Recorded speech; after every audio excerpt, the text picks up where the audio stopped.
superstar, one bionic glue, and got Superman powers when I'm stressed new. New Corvette looking like a transformer. No seatbelt screaming on my damn lawyer.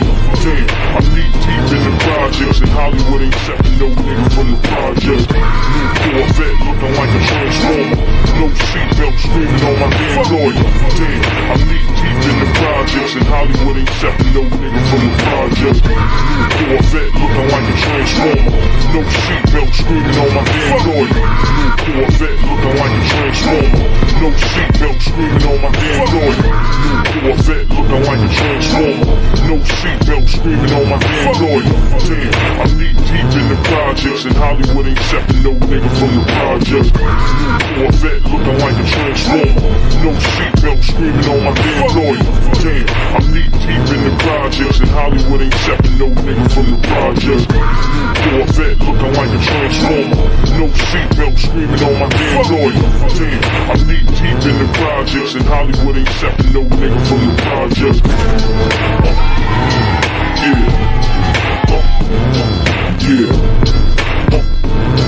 John Dillinger shit.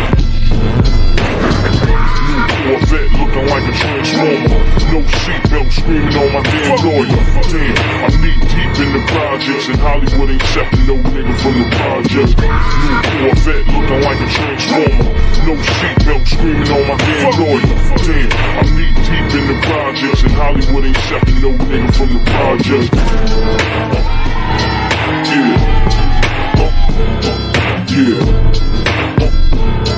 John Dillinger shit.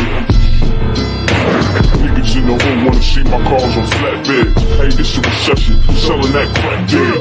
Niggas selling superstar, one bionic glue, and got Superman powers when I'm stressed new. New Corvette looking like a transformer. No seatbelt screaming on my damn lawyer.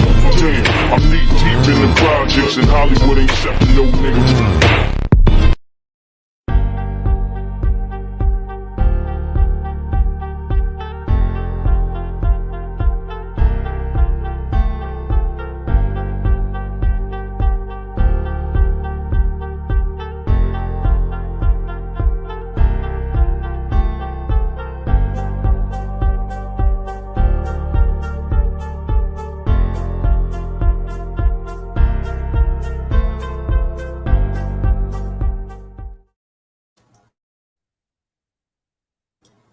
Good evening, Black family. Thank y'all for tuning in to another episode of the Frontline Black News. I'm your host, Che Nkrumah. Lady Che might be joining us. I'm not exactly sure, but she is present. And we will be discussing several things tonight on Season 3. We're in our third season. Is that you, Shabaka? You got a smoke detector going off? Season 3, episode 4 of the Frontline Black News, and we are joined with our West Coast correspondent Shabaka Sankori of Shabaka's Black Experience Enhanced, which I am the co-executive producer of. Greetings. Hey, greetings, ladies and gentlemen. And on tonight's show, we'll be discussing several things. The first thing that we'll be discussing is Tangibles 2023 to Tangibles 2024. This is the year and the decade of Tangibles. Black family, and we're not letting up. The 2024 presidential elections are coming up. And Foundation of Black Americans, American descendants of chattel slavery, or descendants of American chattel slaves are going to demand something tangible for our vote. Otherwise, these politicians aren't getting our vote, period. Democrats, Republicans, any other party. They're not doing anything specifically for Black people, specifically Foundation of Black Americans. Don't waste your time voting for them, Black family. Yes, sir. I'll give you a quick. And also too, hold on, Shabaka. We're gonna give you a quick update on the Denver mayor's race, Denver runoff election between Mike Johnston and Kelly Brough. The next thing we're going to discuss is RIP to our non-FBA elder, Harry Belafonte. The next thing to discuss is Rest in Piss and Major Piss to Carolyn Bryant, who's responsible, who's the white woman, or the Karen, as we call them now, the Karen. She's the mother of all Karens, who was responsible for the death of Emmitt Till in Money, Mississippi in 1955, which sparked Black empowerment movement and the civil rights movement. Right. The next thing that we'll be discussing is RIP to Jerry Springer, only for the reason of the fact that he exposed all the trash that exists in American society and brought it to the big screen. That he did. That he did. The next thing we'll be discussing is RIP to Alton Maddox Jr., the famous Black lawyer in New York City who represented the Tawanna Brawley Rape Hoax in the 1980s. The next thing we'll be discussing is Don. Yeah, I think your fire detector is going off, Shabaki. I keep hearing it. Oh, really? Yeah, it's like a beep. Yeah, it must be in the phone. It sounds like it must be in the phone. Don Lemonade. Okay. What about now? Still there? No, I don't hear it now. Don Lemonade fired. Don Lemon, what we call him, Don Lemonade, fired from CNN, Caucasian Nazi Network. After 17 years on the air.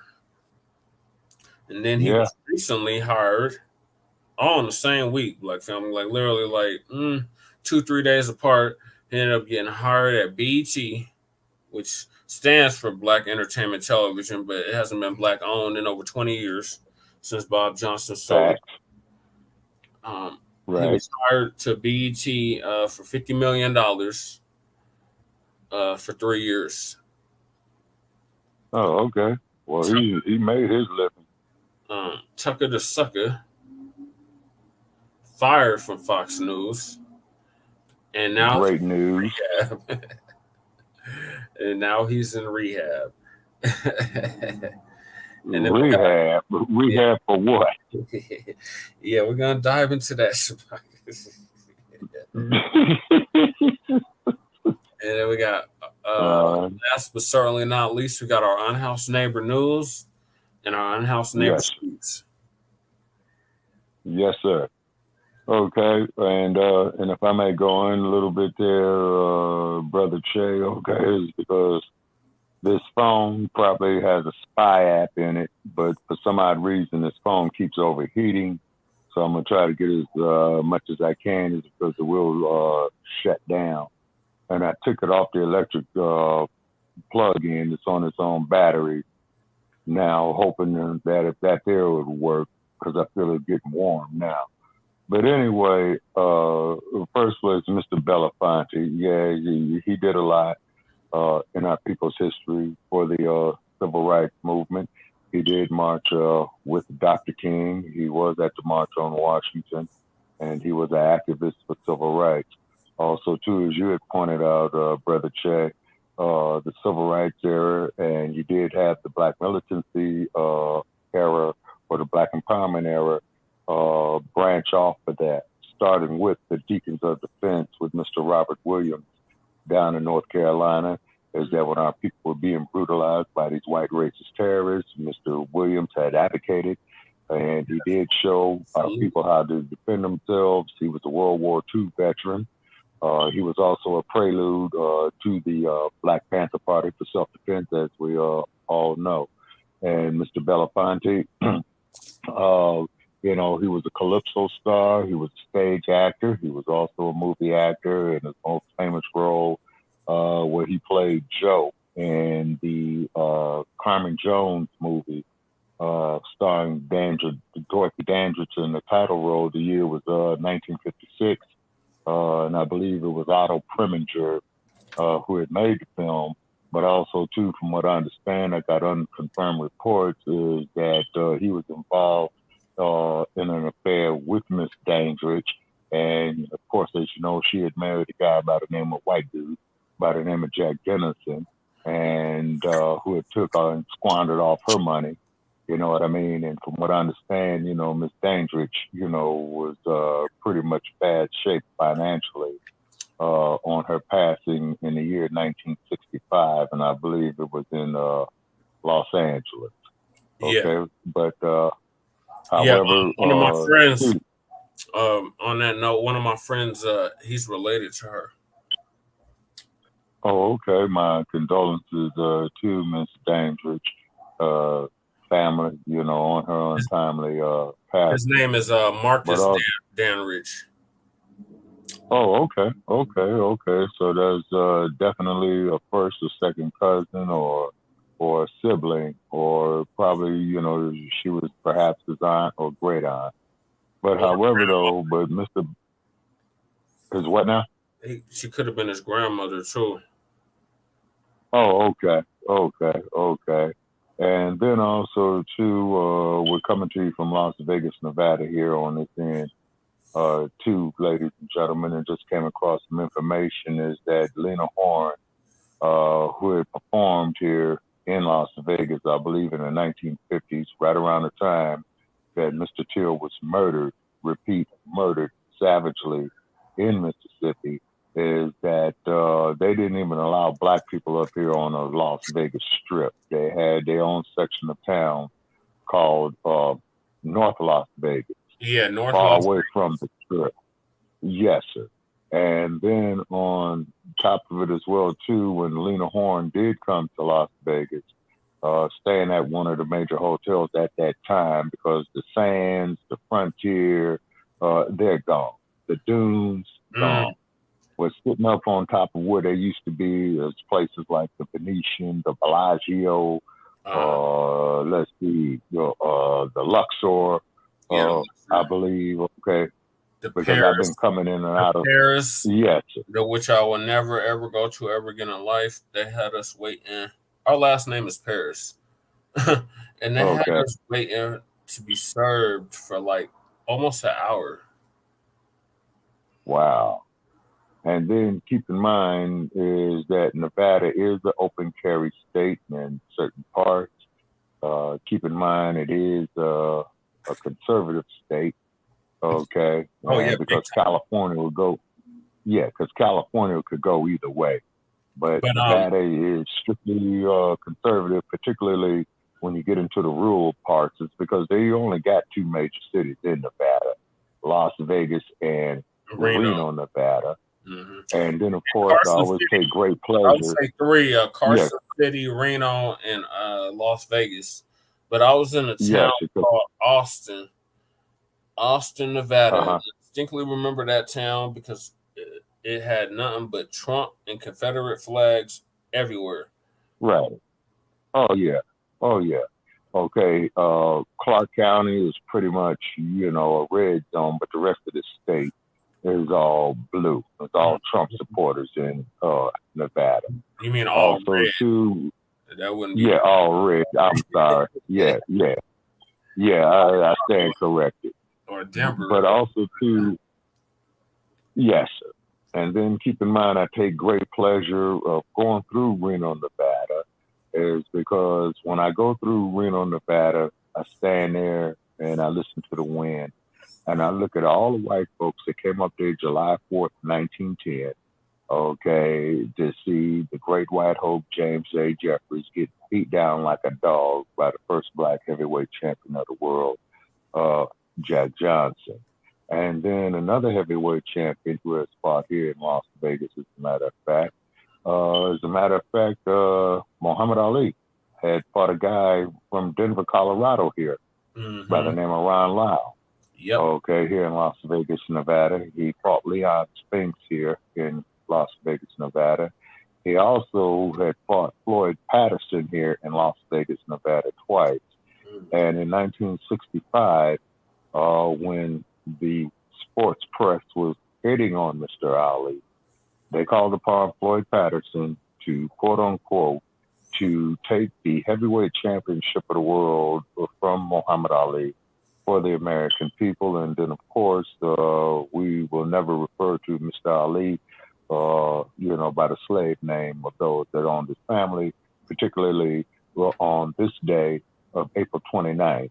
And in Los Angeles, California, 31 years ago tonight, ladies and gentlemen, I lived in LA at that time. It's when the rebellion had started in regard to the Rodney King case. Mm-hmm. And then you had a police officer there by the name of Stacy Coon, who was a sergeant that supervised this beating of Mr. King on the corner of Foothill and Osborne in the Foothill Division of the Los Angeles Police Department in a section of the city of LA called Lake View Terrace. Mm-hmm. Now, Carolyn Bryant, the Rodney King situation, okay, the Watts riot, okay, 10 years after that. Yeah, because 10 years after Emmitt Till's killing is when the Watts riots broke out. Oh, yes, sir. Yes, sir, you're correct. It started, if I'm not mistaken, it was started by an accusation from a white woman against a black man, accusation of rape or something similar to that sparked that off. You talking about the Watts riot? Yeah. No, what happened with the Watts riot is that the California Highway Patrol had pulled over a brother by the name of Marquette Fry, who was driving drunk. Okay. And he was drunk, and then he told the California Highway Patrol that he was intoxicated, okay?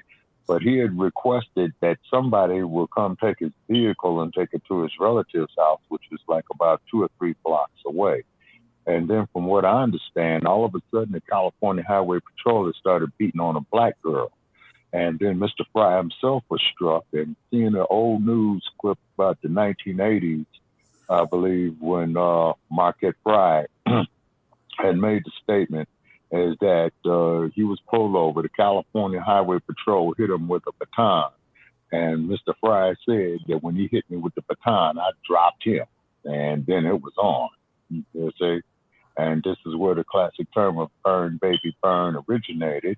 It was from a local DJ there on a radio station called KGFJ, which was a black-owned radio station by the name of Montague.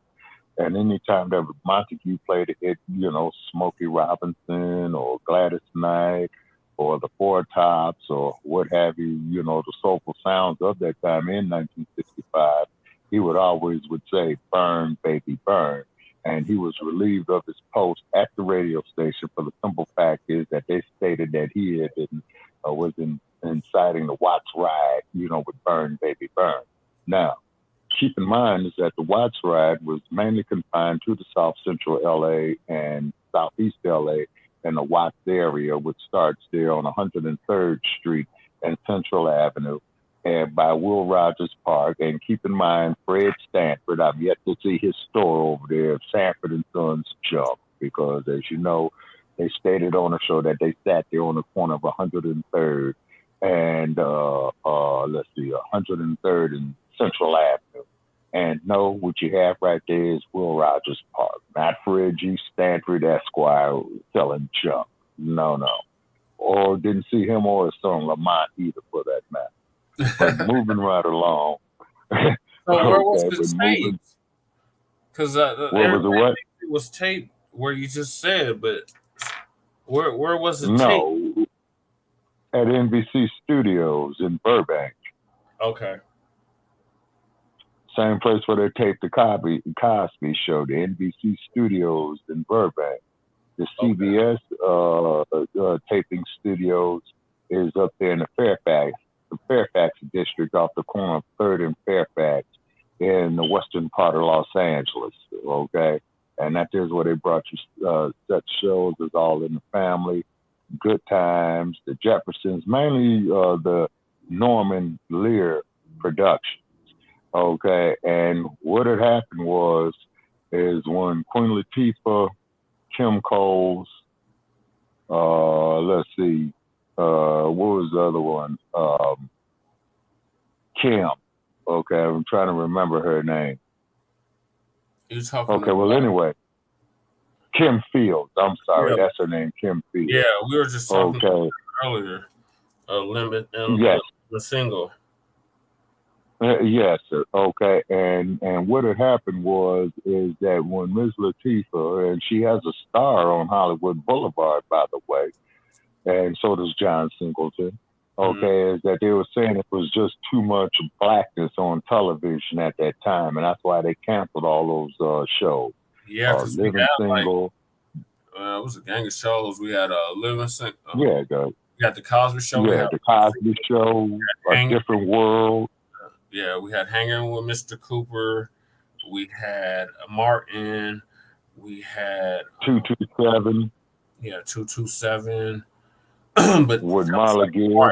Yeah, that was more like in the 80s. I'm thinking like 90s. Yes, sir. Yeah, in the 90s. We had the 80s and the 90s, actually. The Parenthood, Sister. Right. Right. The Family Matters. Right. It was a gang of them, yeah. Yeah, well, you had Jaleel White, who used to play that role. Urkel. And to find out that, brother was highly educated and highly intelligent. Mm-hmm. And then you had Martin Lawrence, and I'm not a fan of Martin Lawrence whatsoever, and I would say it out there. And Martin Lawrence, you welcome to call into Shabaka's Black Experience Enhanced 2 at 516-418-5996. And we're still waiting on you, Biden supporters. We know you've been had.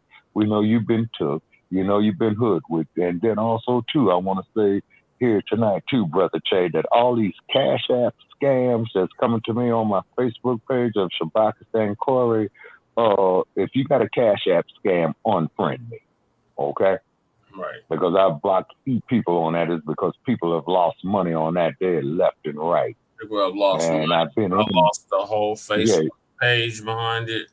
I mean, it's ridiculous. Oh, yeah. But I got to start the show. Totally. We're just going to be talking all night, and we won't get to none of the topics. Yes, sir. Yeah. Okay, on our next item. Yes, sir. Yeah, we haven't got to the first one yet. This is the year and the decade of tangibles. We're demanding something tangible for our vote. So anybody that's seeking your vote, demand something tangible for your vote, Black family. Stop just voting just because the white-owned media told you to go out and vote. Stop voting because you got fear-mongered into vote in, or whatever reason that they try to give you to vote. Vote because you have an agenda and a cause. And that agenda and that cause is reparations. Exactly. Excuse me. The agenda is the Black agenda, and the cause is reparations. B1. Exactly. Yes, sir. B1. Yes. B1 to the fullest. So as the signal boosters of the new Black media, because you have to be vetted to be part of the new Black media. You just can't start a YouTube channel and then be like, "Oh, I'm the new Black media." No, it doesn't work like that. But as one of the signal boosters of the new Black media, we've been pushing this hashtag Tangibles 2020 for the past 3 years. So right. Back in 2020, a brother by the name of Tariq Nasheed, who was one of the main people of the new Black media, came out with the hashtag Tangibles 2020. And in it, he was detailing what we, as foundational Black Americans, descendants of American chattel slavery, the people that built this country. Now, you know, all these other groups are talking about they built the country. How the hell you gonna build something that wasn't even built after you arrived? It's like these people have no end. These other groups, and that's why they can all hold their own us, and we're not keeping them anymore. The days of us keeping we can't do it no more. are over. So Yes, sir.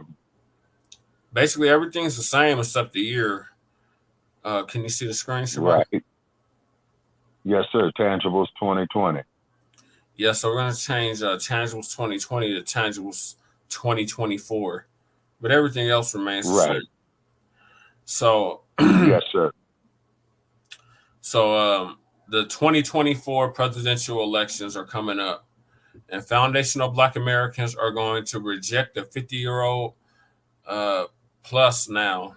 It's been more than 50 years now. Malign neglect policy that has been implemented by the political system. This malign neglect policy mandates that Black Americans should be ignored and only mentioned in vague and non-specific terms.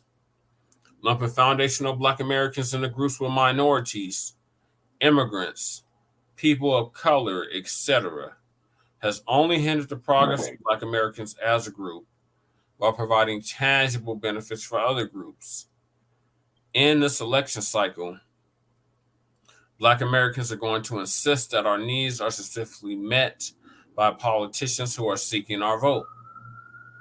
Foundational Black Americans want tangible benefits, specifically for us. We do not want trickle down, secondary benefits that are provided for every group. Every group has not been every group has not been systematically marginalized and disenfranchised in every area of society as foundational Black Americans. So we refuse to be lumped in with groups who often assist in the exploitation and disenfranchisement of Black Americans. So politicians must offer tangibles, specifically the foundational Black Americans, or we simply will not vote for them. Be sure to spread this message far and wide on social media using the hashtag tangibles2020. And since we're in the year of 2023, it's tangibles 2023. And next year, it'd be tangibles 2024. All the way up to 2100, Black family, we're going to demand something tangible for our vote. As we've stated numerous times on this program, this is going to be a marathon, not a sprint. Exactly. So we're in this for the long haul. This is going to be a generational long fight. And we're not giving up at all. We just beginning. So get used to it. Yes, sir. Yes, sir. Without a doubt. On Tangibles 2023 and Tangibles 2024. Yes, sir. Absolutely. Yeah, we need 4 factors of production: land, labor, capital, risk management. Also, 2, we need the reins pulled on social media that are shadow banning the new Black media from ourselves at Shabaka's Black Experience, the Frontline Black News, the Black I Stand, and what have you. So the simple fact is, Shabaka, yes, sir. I gotta stop you real quick. So you said we need the 4 factors of production, and I didn't hear nothing about a check. I didn't hear nothing about no money. Oh, absolutely. You can buy yes, sir, absolutely. Money.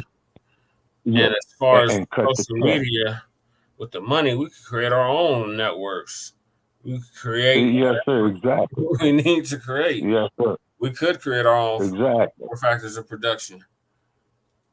Absolutely. And then, too, and one of our colleagues, who listens to us at Frontline Black News and at Shabaka's Black Experience, she had stated that we need to check out melanatedpeople.net. And I'm going to get back off into it is because when they first came out, I did have a profile set up there. It needs some work on it. It needs to be altered. Yeah, but we need to walk away from Stinkyberg, Zuckerberg, Instasham, all at once. You see, Black family, with the Montgomery bus boycott, had proved our economical muscle if we act all as one. They did not ride the bus in Montgomery, Alabama for 1 whole year. And it almost broke not almost. It did break the Montgomery Bus Company. So therefore, ladies and gentlemen, we could take that same principle, apply it to these social media giants. It's because, as I spoke with you on the phone earlier today, Brother Che, I go here to a store to get me something to drink because it was hot out here in Las Vegas. And these employees had told me that they cannot handle the cash. You got to put it off into these machines where they hand you, they give you your change back. Okay, so in other words, Stinky Bird, Bezos, and them, the next time you guys build your rocket, fly directly to the sun and do all of humanity a favor with this digital crap, okay? And the same thing with them bullshit cash app scams. I wish you would have been on that damn rocket that exploded. SpaceX. Oh, absolutely. Launched earlier. Oh, yeah. Oh, yeah. Well, too bad they weren't on board. And the next time that you do launch it, fly it directly to the sun, okay? Blow it up with you parasitical bastards on it, Bezos, Gates, the dude running Verizon, because that is just too much money for you bastards to have, and people are out here starving to death, okay?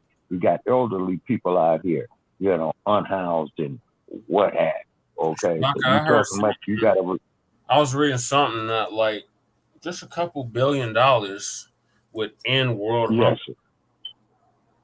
Oh, yes, sir, absolutely. A lot more than a couple $1 billion. These are absolutely billion-dollar-nears, damn near trillionaires. Oh, yes, sir. Combined, yes, damn near trillion. I believe the top 5 billionaires combined have at least enough to equate to $1 trillion. Yes, sir. But nobody is officially a trillionaire yet, but they're getting there. Oh, yes, sir, absolutely. And then also, too, another thing, too, Brother Chad, just want to mention that research I've been doing. We're going to be doing a future show on what's happening in the Sudan as well, too. Okay, well, and if we're going to do that, we need to definitely do a show on the BRICS. Oh, yes, sir, that, too, as well. Yeah, we can combine the two. It's because I'm of the opinion that it's what's going on in the Sudan is definitely from some Eurocentric forces behind it. Now, the thing is about the Sudan, it has a very, very rich history. And Sudan, translated, is the land of the black people. That's what Khartoum is in the Sudan. That was Nubia. The Nile goes through, yes, sir. And the Nile goes through Nubia and yeah, and you also have South Sudan that branched off from the Sudan, okay, just like what you had with Eritrea and Ethiopia. Mm-hmm. But you have to keep in mind, folks, is that it is definitely some type of Eurocentric influence behind this, the former colonies. And just like one scholar had mentioned, is that it's not so much colonialism, it's the damn neo-colonialism that perpetuates on a shadow basis the colonialism. Look what they did to Patrice Lumumba. Look what they did to Kwame Nkrumah. You see what I'm saying? Look what they did in ancient times, to our monarchies there and what have you see. And then this asshole, Ramasari or whatever where he's from India. Over there, you people in India, you all got that caste system. You're thinking that you're better than everybody, and you look at us as untouchables. Okay? Yeah, well, you know what that is. They were colonized. Why is that? India was colonized. By the British. I know. I know that they were colonized by the British, but who else had colonized them? The British. Right. And then keep in mind, and I wanted to let it be known, particularly here on April 29th, 31 years ago of the rebellion, plus what happened with Emmitt Till in 1955, Dr. King patternized himself after Mahatma Gandhi. Mahatma Gandhi was an avid racist. He was an avid racist, and he hated black people. Okay, so therefore, when he did his thing in India, he was first in South Africa doing it, and he was not about equal rights for all the people who were there, but he was just talking about the Indians, and he did not mention that one damn thing about the Zulus there or the Xhosa there. Sister Mary McKeever is from she's from Azania. That's what I will recall it. And also, too, I found something quite interesting, too, when it came to the world of sports, is that I'm looking at a professional boxing match between two white guys, and one was from the United States, and one was from South Africa, and they kept referring to the guy from South Africa as the African fighter, and I mean, I'm seeing two Europeans there. So once again, they're pulling out their Johnsons, pissing on us, telling it is rain, defecating on us, telling us it is snow. Yeah, so Ramasawi. They called them mugs the Afrikaners, the damn exactly. Whatever. Yeah, the board. Settlers, colonial. They did the of the Dutch. Right. Yeah, they consider them. They consider them African. That's why on the previous show we had discussed why we don't. While we agree with Morgan Freeman and Floyd Mayweather that we should not be called no African Americans. They literally call Sharon Stone African American. They call the Musty Man African American. We should not identify with that term. Like that was brought to us by way of Jesse Jackson. And that rainbow push, whatever the hell coalition movement he had going on. Right. Yes, sir. Because Jackson had at that time, go ahead, in the early 1970s, he had people united to save humanity, with a rainbow coalition where he's trying to be up here with all this all-inclusiveness. What it is, black families, that we got to do tangibles 2024 to 2100. Something specifically for us is because we built this nation and the Western Hemisphere, off the sweat, blood, and misery of our people who were brought here against their will during the transatlantic slave trade. Okay, this is not hatred.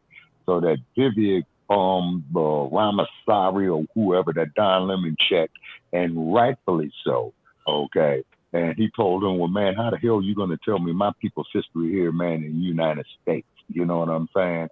And we're not going for that banana in the tailpipe no more. This is why we have Frontline Black News. This is why we created the hashtag resurrection of the mental dead. The day of ass scratching and yassa bossing are over, black family. Okay, and particularly we should bring more attention to that is because may Carolyn Bryant rest in peace. Okay.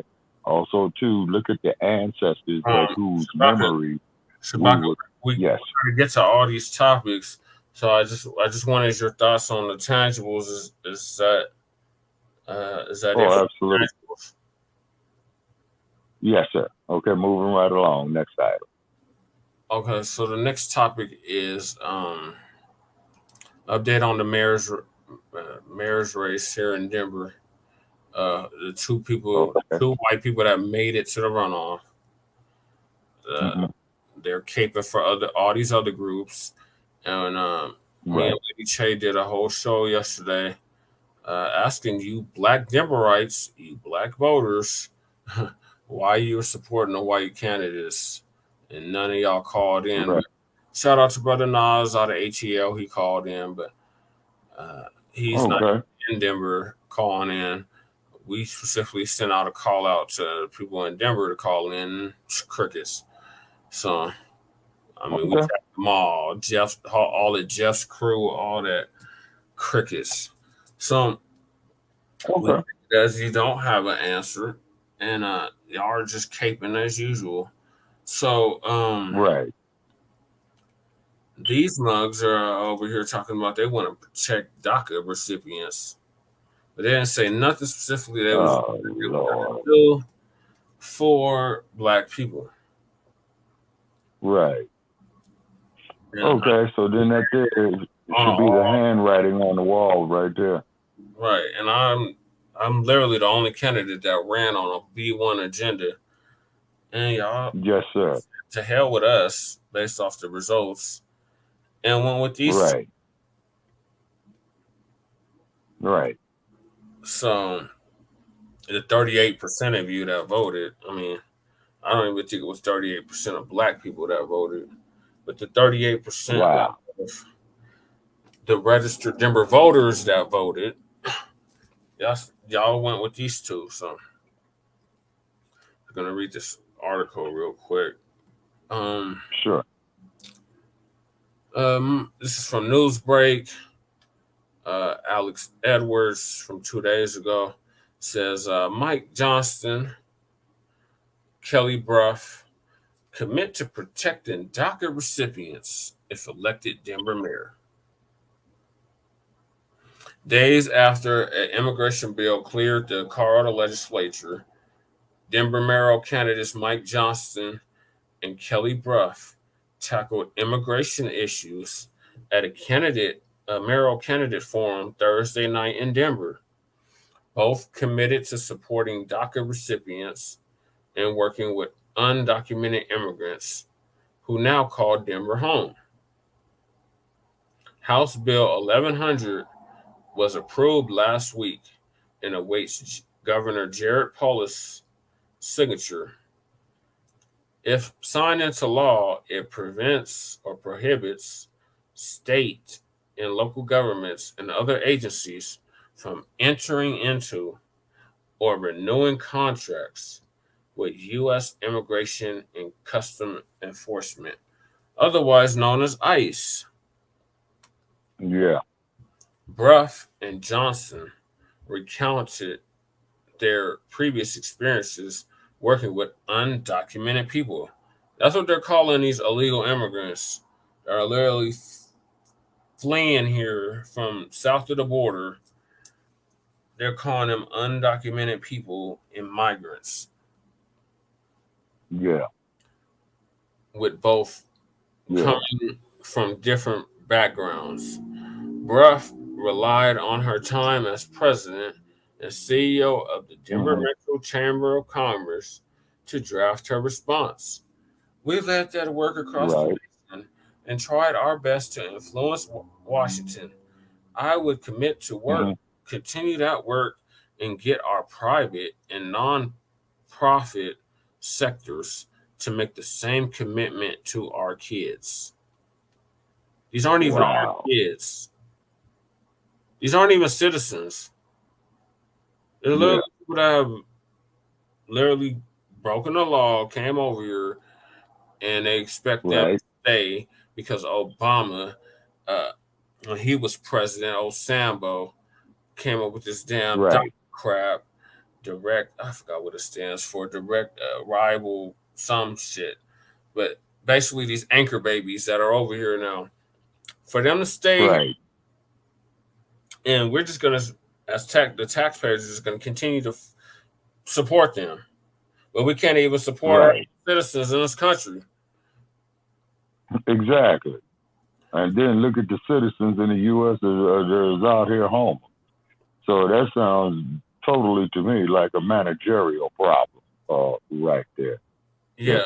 And as you had stated in your camp, yes, sir, go ahead. And Denver has spent like $13 million since December of last year to house, clothe, and feed these illegal immigrants. But yet they can't do the same for the people that are already here, that are unhoused, that are starving to death. Exactly. Freezing to death. Yeah. So yes, sir. Priorities all mixed up. They want to prioritize these buffer classes because that's what they are. They're buffer classes. The replacement theory, they're trying to replace us with them. This is not conspiracy.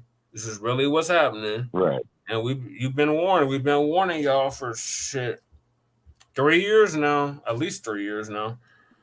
And Yeah, and plus the other 3 years of Shabaka's Black experience enhanced with that. So that's a combination of 10 years. you've been warned. Even Dr. Claude Anderson has been warning us. Dr. Claude Anderson been warning us since at least 2013. For at least 10 years, we've known about this. Yeah. And our elected officials just continue to go with it. So Brough yes, sir. also recalled a recent surge of migrants Denver experienced in December, when thousands had to call Denver a temporary home. Yep. She's wrong. Yeah, because damn Hancock has it where it's a sanctuary city, but we're still wondering where the hell is Black People Sanctuary, because it damn sure ain't no Colorado, and it damn sure ain't anywhere in the United States of America or the world. Los Angeles also. Exactly. That's the United States. And then, yes, sir. It's the article though, Shabaka. So, migrants in Denver experienced in December when thousands had to call Denver a temporary home. She volunteered at one of the many recreation centers that housed and serviced immigrants. One of the most common questions was, "Where can I work?" she said. Johnston pointed to his experience as an educator, recalling a time when he and staff members at a school graduated 100% of their class. Oh, there it goes again, Shabaka, the beeping. Graduated 100% of their class to accredited colleges. However, roughly half were undocumented. This meant that they could not go to college unless they paid out-of-state tuition. Yeah, you're not a citizen. You're not here illegally. Wow. You go through the proper channels to be a fucking citizen, to be a naturalized citizen. So yeah, no, you should have to pay out-of-state tuition if you want to go to college. I paid it. Yeah, I paid too. Oh, I didn't pay out-of-state tuition. I paid in-state tuition, but yeah, we did everything we could to prepare them, but none could actually go, he said. So I ran for state senate, trying to be part of the coalition to change that. Regarding DACA and the potential of its repeal, Johnston said he wants to create a public-private partnership where the city would act as a liaison between undocumented workers and businesses in need of hiring. Employers would pay the city, who would send the workers to those businesses in need. Johnston likened it to a consultant agency, suggesting the name 5280. Ain't that about a... Okay, so... Oh, yeah, it's downright fucked up. What are your thoughts? It's downright fucked up. Yeah, my thoughts is on that. And once again, shit like this right here, what this clown is doing in Colorado pushes ahead the more reason for us to receive our reparation, for us to become self-sufficient, for us to build on the land that our ancestors shedded their blood on, okay, across the whole 50 states, is because the whole damn United States economy benefited from the transatlantic slave trade, from the Caribbean to the United States, even parts of Canada and Mexico. Okay, now the thing is that with Emmitt Till being murdered the way he was, with the rebellion in 1992 in Los Angeles, 31 years ago today, goes to prove the fact that we are all we got. And what it is that when you see politicians like Coon, Karen Bass, Uncle Tom Bradley, Eric Adams, and what have you, they are projecting to the world that we have no cohesiveness, okay? They think this shit is progress. The whole world laughs at us. And this is why we appreciate Mr. Lemon of what he did with this Vivier Ramazeri clown out of India. Okay, and I'm putting it out there. I'm making it plain. You other groups of people who ain't black, don't comment on our business because you don't know what it's like being black in America and in the diaspora. Okay, and I don't care how many black girlfriends you got. I don't care how many black boyfriends you got or what have you. You do not know what it is like to be a black person in the United States of America. Because you don't know nothing of our history, you don't know nothing of our pain, you don't know nothing of the collective pain that we have as a people. You see what I mean? And I mean, and look at Ms. Mobley, Emmitt Till's mother, who had put her only child, her only son, who was brutally murdered. Now, I'm not going to use the word public display, but she had shown the world of the brutalization of the white man in this country toward us. So me personally, don't come to me, with your other groups, with your agendas, just because my people have to have their business handled first. We don't care about no fucking Irish. We don't give a damn about you motherfucking British indentured servants, okay? It's because you own slaves too. You violated our women too. Young girls as young as 12, 13, 14 years old. This is what Black Friday is all about. And we supposed to sit up there and say, yeah, Pastor Charlie, that's a good old thing. And Samuel Jackson, that role you played in Django, man, you ought to be ashamed of yourself. Yeah, man, I saw your star on Hollywood Boulevard. I saw your footprints up on there with your skinning and grinning ass. Although, Mr. Jackson, I like some of your work, man. But hey, man, look at what Muhammad Ali did. He was the heavyweight champion of the world, okay? And he sacrificed his prime years for his people, his prime years. Mm-hmm. And if anybody knows that industry, those are very few years, for any fighter in his prime. And you mean to tell me that you all want to go up there? And also, too, Miss Latifah, I'm talking to you, too, although I respect of the song that you did, UNITY and what have you. I respect the show you did, Living Single and what have you. You know what I mean? Same thing with Kim Field. Same thing, what's that sister's name?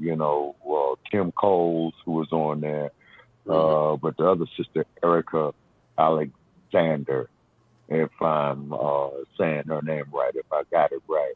That was a very, very powerful show. So this ought to show you that out of Los Angeles, okay, is that they do not care about us. As long as we're killing each other, calling our women a B word, going around with these effeminized, homosexual ass roles and shit, like when you see Mr. Majors up there, on the cover of Ebony magazine, that is sick. Charlize Theron, with her Dutch ass, look what she's doing to those two boys, raising them as girls. That's child abuse. Yep, that's exactly what it is. Two men as girls. And the same thing with Dwayne Wade and Gabriel Union. What they doing with their son. You're going to raise him as a girl? Come on, man. That's a little bit too much. They were talking about on the news yesterday, on a local news here in Denver. They said that 1 in 4 high schoolers identifies as the alphabet. 1 in 4, that's 25%. Yeah. Okay, glad you brought that up, Brother Che. It's because what I want to mention is that there was on Stinky Bird, okay, where the Musk man, Musk as in Funk, allowed this transgender dude, this man who called himself a woman, talking about nobody's going to prevent him from going into the women's restroom. And he was talking about using firearms to protect that ideology. Yeah, we need to go on that. Oh, yes, sir. And that there is a threat to every bona fide woman in the world. And as a matter of fact, for these men to go out there to call themselves women, that's women abuse. For you transgenders to compete in combative sports against bona fide women, that's women abuse. Hey, you dudes are fucked up in the head. You guys got issues. That's your business. You know what I'm saying? You got your human rights. You got your civil rights. But you do not have the right to come up to me with your Adam's apple, hands the size of baseball mitts, your 5 o'clock shadows telling me that you are a woman because you don't have no estrogen nowhere. Right. And I stand by that statement. These people that are condoning this shit are going against the natural order of things. They're literally going against nature. So they're going against nature. They're going against. Oh yes, sir. Going against biography. Biology. I can't talk right now.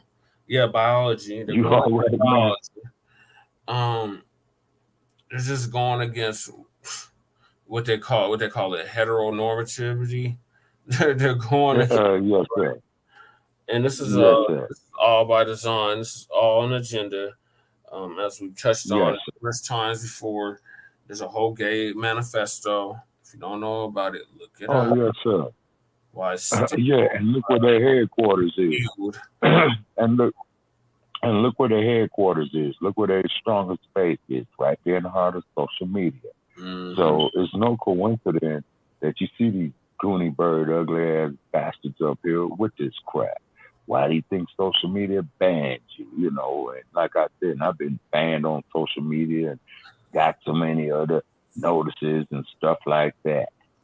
And then when I put a photograph of a brother up there, may he rest in power, who met a similar demise like Emmitt Till, who was on fire, that they lynched and burned him.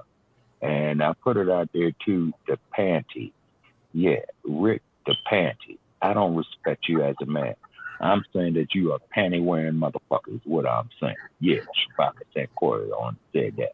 The panty. So, man, you, with your hatred, man, of black people learning their own history, you and that Indian bastard that Don Lynn came out there and checked and got fired, you know, you two can go fuck yourselves. Better yet, man, why don't y'all go fuck each other in the ass? How about that? Suck each other's dicks. Punk ass motherfuckers. Excuse my language, and I know I'm trying to keep it clean and what have you, but that's just how irritated and how upset that I am. And not only is that there is an insult with that transgender shit to womanhood, that's an insult to bona fide men as well, too. Yep. Because you don't have no estrogen. The right. crack of your funky ass is not a woman's room. Right. The crack of your ass is to buy the shit in a toilet or on the street or what have you. Or if y'all want to go up there and do with each other, that's your business. But you're not going to sit up there and you ain't going to sit up there and tell me with your 5 o'clock shadow, your baseball mid-sized hand, telling me that you are a woman. And I don't see no estrogen nowhere and none of you do. Right. So I welcome the suspension. I stand by it. You know what I'm saying? And when you shadow banned us, you know what I'm saying? You're just simply proving our point. Well, I remember the elder Nellie Fuller Jr. Shout out to Nellie Fuller Jr. Anybody talking about code name read Nellie Fuller's books, they don't know what the hell they're talking about. But the participatory code concept for victims of racism and white supremacy. Nellie Fuller said back in like 2018, maybe even going back even further than that the white supremacists are going to come up with 50 different genders. Yeah. And he also, I distinctly remember him saying that, that the white man's anus, meaning the white man's asshole, rectum, going to be the new vagina. No.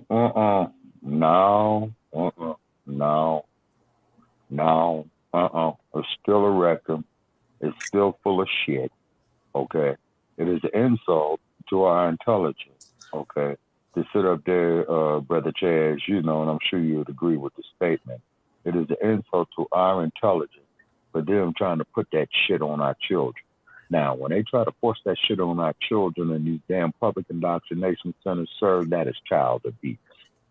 And just like with the panties, and it's gotten to the point now where they're like, so like, you know how they're talking about mental illness, right? You're on the spectrum, right? They're doing the same shit with this shit, talking about absolutely, they're on the spectrum. The hell does that mean? So first it went from being 4 letters to now it's, like I said, Nelly Fuller Jr. said it was going to be 50 different genders, 50 different sexualities that the white supremacists were going to create and enforce on us. And that's exactly what we're seeing right now in real time. Like, absolutely. Right absolutely. It's like LGBTQ plus they literally have a plus because there's like 20 other things behind it. Like, yes, sir, absolutely. Look into the shit. And like, there was a documentary called "Ain't I a Woman?" or "Am I a Woman?" by this white supremacist. He's a straight up white supremacist, but he was on to something when he said, "Am I a woman?" And he went all over the country asking people. We actually screened it. We talked about this on the Revolutionary Agenda a few months back. But he basically went all over the country asking women, asking professionals, asking whoever, you know, what is a woman? And nobody had a straight answer for him. Nobody had a straight answer for him. And then it reminded me of when the damn Supreme Court justice or judge, right? The new Supreme Court justice, Ketanji Brown Jackson, was asked, could she define a woman, and she asked what was a woman, and she couldn't define it. And you're a black woman. My God. You done bear children. The original woman. You're the original woman, and you can't define what a woman is? Okay, see, that's the problem right there. Okay, and the problem with that is that looking at all our girls and boys in their formative years of elementary school, you're confused. You know what I'm saying? You're confused. He said it was going to be and I suggest, and what I suggest that every bona fide girl, every bona fide boy, at the youngest age as possible, start taking them up some self-defense classes on it. It's because anytime when a Goonie bird comes on social media stating that he will go into a woman's restroom and that he will arm himself to defend his premise of going into a woman's restroom, you just put every bona fide woman in danger, not only in the United States, but on the whole world. Okay. I concur, and it's up to real men to take a stand against that shit. Because if I had a daughter and one of them fucking Goonie birds went in the back, I would be just like that brother. And what's his name? I forgot the brother's name, but he killed one of the motherfuckers after he went in the bathroom. He took his daughter to the bathroom, and one of the motherfuckers came in with a 5 o'clock shadow. Right. He went in there and killed that motherfucker. He shot and killed him. Okay. He was protecting his child against a molester. Right. Okay, just like that dude in the great state of Texas. Okay, who had a son that was molested by this dude, and they one got him extradited, and he waited by the phone booth. Okay, and when the dude passed him, he took his 9mm out and blew his brains out on the spot. The judge told dude, he said, "Hey man, I sympathize with you. Okay, you know, this penalty here for this case right here, man, you know, it's a very, very long time in the slammer." He says, "But what I'm going to do, I'm going to have to take your gun rights, but your sentence is suspended, and you are welcome to walk out of this court." but you can never own a firearm again. That's the only thing against you because you were protecting your child. I mean, when you look at all the living forms, okay, on this planet, the parents will protect the young. You see what I mean? You're supposed to protect okay. the and that's all with the, and that's all more vulnerable with that than man. a child, besides an elder. Yeah, exactly. But the children, they're the most vulnerable. And these moms, they're forcing this shit. And we've been telling them for years, they've been forcing this shit down our throats. And when we bring it up, oh, you're transphobic, you're homophobic. No, y'all are heterophobic. No. And y'all are trying to normalize this shit. And any kind of pushback against it, oh, you're hating. No, you like you always say, Shabaka, you have your human rights. You have your civil rights. Yes. You do not have the right to force this fucking agenda down our fucking throats. Like you don't have that right there don't have to piss on us and tell us it's rain and shit on us and tell us it's snow. You don't have that right. Fact. No, sir, they don't. And they do not have the right to insult our intelligence. You see what I mean? So the best thing what them cats need to do is go up there and find them their own planet, get on the spaceship with Bezos and Musk. Okay, hopefully the damn thing will fly to the sun and kill all you rabbit infestation disease-minded folk. But go to the moon, set up your own colony. Do like Captain Kirk, going to the next galaxy, set up your own system or whatever you do. But there is nowhere in hell I'm going to sit up there and call one of you dog-faced Joes swinging a Johnston telling me that you're a woman. No. Shabaka. And then I even had... these mugs, the latest shit I've been hearing, oh, there's been these... This has existed since the beginning of time. If it had existed since the beginning of time, there would be no fucking humans on this planet because they wouldn't have been able to reach Exactly. Okay, so therefore, what you just exposed right there is the greatest form of hypocrisy right there. It's not even a paradox, okay, because a paradox is a contradiction, which is true, okay. So that's not true because they are not true women, okay. But you got civil rights, you got your human rights, okay. But none of you dog-faced Joes wearing a dress got the right to come up and tell me that you are a woman. That is an insult to my intelligence. That is also placing little children and my family members in danger. Right. You see what I'm saying? That's placing all little children in danger. And then to find out, and then to find out there too, Brother Che, here's another thing that they don't bring up. But a lot of these individuals were molested as children. Yeah, and I brought that up when I ran for city council at large because one of the candidates, she was still city council until July.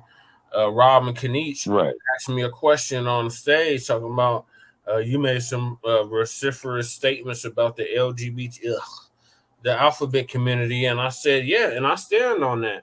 Them kids have been abused.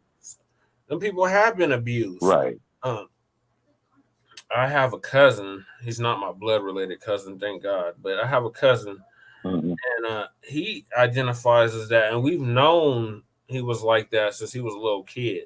Since he was a little boy, we know that there was something off about him.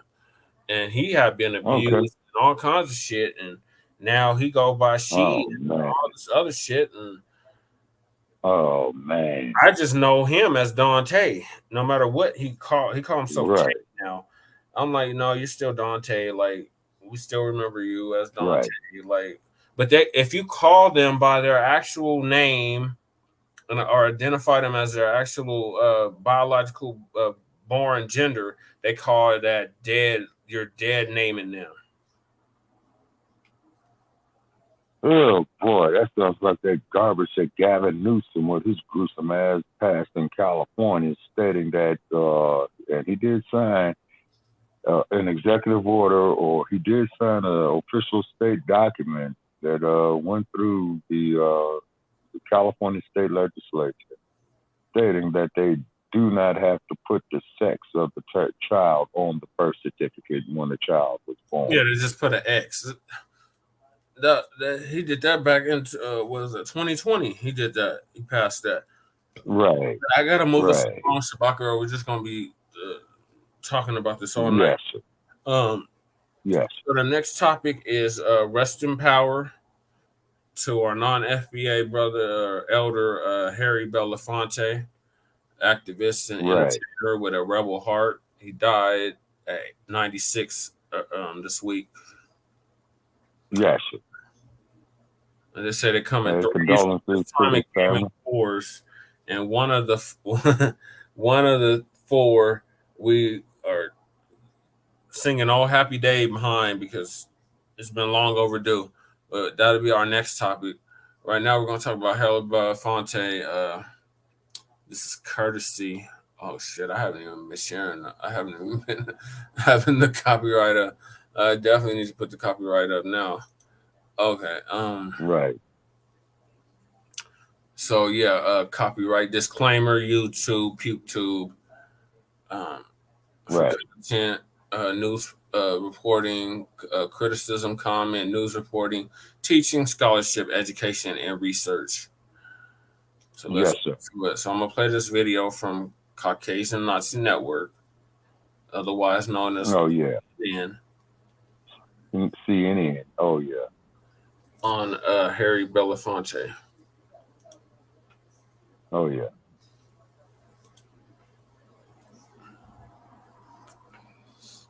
Come on, video. I guess the video don't want to play. Let me refresh it.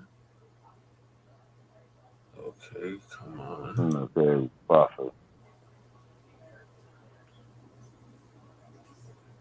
I don't know what the video is not playing. I don't want to read this article. It's a very long article. Oh, and by the way, too, very, very special note about Harry Belafonte, too. Harry Belafonte was also the one that introduced Sister Miriam Makeba into the music world as well.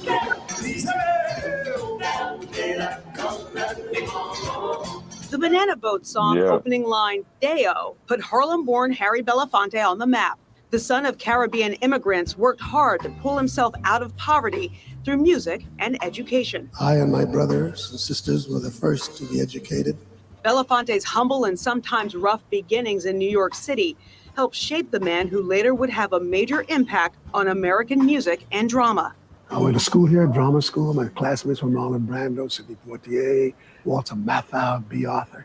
Belafonte burst onto the entertainment scene in the early 1950s. He was dubbed the King of Calypso because of the Jamaican folk music he made popular. Cut that out. At around the same time, he won rave reviews for his role in the movie Carmen Jones.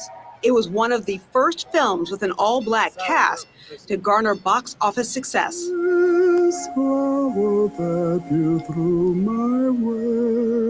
The man with the uniquely husky voice went on to make more than 40 albums, including original recordings and compilations, and starred in more than 10 movies spanning more than 5 decades. Belafonte won several Grammy Awards for his records in the early 1960s and was one of the first Black performers to win a Tony Award for the Broadway hit John Murray Anderson's Almanac. In his later years, his big screen projects dealt with the larger societal issues of race and class, like 1995's White Man Burden. Kind of just grew up and got away from me, you know. Although Belafonte's career kept him busy, he always made time for his family. He was the father of 4 children from 2 marriages. His daughter, Sherry Belafonte, followed in his footsteps to become an actress in her own right. Just like him. Although his music and movies gained him fame, Belafonte also made his mark as a political activist. In the 60s, he stood up for the civil rights of Blacks in America and stood side by side with the likes of Dr. Martin Luther King Jr.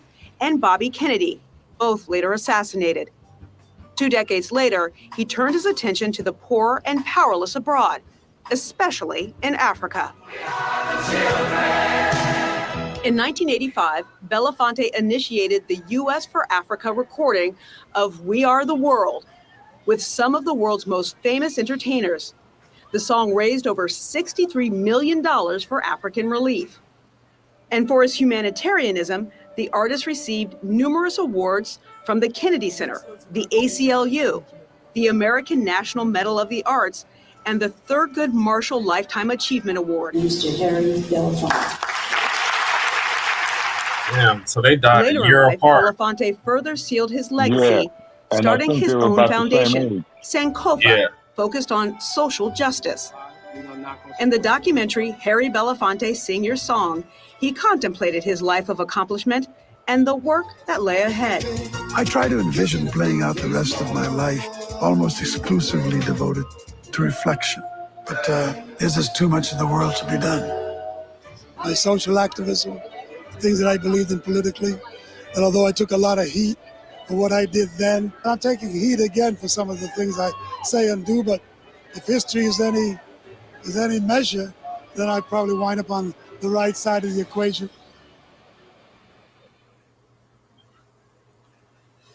Yes, so rest in The dancing power. world has lost one of their own former.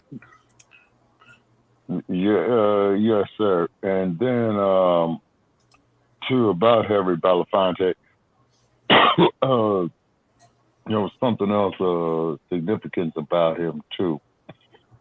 So hold on, Shabaka. I'm gonna read a little bit of this article. I'm not gonna read the whole thing because it's just ridiculously long. I mean, he was a real celebrated man. He did a lot of very powerful stuff for our benefit. White Man's Burden.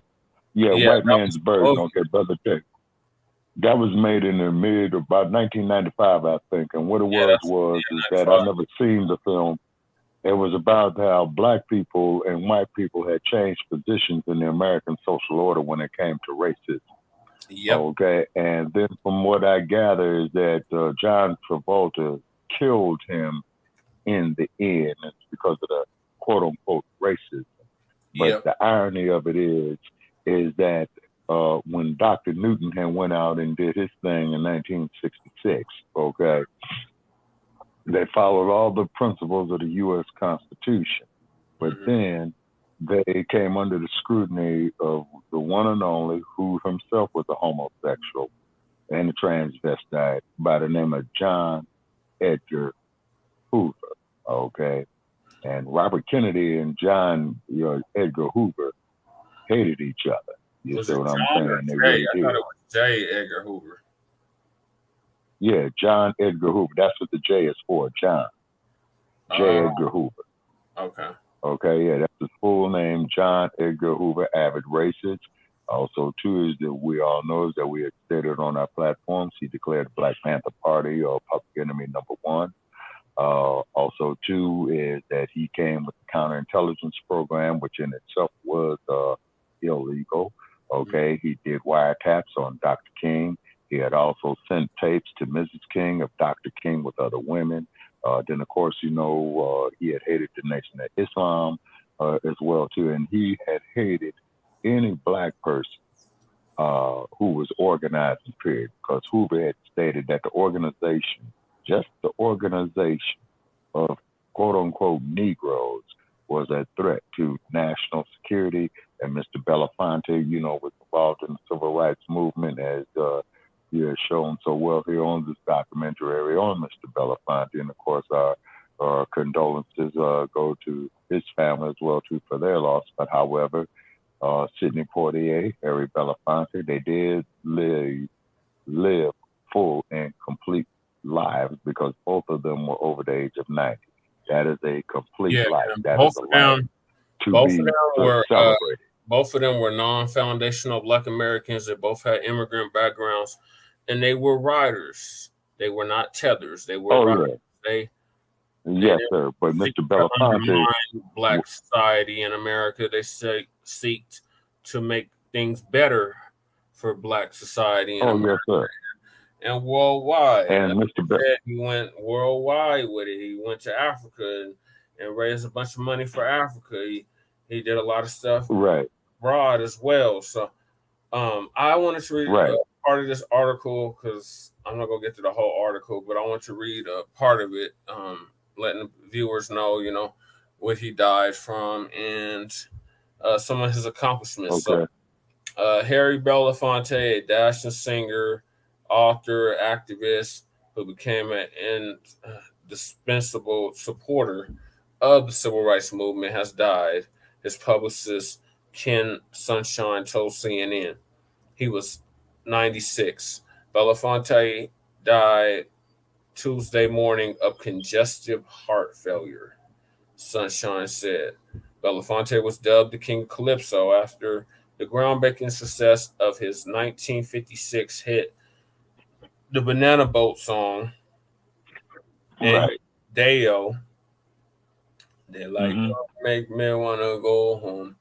He also became a music star after acting in the film adaptation of the Broadway musical Carmen Jones. But Belafonte's Right. biggest contributions took place offstage. He was a key strategist, fundraiser, and mediator for the civil rights movement. He continuously risked his entertainment career and at least once his life for his activism. He became a close friend of the Mm-hmm. Reverend Martin Luther King Jr., who often Right. retired to Belafonte's uh, political, political, political New York apartment to talk strategy and escape the pressures of leading the civil rights movement. A Right. voracious reader with a burning disdain for injustice, Belafonte's political consciousness was shaped by the experience of growing up as an impoverished son of a poor Jamaican mother who worked as a domestic servant. I've also Mm-hmm. I've often responded to queries that ask, when as an artist did you decide to become an activist? He once said, my response to the question is that I am an activist long before I became an artist. They both service each other, but the activism is first. Yeah. The scope, Yes, sir. And then, hold on, Shabbat. okay. Yeah. The scope of Belafonte's activism was astounding. He saw the civil rights movement as a global struggle. He led a campaign against apartheid in South Africa and befriended Nelson Mandela. He mobilized support for the fight against HIV/AIDS and became a UNICEF Goodwill ambassador. He also came up with the idea of recording the 1985 hit song We Are the World, which assembled a constellation of pop and rock stars, including Bob Dylan, Michael Jackson, rest in peace, Yeah, I remember. Bruce Yeah. Springsteen, and Yep. Bruce Springsteen to raise money for Smokey Robinson. yeah, they left out. Yeah, for African relief. Yeah, it was a bunch of them. It was like about, if my memory serves me correct, Brother Che, it was about 50 artists altogether, 50 well-known artists. And then also, too, keep in mind Mama Africa, Mary McKeeba. That's what I was about to say. He is the one that introduced her, to the music scene in the late 1950s. Okay. Belafonte Yeah. and Mello as his wealth and fame grew. He drew criticism after calling President George W. Bush the greatest terrorist in the world, and he was correct, Right. for leading Right. an invasion of Iraq and assailed Right.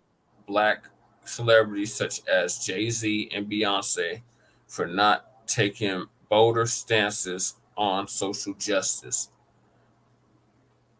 And he should. Yeah. He criticized And just for Beyonce. Beyonce, I want to say, Go ahead, Shabaka. yes, sir. Okay, it's just a small sense. And then also, too, on Beyonce, on the 50th Super Bowl 50, that was played in Levi's Stadium down by Silicon Game Valley, okay, is that Beyonce did do a tribute to the Black Panthers in a subliminal way when you check out her dancers when they did the song. All of them came out there with the leather pieces and the black berets because it was the 50th anniversary of the Black Panther Party when Shabaka's Black Experience and Answer was inspired by. Not to mention the fact that Levi Stadium is 50 miles from Oakland. Then keep in mind your donkeys had here we go with the bullshit. My Broncos beat the damn okay. in that Super Bowl. Okay, all right. Okay, hold it. But also two things, but three significant factors that you have to look at. The 50th anniversary of the Black Panther Party, 50 miles away from Oakland. Also, the quarterback of the Panthers, ironically, was number one, and his last name was Newton. Mm-hmm. Now, you tell me. You tell me. That I'm just putting it out there, Brotha Che. I'm just putting it out there. You know what I'm saying? But at the same token, though, they do not want our children having knowledge of their true history. But at the same token, is that they're going to have up there and then try to force an agenda of an alphabetized agenda on our children. And that, sir, is an act wrong within itself. So the article continues to say, he criticized Barack Obama so much during the then senator's first presidential run in 2008 that Obama asked him, "When are you going to cut me some slack?" Never. I wish more people would have been on Barack Obama like that. That was celebrities at the time. What makes you think that's not what I've been doing? Jay responded, I got him. Yeah. Yes, sir. And now here's another case of irony in regard to Barack Obama. Okay, Barack Obama had started his political career in Chicago, Illinois, and Michelle Obama was born in the city of Chicago in the year 1964. So, and it's very interesting that Barack Obama never sought for the reparations. In fact, he was against the reparations. He had stated that in his campaign in 2008. What was that he said up there, man, at Donkey Stadium, man? Change that we could believe in. It wasn't at Mile High Stadium. It was at the Pepsi Center. It wasn't? Oh, okay, at the Pepsi Center. Okay, not at Donkey Stadium, but at the Pepsi Center. At the Mile High Stadium. But it wasn't at Mile High Stadium, at the Pepsi Center. Now it's known as Ball Arena. Okay, and that is where he gave his acceptance speech for the nomination, right? With change that we could believe in? Yep.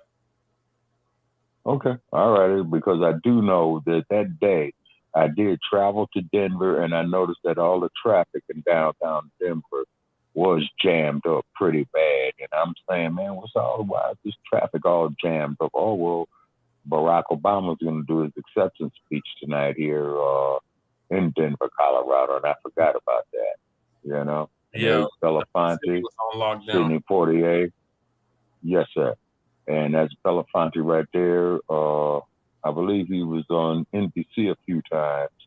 Is because NBC was the first national network, you know, although it's a national broadcasting company, to have blacks on it. In the late 50s with Nat King Cole, I see there with Harry Belafonte. Also, too, it brought to you a series called Julia in the year 1967, starring Diane Carroll in the title role as Julia. Yep.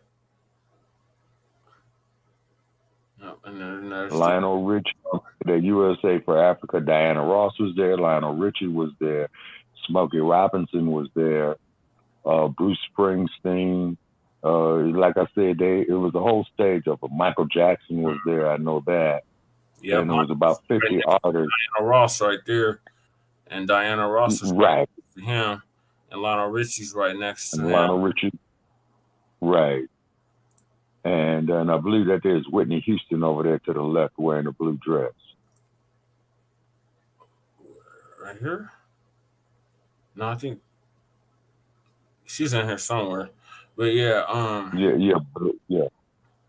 And then two, let me think. Okay, now keep in mind I may be wrong because I'm going from memories because this is over 35 years ago, man. You know what I'm saying? And I yeah, was a young man at that time. Okay, and I do remember that. And it was because the famine was hitting real bad in Eastern Africa. And I believe Ilhan Omar was a child at that time, because, the dump regime was talking about send her back. She ran for Congress and what have you. yeah, up in Minnesota. And she's, yeah. And then, of course, one thing about Black women from that region of the world, sir, they are hypnotically beautiful. Mm-hmm. They are hypnotically beautiful because in Panthertown, when we started the podcast about this Black experience enhanced, they did have a East African population there. You have those from Ethiopia, then from Eritrea. They had a civil war. It's because I did approach a woman. I asked her if she was from East Africa. She stated yes. I said Ethiopia, right? And she read me the riot act, saying that she was Eritrean. You know what I'm saying? And don't ever forget it. I'm like, okay, sister. Okay, I read you loud and clear. You just educate me on something. You see what I mean? Because this miseducational system that they have for us here in the United States for our children is dumbing down our children and is putting hatred of ourselves in our children. Okay, so just like how you had stated, man, they got 50 different genders now. You know what I mean? 50 different genders. Next thing you know, man, you're going to be seeing a motherfucker going around here fucking a kangaroo talking about this is his soul. Oh, it's already happening. Bestiality is on the rise. Pedophilia. Oh, wow. Yeah. Okay. Wow. And then keep keep saying in love mind, is love, and it's like y'all are some sick individuals because you just literally have opened up a Pandora's box. Like this is what we were. big time. What we were worried about back in 2013 when they realized this shit. Right. And here we are 10 years later, and now anything goes. Any and everything goes.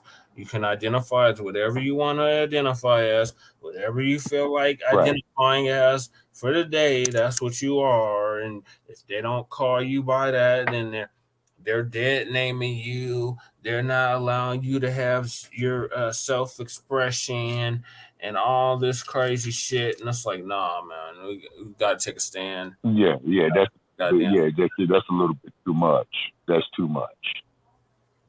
Oh, there's Belafonte. There's White Men's Burton. Yeah, John Travolta. And what it is about the movie, from what I understand, although I'm yet to see it, is that the Black community and the white community. I seen that I seen that when I was a kid. Like that was like one of the must sees back then. Yes, sir. And I'm yet to see it. You know what I mean? And what it was. I think it's on YouTube. You might be able to watch it on YouTube. Okay, yeah, I'm sure I could pull it up. Yeah, and I meant to check it out. And I was 26 years old when they made that movie. I was younger than you there.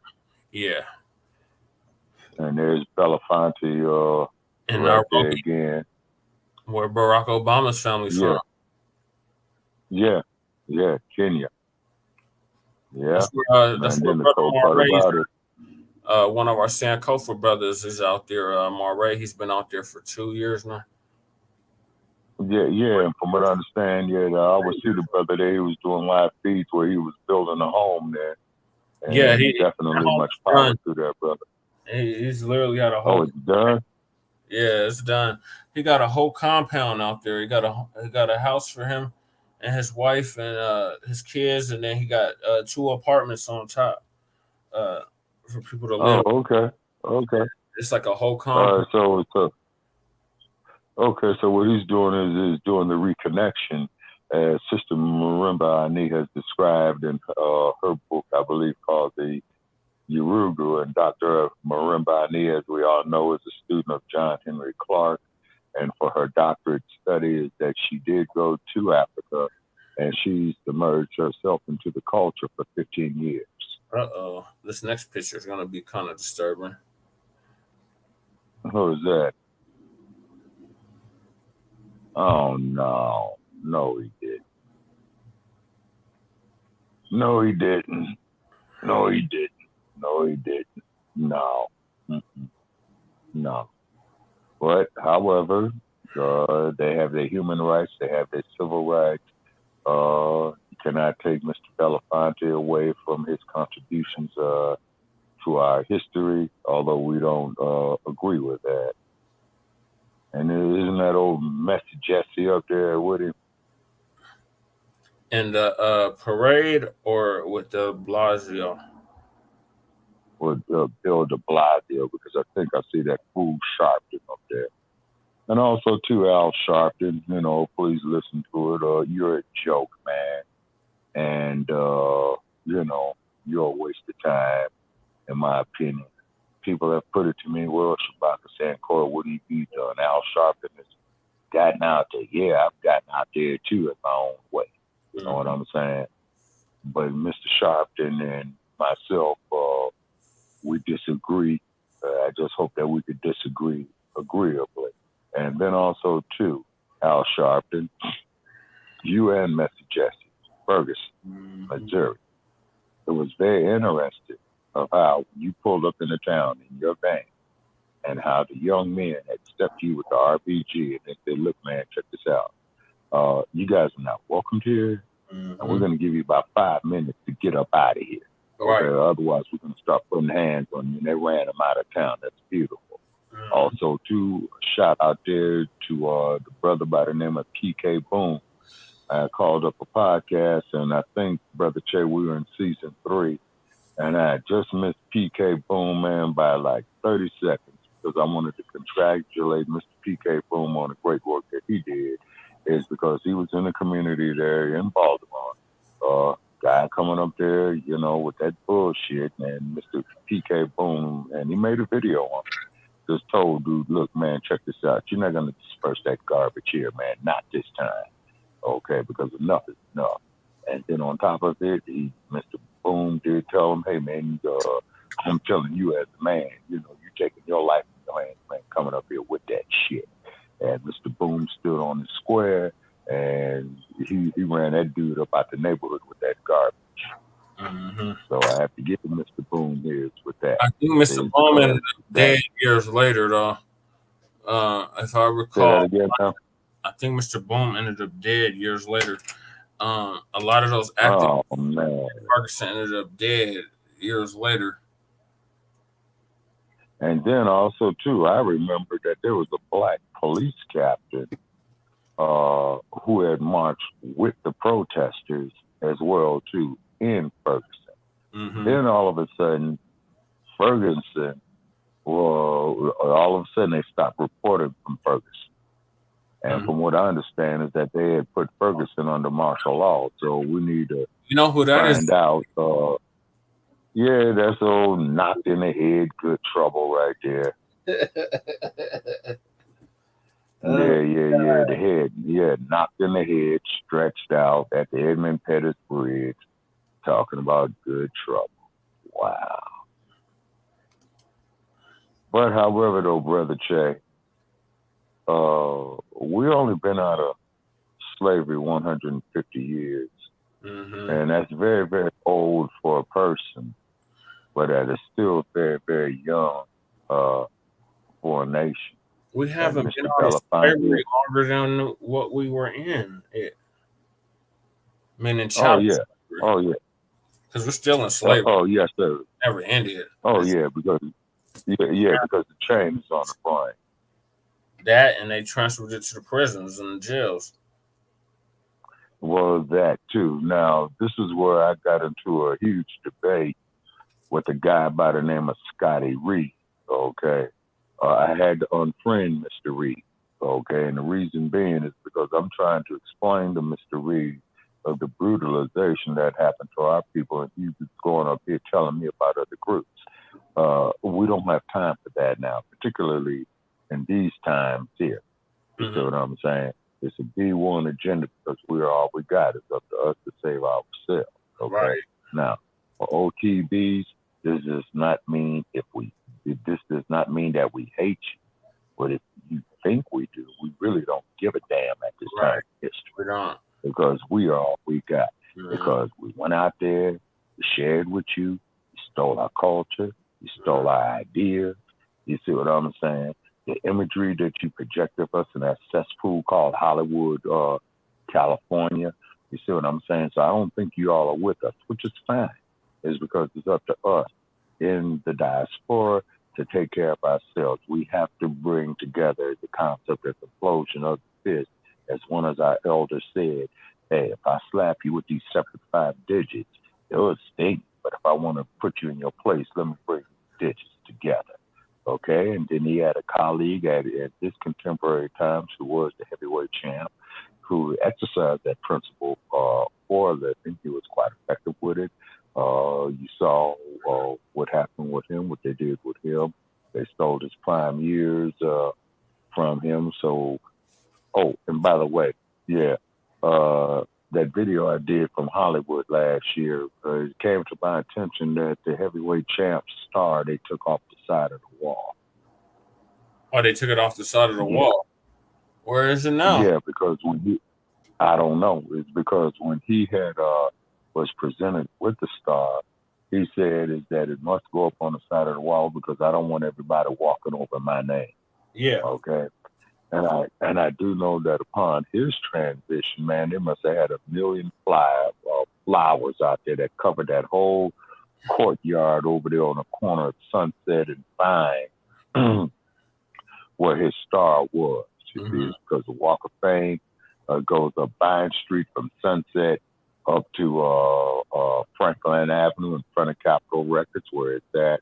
It also starts at Gower on Hollywood Boulevard and goes all the way due west, all the way when you get to La Brea. And where you saw the live feed that I did from the Man's Chinese Theater or whatever what they're calling it from, I was like about 3 blocks away from the end of the Walk of Fame, you see. And then you saw the live feed, you know, people always got a game up there. They're trying to get into your pocket. And then just like he told me to stay away from that certain crew that was the feds. Yeah. You see what I mean? You know, okay. Then too, you heard my disclaimer out there. You also told me to the Screen Actors Guild, to the Screen Directors Guild, to you producers of Paramount, Warner Brothers, and Universal. You all were the big 3 that started Hollywood there in 1912, I believe. And, you know, our classic line, you know, they can go fuck themselves for their degradation of us with them ass-scratching, lots of Boston movies, Mantan, Boylan, Bill, Bojangles, Jackson, and all that. And then as our colleague, Brother Sharif, had showed up on his wall, the art and the work of Oscar Mashore. Okay, and then also, too, we have to definitely remember Mr. Paul Robeson of his stand, you know, speaking of, against the ills of what's happening to Black people in America as well, too, when he made the Emperor Jones. And keep in mind that Mr. Robeson was the subject of the McCarthyism, and he was a graduate with a JD degree from Colgate University. Plus, he was a star athlete as well, too, Mr. Paul Robeson was. Yeah. So, you know, got to remember him as well, too. And then also, too, Sister Rosa Parks, okay, who I met. Let me see. I have seen the former heavyweight champ Muhammad Ali in person. I never got a chance to meet him. Okay. Let me see. I never saw Sydney. I never saw Harry Belafonte. I did see and speak with, she's passed on with the ancestors now, Vanity. who was produced by Prince with the Vanity Six, and her name was Denise Smith. I met her personally in Altadena, and may she rest in power. And she was quite extraordinary. And one thing I will say about Miss Vanity, her beauty was natural. Right. Okay. So No do you have anything makeup. else to say about Harry Belafonte, Shabaka? Because we got Yes, sir. Most definitely. We still got a bunch of stuff to get to. Yeah. Okay. With Mr. Belafonte, definitely appreciate his contribution to our history. Appreciate his artwork. Appreciate his activism, and may he rest in power. Yes, I concur. So our next topic is rest in major piss to the white woman that was responsible for the death of Emmitt Till, Carolyn Bryant. Carolyn Donham Bryant, or whatever what the hell her name was. And the very, very sad part is that she lived to be 80 plus years old, 88. And then too, Brother Parris doing some research on it, is that Biden had did something with the Congress where they closed a file on trying to prosecute her. So we just want to put that out there. Yeah, his DOJ did. Yep, his Department of Investigation or Justice. Yeah, his Department of Justice closed the case. Yep. And then right after that, they come up with the anti-lynching bill. The irony of the situation. And then I'm hearing down there in the great state of Arkansas and Mississippi, they want to bring lynching back as punishment. And also, too, Sarah Huckabee, with your ugly, fat, nasty-looking ass, you can go to hell. Is because she had wanted to tear down the monument and erase the history of the Little Rock Nine of 1957. And then, of course, that's how these white supremacists operate. They don't want to be held accountable for the atrocities that their ancestors inflicted on us. And they think it's going to erase it out of. That's why we're dealing with the panties in Florida, trying to erase the history. They're trying to erase the history because they don't want to be held accountable for what the hell they did and continue to do. But the new black media, we're going to. The new black media and the signal boosters of the new black media, we're going to continue to keep our knees on our feet on their neck, our knees on their neck. Like they did. Yes, sir. Absolutely. And we're not letting up. But so shout out to the new black media. The brother I'm about to play, his name is Torian Rain Reloaded, and did an awesome piece on Carolyn Bryant dying at 88. So I'm going to play that real quick, and then we're going to discuss it, and then we're going to move on to the next topic. Yes.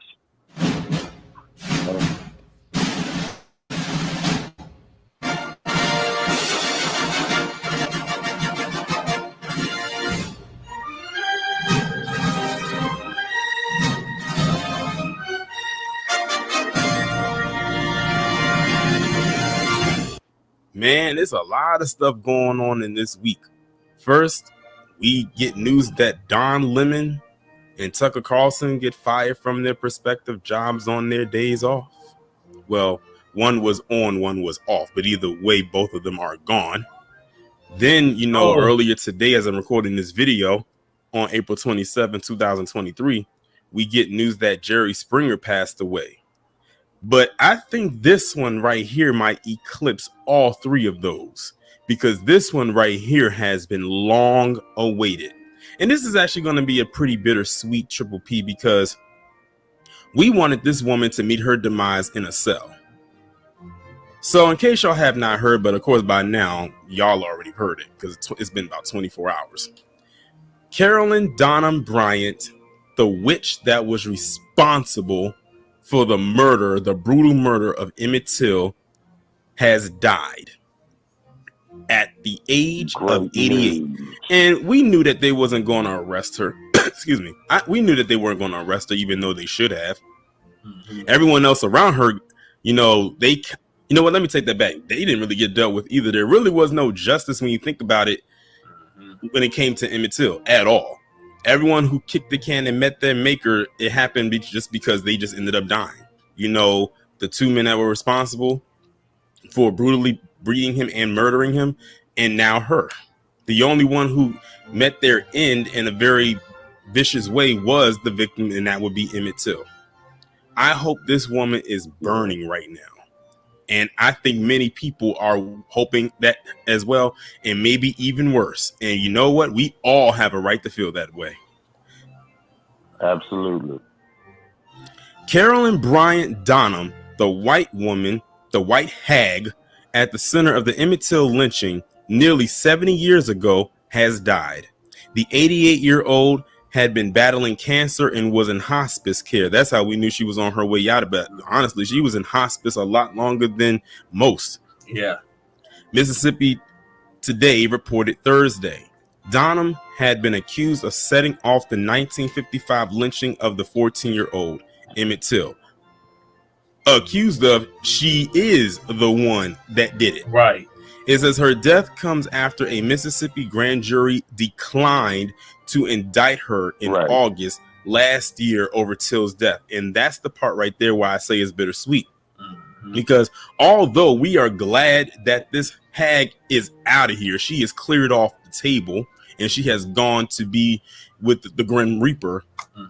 We wanted her to be arrested because nobody surrounding Emmitt Till's murder was ever arrested. The most was charged, and that would be her husband and her brother-in-law. They were just charged, but that was a very open and shut case. They ended up being found not guilty, even though it was very clear of what they did. But of course, you know what it was like, of course, at that time back then. But as for her, she's the one that set it off. I've always said that Carolyn Bryant was the OG Karen. Granted, there were other Karens before her, before Karen was Karen, but she's one of the more famous ones. And when you think about how all these white women act, especially when it comes to black men right now, it always goes back to her. And I'm going to tell black men something right now, and y'all may or may not agree with what it is I'm about to say. You want to know why a lot of black women and even some other black men will criticize you if you end up dating a white woman? Look to this case right here. And Emmitt Till wasn't even dating her. Clearly, you know, that wasn't going to work anyway, because look at the age difference. The other, of course, was the obvious. He's a black boy and she was a white woman. But look at what one lie did. Look at what one lie did. It caused this boy his entire life. He will be eternally 14 years of age. And if you think about all the Black Massacre series that I'm doing right now, what is the catalyst for the reason why a lot of these towns got destroyed?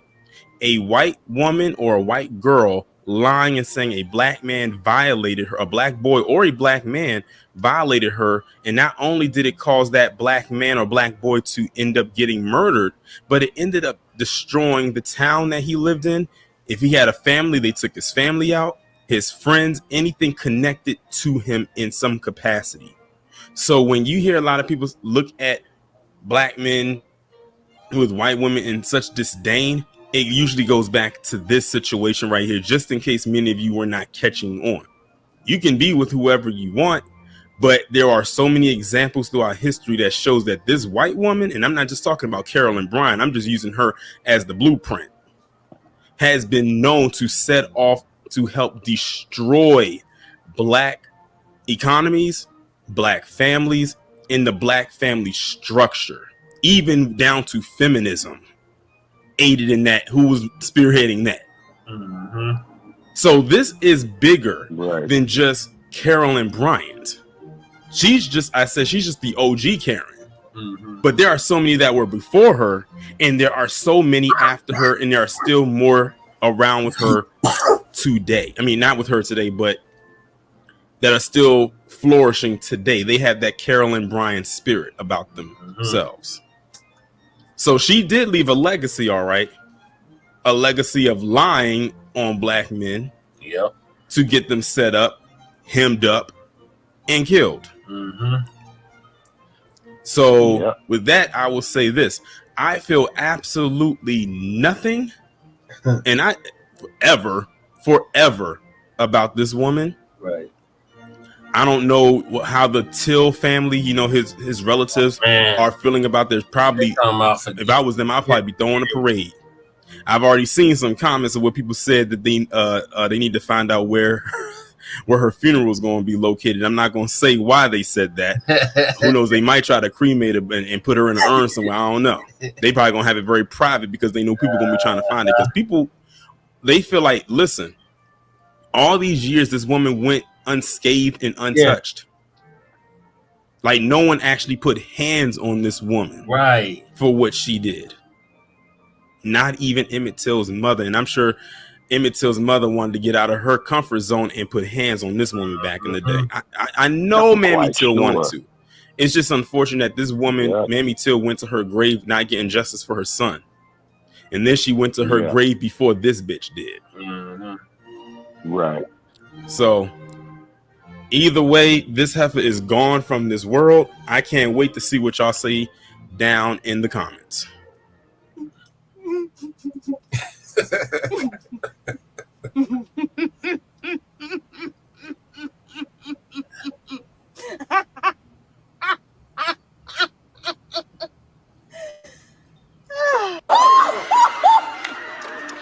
I'm having a heart attack. Damn, this is some scary shit. Oh, I am scared. Yes, makes you rest in freaking piss. No, absolutely. Absolutely.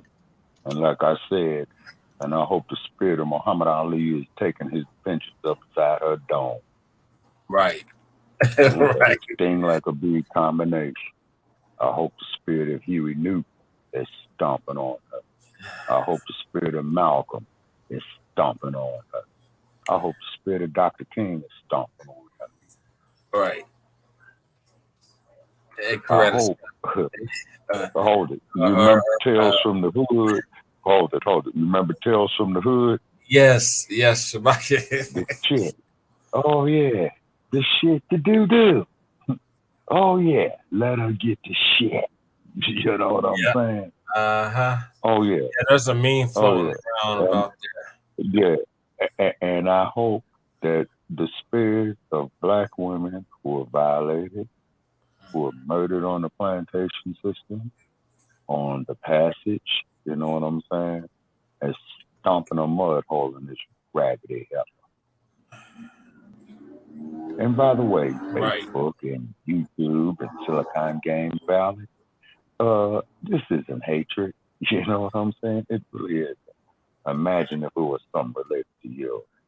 Oh, Mr. Philip Scott. I like Mr. Scott. Okay, but there's one thing I must say to Mr. Scott if he hears it. We don't mind Mr. Scott coming on our groups, you know, posting his material.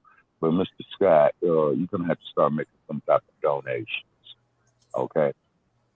Straight out. It's because we got an SOS out for our platform, and we needed to expand as well, too. So we don't mind you coming on there, Mr. Scott. Okay, but hey, man, every now and then throw us a bone, brother. We'd be happy to have it. We love your material. Just show us the same respect. Are you sure it's him that's posting it in our groups or somebody else? Okay, no, him and a couple of others. Yeah, it was him and somebody else. You know what I'm saying? And we don't mind them doing it, okay? Particularly when you marketing stuff, you know, but just throw us a bone. You know what I'm saying? You know, because we're trying to save our shit. You see what I'm saying? Right. You know, because we're part of the new black media as well, too.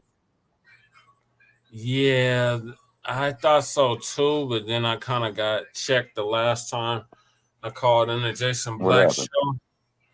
Because they were like, you haven't been vetted yet. We haven't checked you out yet. So check, well, at the beginning of the program, you have to be Well, vetted. they haven't Yeah, you got to be vetted. vetted how? Like they gotta check your paperwork. They gotta make sure that you. Oh no, we got paperwork. We got paperwork. Oh yeah, we got paperwork. We most certainly do.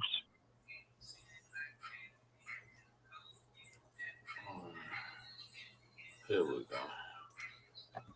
Yeah, Mike Brown, Sandra Bland. Well, there's some good news that was released today in the news. And the great news is Carolyn Bryant, the she-devil that lied on Emmitt Till long time ago. She has recently went to meet Satan and burned in the lake of fire and brimstone at the age of 88 years old. She was at hospice care in Westlake, Louisiana. She had cancer. Now, when I think about this particular story and what Emmitt Till went through, are based on her lies. And we see today that the spirit of Carolyn Bryant just still lives on. You see what Michael Irvin's dealing with, even though he didn't do anything. Every time you look up, right, you know, you're seeing the same old. Look at what's happening with Jonathan Majors. Same scenario. Simpson. Of course, he was in a relationship with that one, but you know, he say he didn't do anything, but you know how it is. If they lay any kind of claim on you, whether you did it, you half did it, or you didn't do it at all, it sticks. Look at Bill Cosby. With that situation with him, Bill Cosby, you know, went to jail. No physical evidence, no anything. And when I look at situations like that, and just historically, and even what happened to our brother Emmitt Till, that's evil. That's extremely evil. But yet these same people still want to come around, same thing, want to get upset if a brother don't want nothing to do with them, or if a brother rejects them, they want to actually attack a brother or pursue brothers that don't want nothing to do with them. You know, I laugh about Umar Johnson. He talked about the Snow Bunny crisis. But do you know more white women come at Umar Johnson because he says he don't want nothing to do with them? I mean, they are the type that if you as a black man tell them, no, I want nothing to do with you, they want to come at you harder. Or if you just stand firm on that, then they're going to try to attack you. Yep. But when I think about this particular story, you know, I think about what's right, what's wrong, and why, you know, I think about why is it that this young brother had to go through that? He was lied on. He came down to Monday, Mississippi, originally from Chicago. He was just visiting. He was in a store. This female lied, completely lied on that young boy. The husband and his partner kidnapped Emmitt Till, tortured the young boy, you know, lynched the boy, put a barbed wire around his neck and a heavy metal fan to try to sink the body at the bottom. Cotton gin wheel. Of course, we know that eventually the body was found. His mother decided to have an open casket, and a lot of that sparked a lot of the protests and a lot of the movements that came with the civil rights movement at the time. But I sit here and think, just as a black man, how come Emmitt Till had to suffer and this woman got to live to be 88? Sure, her life, I know good well it wasn't the best in the world. I know it wasn't. And I'm pretty sure she had some days of torment. But she got to live till she was 88 years old, whether she had cancer, torment, or whatever. I think about all the suffering of black people after Emmitt Till. You know, I think about people like Sandra Bland. I think about black people like Michael Brown. You know, that Tamir Rice, you know, that he was a young boy just like Emmitt Till was.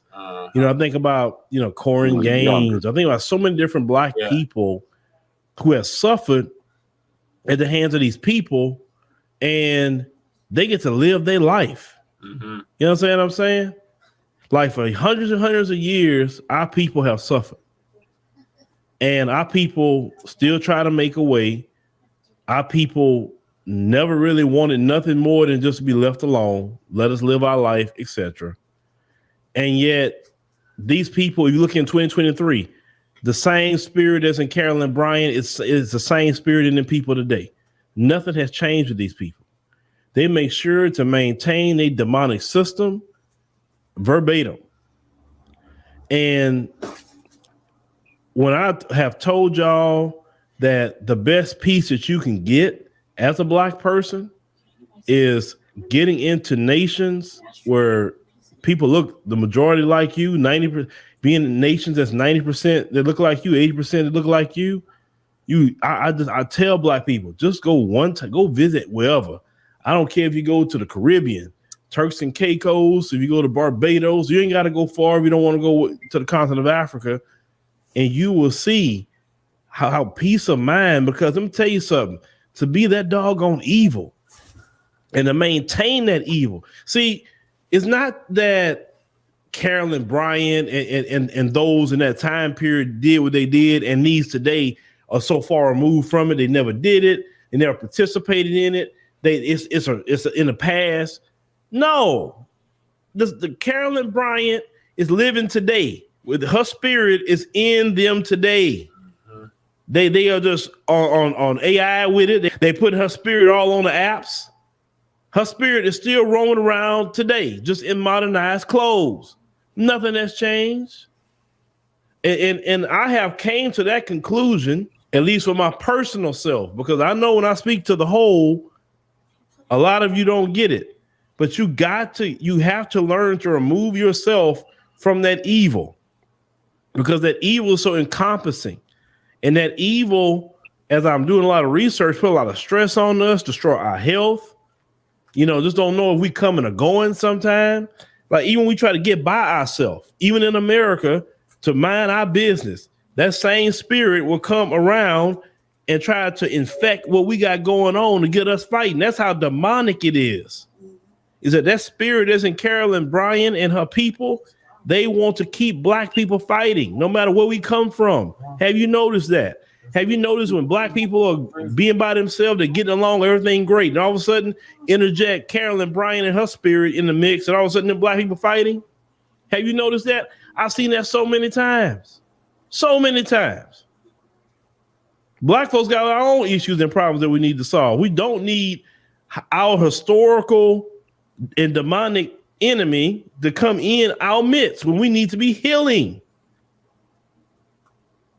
Now, the murder of Emmitt Till sparked a movement, just like we seen the things that got sparked when George Floyd.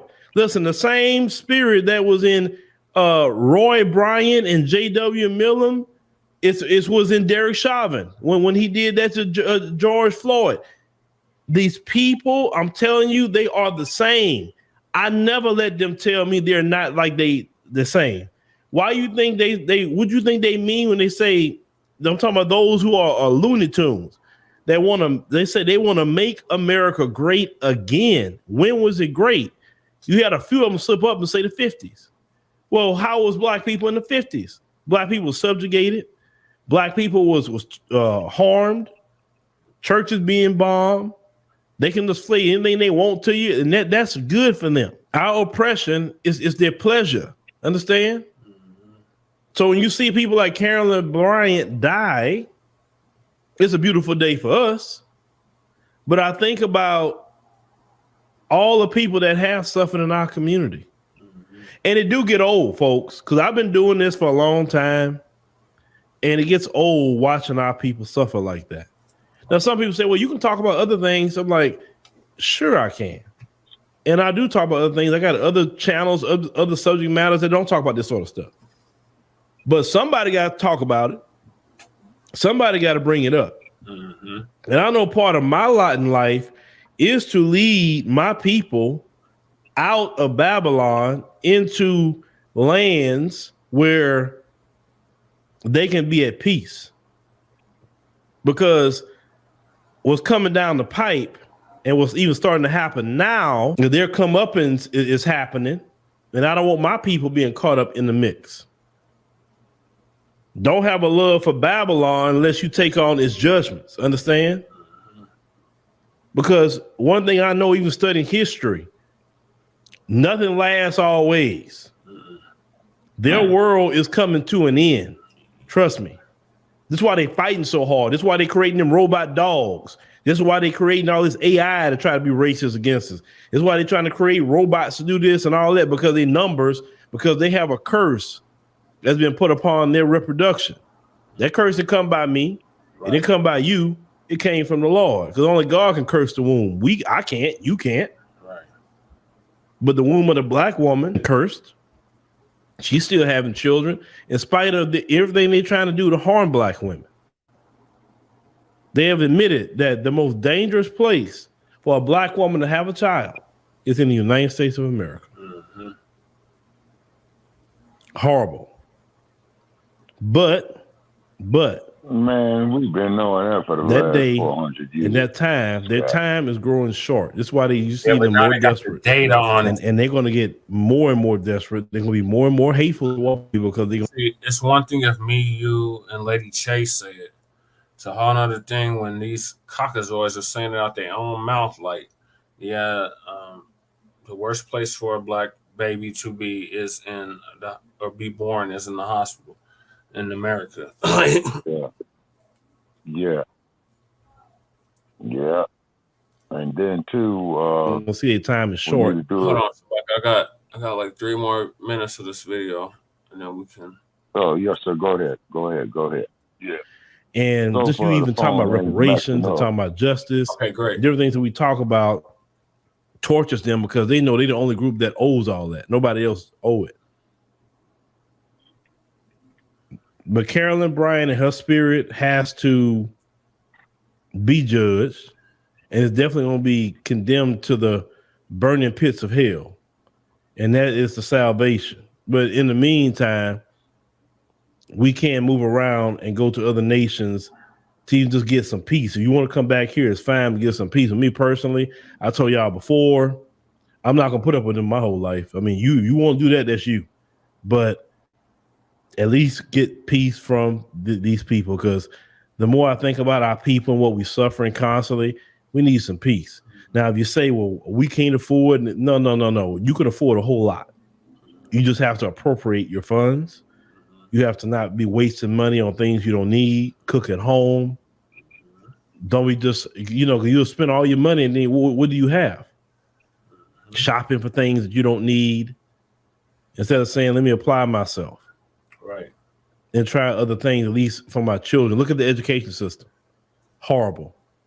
Your children can't even sit in school without one of their children running up in there and shooting up the place. What kind of really relaxing thing that could be for a parent? You sitting there at work, you never know. You may get a phone call that's one of their kids that came and added the place out. You know what I'm saying? We got to have some peace as black people, and we going to get it. We going to get it. I know my messages, I always tell people, not for everybody. I get it. Not all of you can receive what I say when I talk that way. And I get it.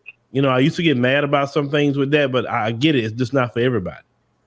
For those of you who have an ear to hear, and if you want to hunker down in Babylon, and that's on you.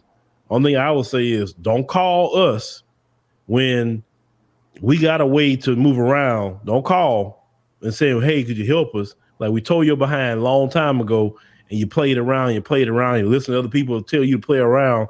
Don't listen to people who got means to leave and telling you to stay. Oh, don't do that. I always tell you that. Get your act together, because the people like Carolyn Bryant, it's a sin of shame she got to live to be 88. In a perfect world, what I'm saying, she would have not even seen 6 months after that child. Right. Them dudes that did it got to be let go because of all white, all male jury say, oh, they didn't do nothing wrong. And then later when they couldn't get convicted of it, they admitted, yeah, we did it. That's what I'm saying? Yes. So for me, even though this is a happy day, for me, I just think about she's just one of many. How many more black people have suffered like that we don't know about? There's been many Carolyn Bryants out there, and they roaming around. They're probably in your town right now. He's right. Yeah, he is right. Yeah, he's right about that. You know, and what they're trying to do is, like I said, once again, Hollywood gaslight us, with prepackaged bullshit. And like I said, need everybody to check that video out that I did there last summer in Hollywood, on Hollywood. And remember, folks, is that Hollywood is a section of the city of Los Angeles. And as Mr. Scott just said right there, is that it is, I'm paraphrasing about it is the ethos of this United States and all of Eurocentric culture. The ethos, which is a group psychology or a group feel of a particular nation, group, neighborhood, what have you, is that we as black men are to be killed. By this lying, stinking ass Carolyn Bryant. They say, you go through that situation, Brother Che. I'm sure Mr. Scott has been through it. I've been through it. Our loved ones has been through it.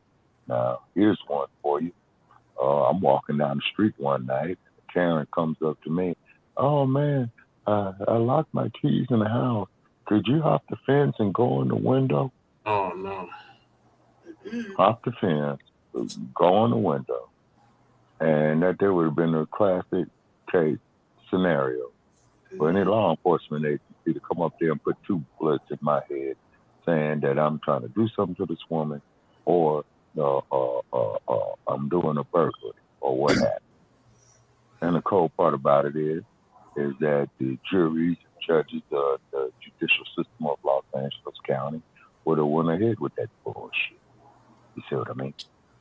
Me and Mad Dr. D, may he rest in power. We have had conversations, about that type of, this Karen is, as I'm gonna start calling it, the Karen Bryant syndrome is what they need to call it. So just like that woman up there in New York City, called the police. Yeah. Okay, just like that woman in New York City who had the dog and her brother was sitting there, you know what I'm saying, in the park bench, minding his own business. And then here comes Karen with the dog. Oh, this black man, this black man, this, that, there, the other. Unfortunately, that brother did put all that there on film, and it probably saved his life. You see what I'm saying? Yeah, but after he got on that, she didn't know what she was doing. Oh, I forgive her. We got to get off of that shit, black people. No. Exactly. Stop. Exactly. That. No, see, there's a time and a place where forgiveness is not allowed. And this is it. This is definitely a classic. This is the Class A case of it right there. Right. Another Class A case is that the panties of Florida, talking about all this make whites feel uncomfortable. And my condolences to the loved ones of the brother that I posted up there on the picture, who was burned, lynched and burned. Okay, and they censored it. You know what I'm saying? And I put up there, not being funny. Do you think that brother was uncomfortable? Right. The panties is talking about, make whites feel uncomfortable. Imagine how uncomfortable that brother was. Imagine how uncomfortable Emmitt Till was. Imagine how uncomfortable Mike Brown was. Imagine how uncomfortable Trayvon Martin was. Imagine how uncomfortable Sandra Bland was. I can go on and on and on. Breonna Taylor, what have you. Imagine how uncomfortable our ancestors were as they made the passage. Imagine how uncomfortable Sin Q was when he decided, you know what, I ain't taking this crap no more. I'm busting about these chains. You know what I'm saying? So when it comes to the Yasa bosses, you know the coons. You know what I'm saying? We ain't got to say no names. Talking about that, we got to forgive them and all this type of shit. No, man. Where do you draw the fucking line, man? You see what I'm saying? Where do you draw the line? Oh, no, well, the best thing to do is not talk about it. No, that's bullshit. it is the best thing to do is talk about it. See, as our people know, I've been behind enemy lines out here in these western states. Okay, I've seen their ethos. I've seen their attitude. I've seen them when they're with their open camera. I see them when they're just looking for an excuse, to put one in a brother. Yeah. You know what I'm saying? You think they got all them guns and stuff? Oh, yeah. And then not to mention the fact, why do you think J. Edgar Hoover had pushed for the disarmament of the Deacons of Defense and the Black Panther Party? Because they don't want us Hoover to declared them public. They don't want that's what it is, Brother Chad. They don't want black men. Right. Yeah. And when they're talking about they don't want black men. They're talking about the good old days, the Jim Crow days. Yeah. They could do whatever to us and there would be no consequences. And them days are long over. Exactly. You see, so what I say to the generations after me, lock and load, protect yourself. Well, study martial arts. We were watching something early on our RBA, and one of the one of the brothers, what was the brother's name? Bishop. One of the bishops was like at the end of his speech, because he got cut off and immediate removed. But he said, "Yeah, we need to be training our Iman. Yeah, we need to be training our children how to shoot guns, how to arm and protect themselves." Young men like 12 years and up. Yeah, young men like 12 years and up. And thank you for joining us, Lady Che. Lady Che has made her presence known. Oh yeah. Sorry, thank you. You go ahead. Hey, Brother Shabaka. Man, how you doing? I'm all right. That's good. How are you feeling? Just I'm feeling okay. I'm like kind of tired, but I'm all right. I did like a 4-hour show earlier today, and I covered up. Oh, okay. You're exhausted. Yeah. Yeah. You're exhausted. That's it with my baby brother in the other room, and news. Listening to the show. I was listening to the show in there. I'm getting out most of the tangibles and like a few of the topics. So yeah, I was pretty exciting. But what he was talking about was we were covering that. I was trying to cover that Justin Jones. I think he's like very performative. So I was covering that, and they brought in baby casket, the bishops and them. But they're out there singing and humming and doing a lot. And the bishop, I forgot what his name is, a brother, he had a whole bunch of clergy up there, different religions and whatnot, talking about solidarity and whatnot. I kept skipping through all that. And then when the imam got up there, and was like, it was really brief because he was like, I think that we should, train our young boys, our young black brothers, 12 years and older, how to, have gun safety training and whatnot. And the bishop was like, absolutely. He's like, I didn't bring you up here. We invited you, but we bring you up here for all that. You go ahead and step back. And then you see, that's that syndrome that Samuel L. Jackson showed off in that movie Django. Yeah, you see what I'm saying? That is a syndrome. Because I was like, why did they come off the stage? Yeah, I was like, what did he do wrong? And we played it back like 2 times to make sure we heard it right. And he didn't say nothing wrong. He did the correct thing. The young men need to know how to handle a weapon and, the proper safety precautions so they can protect their family. They're not out there willy-nilly just shooting. Right, exactly. They have more responsibility. And then have his children be able to do the same thing to protect themselves in case he goes down. Yeah, you see what I'm saying? And the same thing, that his wife, the kid's mama, should know. Okay, just like what Robert Williams did with the Deacons of Defense. You see what I'm saying? Just like, with New Era Chicago, New Era Detroit is doing. Just like, what our crew down there in the Carolinas is doing. Oh, yeah, most definitely. Lock and load. Most definitely know how to break it down. Right. So they don't want us to preserve a future for our black people. Like these white supremacists, Yes, sir. preserve a future for white people and white babies. But when we have the same ideology toward our own people and the preservation of our people, that's a problem. Yes. That's something that has. Oh no. Well, what that is? Okay, what that is, sir, is the American ethos when it comes in regard to black men. And of course, we do know what the ethos is a group psychology or a group opinion, just like what Philip Scott was saying right there, with this Karen syndrome. Yeah. You see what I'm saying? Well, we're going to start calling that's what it is. Carolyn syndrome. This Carolyn. Thank you. Yeah, the Carolyn syndrome. You see what I mean?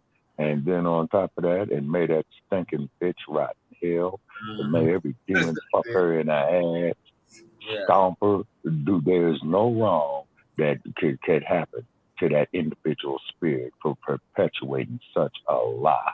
You see, I mean, we wouldn't even do nothing like that. You know what I'm saying? We wouldn't even do that. And you got some powerful sisters out here that does carry the spirit of the abuse in their bloodline as well too. How old was she when she committed this atrocity? Okay, all right. Well, she was 88, right?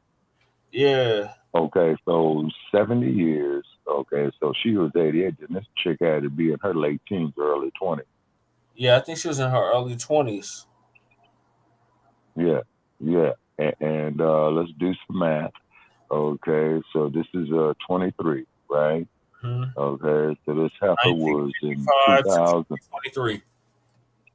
Yeah. So she was 23 years old at the time that she perpetuated this lie. And she was not attractive. You know what I mean?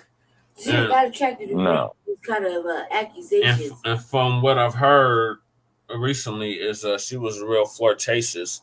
When she worked at that store, she flirted with every man, no matter what color they were, that went into that store.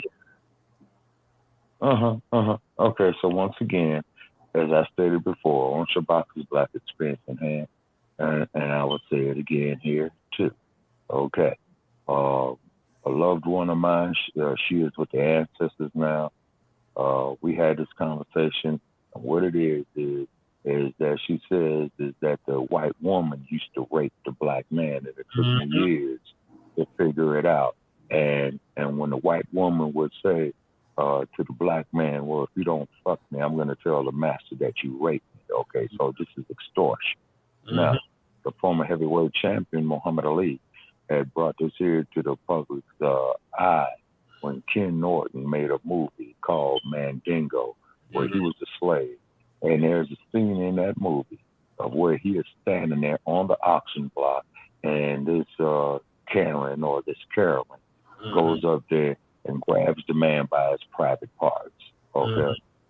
And Ali had went off on that, and I think this is when Ali was making a film about his life story in 1976. And he said, "You will never see me do no shit like that." Right. He said that he didn't say it that way, but that there was essentially the point. Okay. Just like I had stated here, about an hour and a half ago, I'm walking down the street at night. This Karen comes up to me. "Oh, well, I'm locked out my house. Could you hop the fence and go open the window?" Yeah. No. That was a setup for real. Who knows?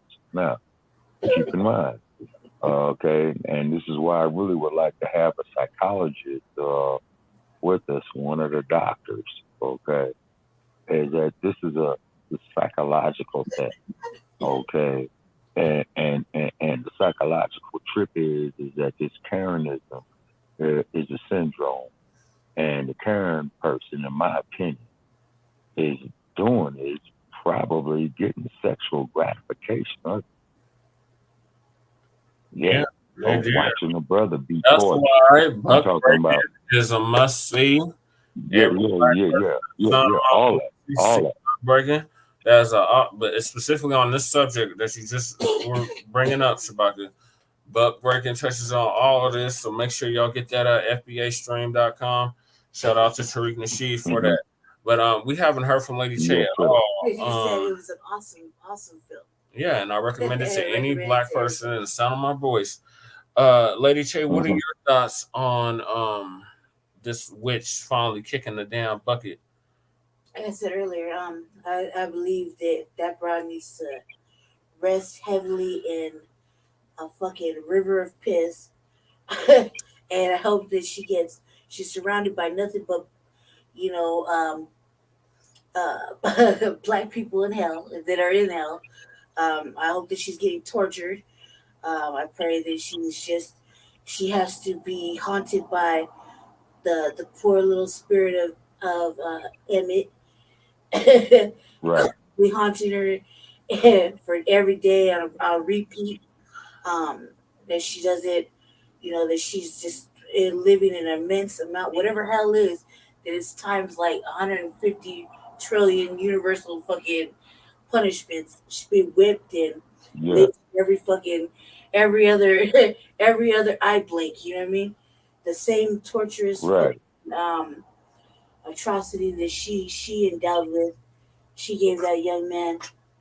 I pray that her level of hell is so horrible, that generations and generations and generations are gonna feel it. I feel like that. Oh yes, ma'am. This lady has started not just, I mean, it was already happening, but this lady just added 70 years of extra trauma, and I didn't feel satisfied when she died. I felt like that was the easy way, when they found the warrant, I was praying that somebody went into a nursing home and drug her ass out all filthy and threw her in a van and and handled up, No. I agree with you on that there, Lady Che. Totally. They should have went up there, grabbed her ass up out of there in cold thunder and rain and throw her ass up there up under the freeway. Well, like really did her dirty. Or I know something even better. Take her out there with the Unhoused and leave her out there in the middle of December and January in Denver. Yeah, nobody wanted to give her that justice. And then it was like when they finally had a chance to get her there, white supremacy, didn't want to punish her because of her age and whatever the fuck. And I'm like, oh, she has a family. She has a family. Oh, but y'all didn't give a damn about Emmitt Till having a family. You didn't give a damn about nobody that this kind of shit happens to, and right. Or not cutting you off. Or any of the families of those brothers who they used to go out there and pick a nigga with and barbecue. Right. You had no not only a material. But what about George Stinney? What about George Stinney? What about the Scotts Barrels boys? You see, not cutting nobody off. But go ahead, Lady Che. I'm just so pissed off with that. This shit is just really don't know what to do. But please continue. It's like so unsatisfying and yet so angering at the same time. I thought when they found that warrant, all of a sudden, decades later, I was like, that was little Emmitt's spirit calling out, like, it's right here. Find it. Help me. I need peace, Right. And they still couldn't do the right thing. They kept moving her around. And then when they finally got her in the courthouse, they just slid that shit under the rug, let this bitch go free. You know what I mean? You had the Panthers at the door. You know what I mean? It could have been like, it was really ugly. It was like the family. Yeah, that was pull-ups. That was last summer and the summer before last. Yeah, the family had a moment. They were like, every black person will be looking for you. And then they gave up like 1 week or 2 weeks later. It's like, come on, man. Like, no, they kept moving her around. Yeah, they kept moving her around with the family who had that such a empowering speech. And then after that, It was just terrible. I felt like justice could have been served, and then we just allowed her to get away with the bullshit again, and now she died on her own accord. It's just so unsatisfying, Now, she died from cancer. She died a painful death, and rightfully so. She needed to go out in pain. That's the best way for her to go out because people go on hospice. She was in hospice. Yeah, hospice on meds. She went out comfortable. Not comfortable. She had cancer. Well, what they should have did, she had what they should have did was took her raggedy ass. Yeah, they should have took her raggedy ass out there 10 years ago, thrown that raggedy man, thrown her up under a freeway embankment in snow, winter, with no clothes, no drawers. What really bothered me is that how many black people came in contact with this broad in the whole fucking 70 years and nobody just handled up. You know what I mean? Like, that's what bothers me the most. But you see, but on that there though, you have to understand on that there, Lady Che, is that woman was protected. Exactly, that part. Yeah. That part, she was protected. Okay, so therefore, with her being protected, and once again, I'm going to fault Barack Obama on this because he was the president of the United States. Yep. He could have signed any executive order. He could have went there and ordered the feds, hey, check this out, man. You get your ass down there and make sure that bra come up missing. That's all. Look what the feds did. Fred Hampton. After all, look what the feds did to Corinne Gaines. After all, look what the feds did to the other sister down there, Sandra Bland. Yeah, that was all under all Sambo. But this is why we stress we got to have our own people in these seats. Like, we got to have people that have the same black experience as us. And the B1 agenda. They're not going to have our best interests in mind because they don't have the same experiences as us. They don't have that generational trauma being passed down generation to generation. This is why. Oh, yes, sir. Absolutely. That's why it's so serious. Absolutely. Delineate. And delineate. Yeah, and it's very. And make it be known, like, look, we can't keep falling for this stuff. Like, we're literally being erased. Like, they always talk about erasing of other groups. We are being erased. Our history's being erased. Our history's being accomplishments is erased. Erased. Then on top of it too, Brother Che, not cutting you off, it is the erasure of the black male they want. Keep in mind, white America loves the black female. For the Good Friday reason, you know what I mean? But the black male, they want to erase. Okay? They want to erase. And as Brother Malcolm had stated in his many speeches, the mother is the first teacher of the child. You see what I'm saying? Okay. So they want the black male erased is because they don't want the black male to procreate. They don't want the militancy to procreate. They don't want the natural anger of manhood to procreate within us. They want us effeminized. They want us, they want us diluted is what they want. Yeah. That's exactly what I mean. Okay. And Brother Malcolm we've been fighting racism, white supremacy for centuries. Yeah. They don't want that to be passed on.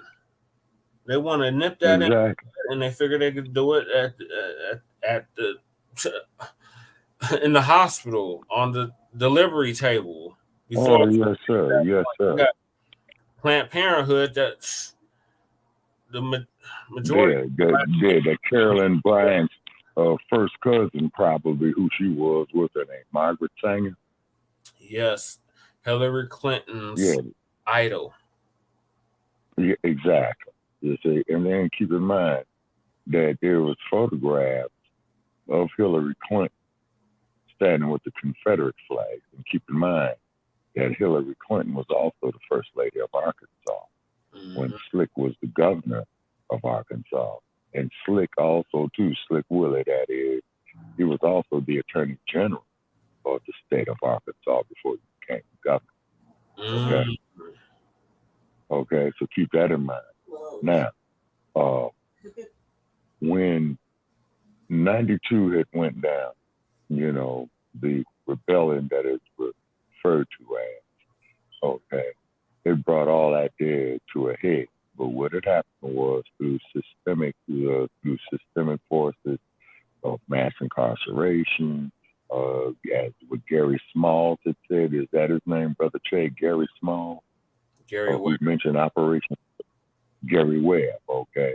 And Mr. Webb had stated that he's been shot at twice, and he came up dead, okay? And he came up dead, okay? So therefore, Karen Bass, you're welcome to call into Shabaka's Black Experience at Hand. And also, I am putting that out there on social media right now. Blog Talk, you're getting ready to hear from me, because from what I understand is that you are charging people on their cell phones to call into our platform. Okay, we're going to try to get your ass to court on that right there. It's because anytime that I sit up here and I look at all this garbage and this bullshit that you put on my phone that I pay for, and I pay a bill every month, and you all put this advertisement stuff up here with this garbage. Okay, no. How dare you, Blog Talk Radio, sit up there and that you're gonna charge our callers to call into our platform? And I'm gonna try to do my damnedest for the rest of my days to get your ass to call this court of false advertisement. That's what I'm going at. Yeah. How dare you do that, Blog Talk Radio? You know what I'm saying? But you don't do that there, and I bet you dollars to donuts you ain't gonna do that there to the Carolyn Bryant supporter show. Pay for it. It's like paid. I know you ain't. No, Lady Che, that's exactly what it is. Exactly what it is. Yeah. That's exactly what it is. And I'm going to try to figure out some way, and when I find some time, Brother Che, and I'm stating this here on air, is that I got to put together, or we got to put together a legalese document, you know, to haul ass within a court. Now, Blog Talk is headquartered down there, believe it or not, in Texas. They were in New York, but they moved to Texas. Okay. And then I got to pull up all the emails and receipts and stuff like that. And then you're going to sit up there and allow garbage to come on there. And I bet you ain't charging them people with them conservative Trumpite shows. You see what I mean? See, that's insanity. And that's gouging the public.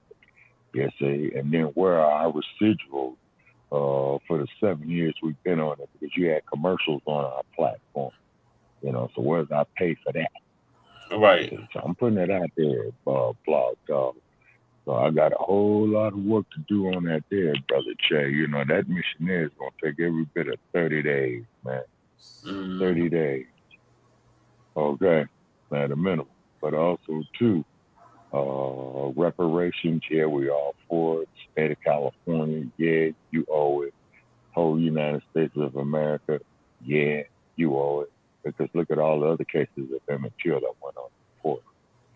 Look at the Atlanta child murders when y'all falsely accused Wayne Williams, Fulton County, Georgia. Shabaka. Georgia. Shabaka. Yes, sir. This is going to be in waves. So the first wave is chattel slavery. The next wave is Jim Crow. The next wave is mass incarceration, redlining, you name it. But the first things first, they got to pay us for chattel slavery, which we haven't been out of longer than we were in it. Right. And we have yet to be compensated for that. And that is what generated majority, if not all, of this country's wealth at that time. You're right. You're right, Brother Che. And just off the law of economics, okay, is that the money that was made off the slave market itself. Okay. That's right. The money that was made off the agricultural production of the slave, okay, generated revenue. The slave trader violating our young black women, on Black Friday, benefited the slave trade. Plus, these young girls were the victims of institutionalized rape, and I'm quite sure that it got very, very physical. Thomas Jefferson, I hope that you're getting pissed on like the spirit of Carolyn Bryant, is because you were a raping slave trade pedophile.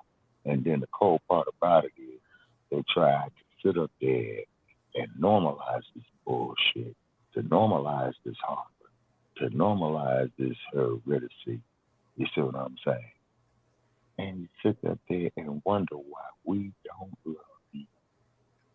You sit up there and wonder, calling to our platforms and disrespect us of why we hang up on them. And then brain dead ass Negroes like Keontae. I don't hate that brother. I feel sorry for him. Right. Right. I feel sorry for those like that. Now, on the flip side of it, I feel a little hostility toward them. Okay, it's because what you're doing is, with that mindset, you're jeopardizing my personal safety and of my love, rather directly or indirectly. Right. But okay, I gotta move us on, or we're just gonna be here all night. Oh, yes, sir. Yeah, because we're going on 3 hours now. Yeah. So, Lady so K, far the phone ain't heating up. That's the great. phone ain't heating up. I'm happy to hear. Lady K, was that it for your thoughts on Carolyn Bryant? Yep, that bitch could die. I mean, she could always just sleep in a whole pile of shit, rest or not rest. Actually, stay awake and piss. Stay awake and piss all night, forever and ever. Don't go to sleep, stay awake in it. A whole fucking river of piss and shit. You know what I mean? And I hope it like my son. It's baking in it, so raggedy ass old and then murderous mother. Yeah, and then what they need to do is that they need to take her remains and throw it in the sewer. Well, they're being real hush. We don't even know if she's gonna be cremated. We don't know where she's gonna be buried, but we're gonna find out. Too, like they did do it to yeah, like they've been doing. They got to do a public record on it. Yeah, they got to do a public record on it. Every year they shoot Emmitt Till's headstone, the white supremacists. Every year they shoot Fred Hampton Jr. headstone. I pray we find out what it is and everybody go in there. Okay, and then find out where they're gonna plant this stinking ass heifer. You see what I'm saying? And make it a point to return the favor. Mm-hmm. Oh, that's what they're worried about. That's why they're being real hush hush. Somebody's gonna find it. Okay, well, you see. Well, see, that's just right there. You see, now where's the Warlocks? Where's the Uncle Tim Scott? Where's the Hershey bars? They just gonna total line, Shabaka. That's why I don't belong to. I would never belong to any other parties because you just. Oh, wait a minute, and then also too, we got to say this here too. How does the Madam Vice President feel about that? She ain't gonna say nothing either. Like I said, they should just gonna toe the line. The Democrats don't give a damn, and neither do the Republicans. Republicans. Okay, now the reptilians. Now here's one thing I'll say about the reptilians and the dump crew. They state how they honestly feel. Mm-hmm. You see what I'm saying? Okay, now with you stating how you honestly feel, I'm more comfortable around you because I know I might have to do something to you to protect myself. Yeah. But these Karens, hold it, with these Karens, with these hiding Bidens and old Clinton boy down there with the federal crime bills and all that. No, you motherfuckers are scary. Mm-hmm. Very scary. Yep. I mean, Just like what Mr. Sims said in Tales from the Hood. Mm-hmm. Yeah, you all got the shit. Yep. Oh, yeah. Yep. Clarence you all got the shit. the third. Yep. May he rest in power. Yeah. I hope he's torturing that. Oh, yeah. Oh, yeah. Another thing about Clarence Williams III, do you know that who he was married to? No. Who his wife was, and she was a great actress as well, too. No, who? Gloria Foster. Oh. Okay. Yeah. Gloria Foster, yeah, because she came around in Belafonte's time and Sidney's time, doing stage acting work there in New York. Same thing with Moses Gunn and Moses Gunn. If everybody saw the motion picture Shaft, he was Bumpy Jonas. And of course, he was patternized after Bumpy Johnston. Yeah. You see what I'm saying? Yeah. Okay. And he's dead. And I'm quite sure that Mr. Gunn was out there doing a lot of activism as well, too, because at that time, from what I understand, and speaking if I got the history right, besides Belafonte, Portier, Lena Horne, even Joe Louis had did some activism with the case of Isaac Woodard. Now, of course, you know Isaac Woodard was a World War II soldier. Okay, he was coming back. He got discharged from Fort Banning, Georgia. He was going through Carolinas to go home, be with his wife. Him and a Greyhound bus driver got into a dispute because he had wanted to take a piss, you see, which is only human, right?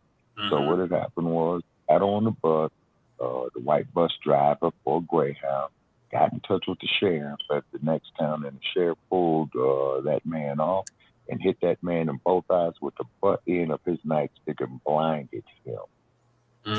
And this man was a World War II veteran. Then, of course, a lot of black veterans who came back to the U.S. from the First World War were executed. You see what I mean? You know, I don't want to talk about that shit. They want us to think, you know, that was just so long ago, or that never happened. We should just and get over it. Right. How are you getting over it? It's still going on. You still haven't compensated for any of it, but you want us to just suffer fully, like the X-Man said. But I got to move us to the next topic, Shabaka. Yes, sir. All night. It's already. Here. Jerry Springer. Yeah, so we said rest in peace to Jerry Springer, only for the reason that he exposed all the trash in American society. That he did. For those that don't know, the former mayor Cincinnati turned TV talk show host Jerry Springer just passed away this week as well. And he died, I believe, from pancreatic cancer. So I'm going to play a video about him, and then we'll discuss further. We're all the same. Some of us just dress better. So it's not like I'm better than the people on the show. This is a ride, and we're all incredibly lucky. Jerry Springer has died. He was 79 years old.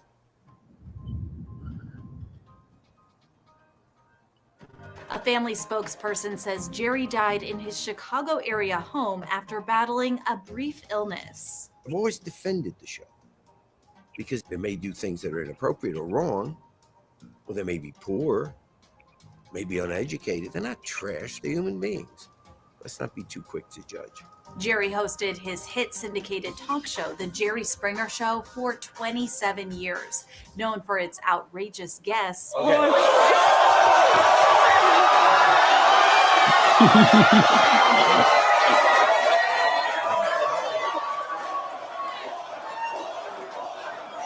And audience chants.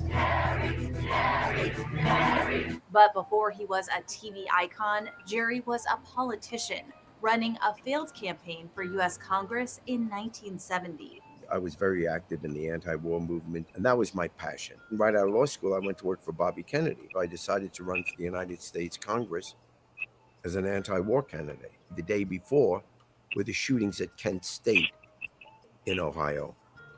The Oh outrage yeah, I of that remember that. resulted in me winning the Democratic primary.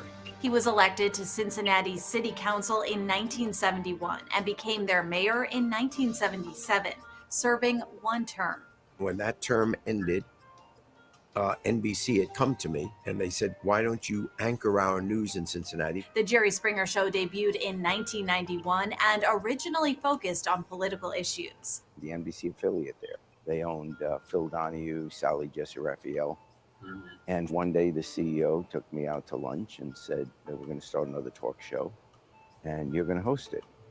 It wasn't anything I ever aspired to. It wasn't anything I know anything about. I was assigned to host the show and the show suddenly took off and here I am. The show aired its final episode in 2018. When I signed, it was a side job. I just signed for 6 weeks. So there was no expectation, but it just keeps lasting. It's fun to do. I enjoy it. It's a circus. It's an escape. His courtroom show, Judge Jerry, ran for 3 seasons. Next time that happens, call him an Uber. And his last TV appearance was on The Masked Singer in 2022, where he performed as the Beatle and sang a Frank Sinatra classic. Just thinking of you and the way you look tonight. Jerry is survived by his daughter Katie and sister Evelyn. I didn't grow up wanting to be an entertainer. So I'm lucky because the truth is anybody can be a talk show host. You do 3 things to be a talk show host. You have to be able to say, you did what? Come on out. We'll be right back. If you can do those 3 lines, you've got a career. I know what I'm going to put on my tombstone. I won't be right back.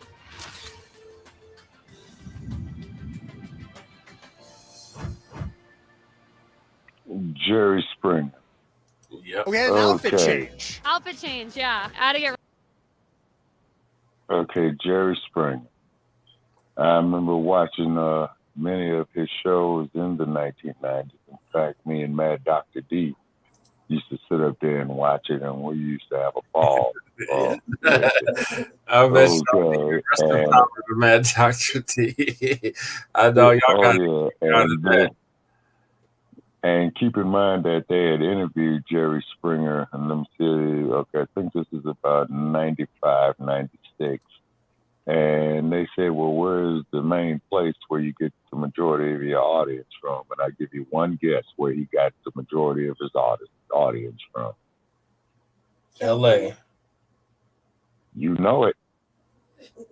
Yep. And then Steve, the bodyguard Steve, who has his own show, Steve Philcos now. Yeah, that he was one of Jerry. Yeah.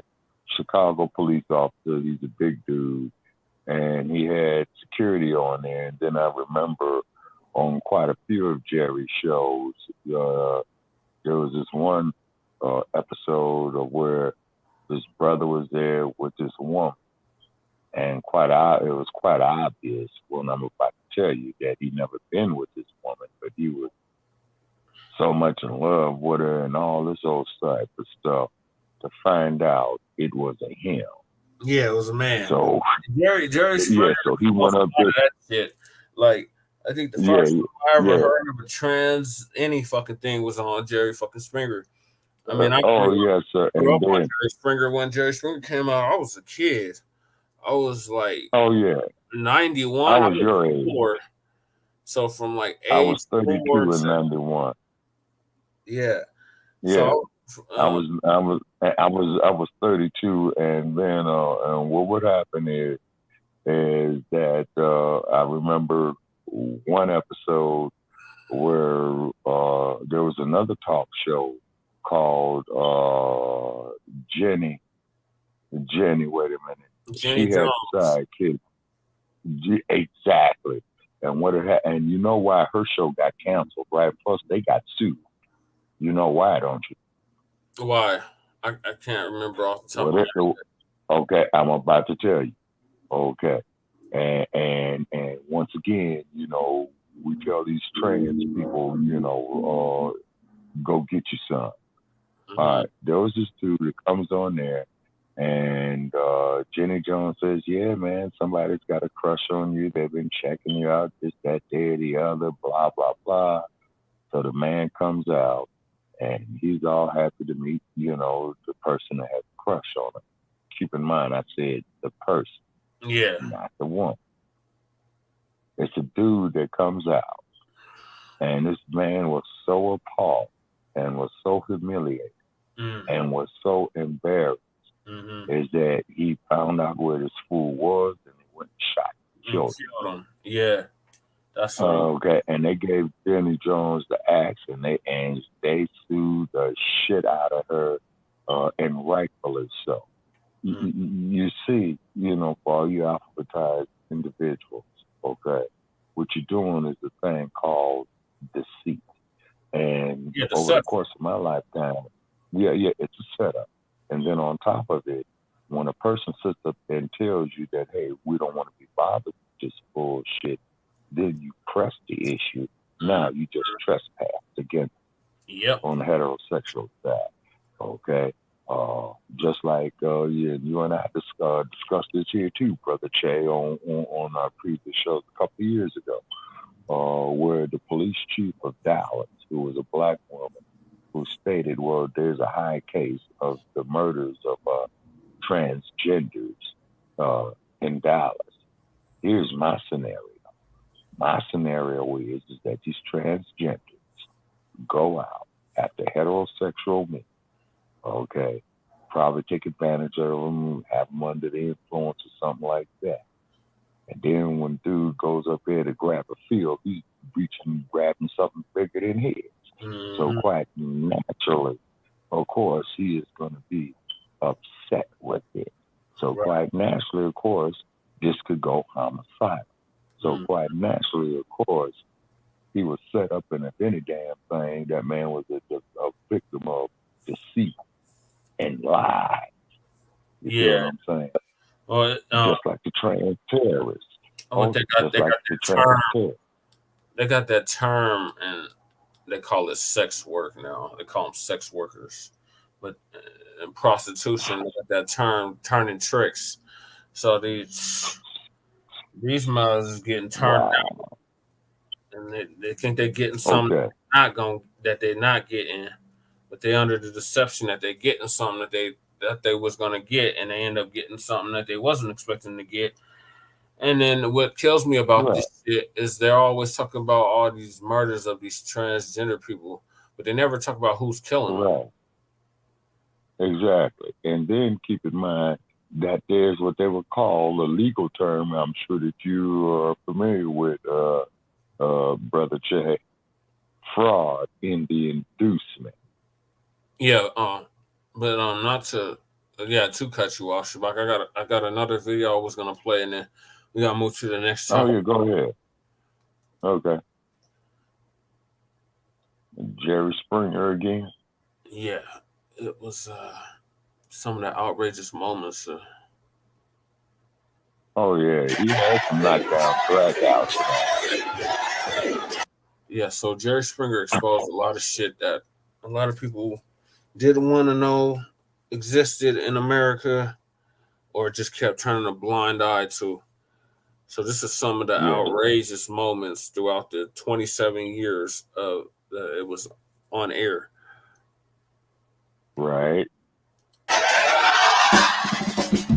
Jerry Springer was best known for his controversial talk show that he hosted from 1991 to 2018. Here's what I'm worried about, that one day this show will be put in a time capsule. The show was full of outrageous moments and guests, like this man who lived in a box. I'm going to sit here on this stage until you can convince her to come back to me and take me back. The show was also notorious for its on-stage fights and wacky storylines. What do you mean get married? You have a girlfriend? I have a fiance. The show ran more than 4,000 episodes, with its live audience playing a big part in its popularity. Hi, Jerry. My question is for Pee Wee Herman with the black bow tie. Do any of you women have any self-respect at all? Did you get dressed in the dark? Because I'm pretty sure that shirt's supposed to go the other way around. niggas used to be off the freaking chain. Yeah, My favorite fight was man, when the KKK tried to come up on the stage. They got volleyball. Oh yeah, and they got stomped. Yeah. Oh yeah. Most definitely. And then too. And then I'll never forget where these two women got into a fight on the show over this man. And what had happened was one chick is gonna step to the other one, and that other chick caught her with a picture perfect right cross and knocked her glasses off halfway into the audience. I mean, it was picture perfect. Yeah. You know what I'm saying? Yeah, it was picture perfect. And then of course when the Klan got stomped, that was a good one. Yeah, that was my favorite one. Glad get the stomp. Oh yeah. And then remember that white supremacist that tried to fight Jerry on stage because he was raising his daughters to be racist white supremacists too. And Jerry was you know, you should be ashamed of yourself. It's bad enough that you're like this, but now you're teaching your kids to be like this too. And he was trying. He was like the first Holocaust denier, and Jerry was like, "You need to shut your freaking mouth." And they were about to fight on stage, and Steve and all them jumped in the way to keep Jerry from fighting. Oh yeah, well that's what he had Steve there for. Because Steve was a big dude. Okay, and then also too, Geraldo Rivera. Not taking away from Jerry Springer, but this is still along, the line of Jerry Springer. Geraldo Rivera was a talk show host as well, too, although he went to Fox. Yeah. And he had hosted a show, and he had Roy Ennis on there, who was the chairman of the Congress of Racial Equality, right? Yeah. So therefore, he had his white supremacist come up there. And the white supremacist had referred to Mr. Ennis as an Uncle Tom. And Mr. Ennis said, "Man, who you calling a Tom?" And he went up there, and Mr. Ennis went on there and grabbed her, man. And the whole stage went into a melee. The whole audience did. Somebody threw a chair and hit Ronaldo. Oh, yeah. Geraldo in the nose. That's why you saw him wearing that face mask and what have you. Oh, yeah. He was fucked up. You know what I'm saying? Yeah, but the thing is about Springer, I would say, is that his show was entertaining. Hell, I even considered going on the damn show. You know what I'm saying? It was American TV. A whole hour of this shit. Oh, yeah. And he would fly you out there, you know what I'm saying? We used to ditch classes to go home or go to somebody's crib and watch some damn Jerry Springer. It became a staple in just about every American home at that time. Like, everybody. Oh, yeah, absolutely. Stopped everything they were doing. He came on at late night. Hour and watched that shit. Yeah, he used to come on at night, and then he started coming on during the day. Yeah. 2 o'clock. Yeah, and Jerry Springer was he became big time after Phil Donahue was on his way out. Because when Springer came in, Phil Donahue was on his way out because Phil Donahue had been on air like about 27, of at least 20 years at the time. Yeah. And the thing is, not taking nothing away from Springer, but still talking about controversial television, I'm going to call it as a whole. Yeah. Because Phil Donahue had everybody on his show, but Phil Donahue didn't have no fights on his show. No. And I recall when Khalid Mohammed had went on Phil Donahue's show, and I did put the clip up on my wall recently, is where Khalid had said they would always give you some fuck dancing, half fake, half prize, brainwash ass nigga. And Donahue had asked Dr. Khalid this, and do you feel that Jesse Jackson is a half baked, half this, brainwashed Negro? And Dr. Khalid said to his very best ability, to the utmost of his ability. And Donahue had Sister Soldier on there, and I think that was one of his last shows where Sister Soldier came down on Cornel West. She came down on Tony Brown, and where she had came down on the educational system as a whole, because you could tell that Sister Soldier was an educated woman. You see what I'm saying? Very much so. She sounded just like a college professor. And I put the clip up on my wall, and I do know that she was doing a book signing in Panthertown one time, and I was trying to get to her when we had first started Shabaka's Black Experience in the Hand, you know, because I'd wanted to invite her on the show. But however, those Sister Soldier, if you do have an open invitation for our platform, ma'am, you know, you can get in touch with us on social media. You can get in touch with us on Stinky Bird with the Twitter handle Shabaka capital EXP. You see, so, and then Jerry Springer did speak about a lot of contemporary issues that was going on. Yeah. And I do know that he did speak about the rebellion in 1990, 31 years ago today. All right, it's because you had the trial of the cops that beat Rodney King. Then you had the trial of the cops that, of the brothers that they called the LA4 that beat Reginald Denny out there on the corner of Florence and Norman. And one of them dudes got hit with 10 bullets. Another one that got hit with 5. And I think the other ones, you know, that they got anywhere from 2 years all the way down to time served, you see. And there was a big movement about Free the LA4, in which they were called, if you could Google them there, Brotha Che. And if they're not there, then that goes to show you that Google is very, very selective with its artificial intelligence. You see what I mean? And Jerry Springer, you know, that dude was the talk show host. He was entertaining. He did bring and expose a lot of trash of white America, which he did. He did bring to the mainstream attention bigotry of hatred, you know, as well too. And then he did bring the blueprint of this transgender shit that you got going on to this day. Because keep in mind, people, is that Hollywood, social media, see, they got all this shit up on the drawing board for 25, 30 years from now. Yeah. So all this garbage that we're seeing with this bullshit, you know, is that they had put up on the drawing board in the late 1980s, in the mid 1990s, and then in 1994 when it came out with .com. Okay, you see, then they started that Silicon Valley started booming from there. They say they started booming, and then then the tech giants came on. Right, Shabaka. Zuckerberg, yes.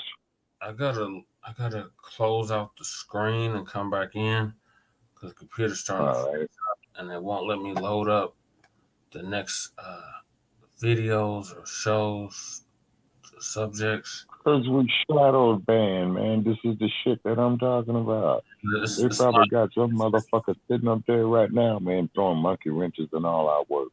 Yeah, well, that's a given, but that's not it. It's the computer. So I got to close out this browser and open it back up. So just continue talking about the rebellion, and I'll come right back.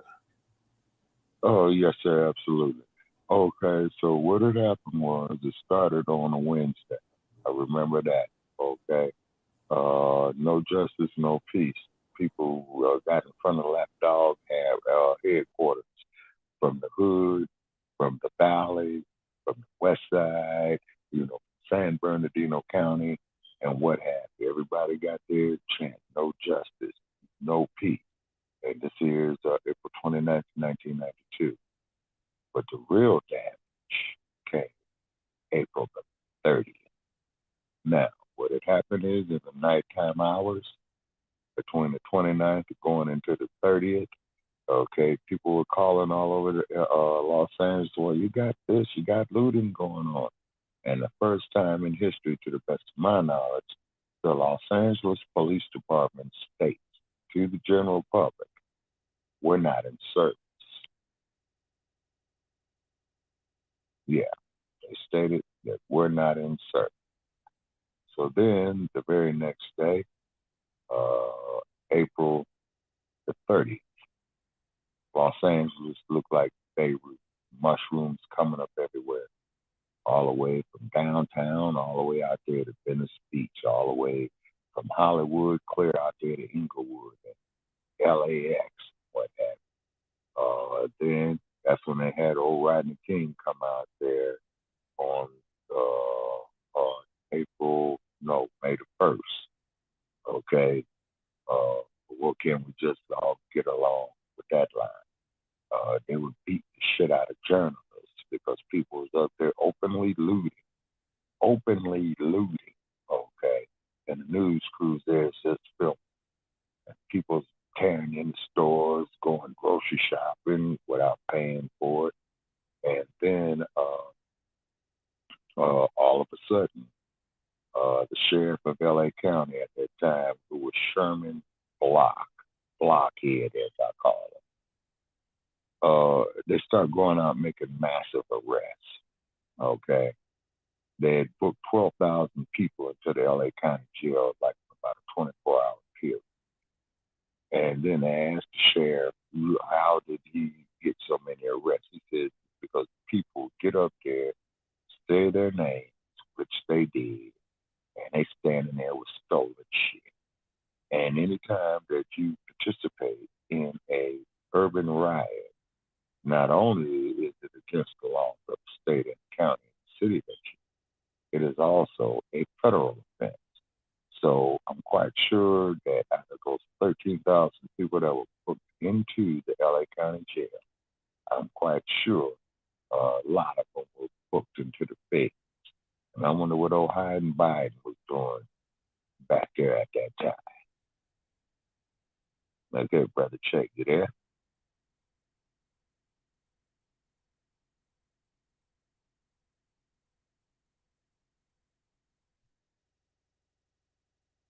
Okay, folks, we're dealing with some technical difficulties now. Okay, I'm back. Okay, all righty. The whole thing froze up. Yes, sir. All right, Lady Che, last thoughts on Jerry Springer? My favorite was when they used to throw the chairs. Yeah, the chair throwing was fun. Chair throwing, and man, every day at 2:00 through the week, you can catch me watching some nonsense.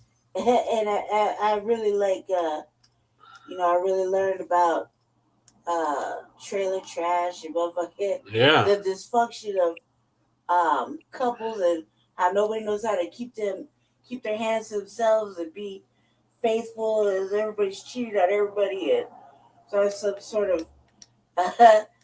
sort of gay shit going on. There was always something. And it was never a dull moment. It never ended. Like for me, it's like, and it was kind of amusing. And there's still times where, like, we were watching a couple little little memories the other day, and you laughed for like 2 hours straight. Yeah, it was hilarious. It was good. So, yeah, it was downright outrageous. The top fights, the top roasting sessions, and the Klan getting beat up. Oh yeah, that was beautiful. That was real beautiful. And that stupid talking about you're just jealous because you can't join the Klan. Like, who should join the Klan? Wow. That was the best one. Yeah, but like I said though, and Oprah Winfrey, she was at her peak at that time as well too, when she had the Oprah Winfrey show. Mm-hmm. And Phil Donahue, was on his way out. But Phil had done, like 25 years already. He did at least, quite a few years already. So Phil was pretty much like the granddaddy of those daytime talk shows. You see what I mean? Because he had started way back in 1967. Phil Donahue. Now, another thing about Jerry Springer is that he would come out at the end of the show and he would always give his closing thought. And, you know, he had a lot of words of wisdom and he would drop some gems. And just like you said, Brother Che, he exposed what these motherfuckers was about. Right. You know, with that. You see what I'm saying? He really did. You see? So, you know, may Mr. Springer rest in peace. You know what I mean? Did his job. He made his money. You know, in fact, they even made a movie. Yeah, about Ringmaster. Jerry Springer. Exactly, where he was shows behind the scenes where he interviewed people coming on the show or the outrageous shit that they was talking about. And then, you know, when people would get into it in his office, he would say, hey, save it for the show. Right.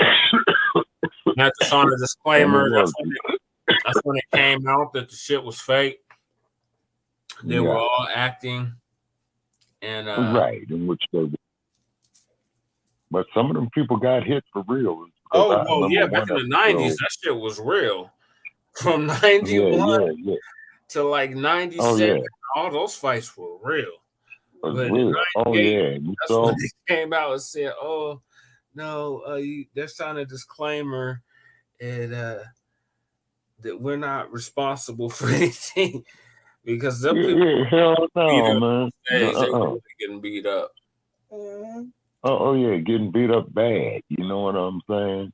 And that's back when they used to let them bang. They used to let them bang for real, for real. They would wait until somebody got seriously beat up before they started breaking up them fights. And then they that's when they started bringing speed on. Oh, ding, ding, ding, ding. They would start ringing that bell and it was on. I like when sneak it in, be like, they've been listening backstage. Yeah. Let's bring them out. Here's so-and-so. Oh, my God. There'll be moments where must don't even get on the stage. They get hit. They're coming out the as soon as they walk out there, they get nailed. You know what I mean? And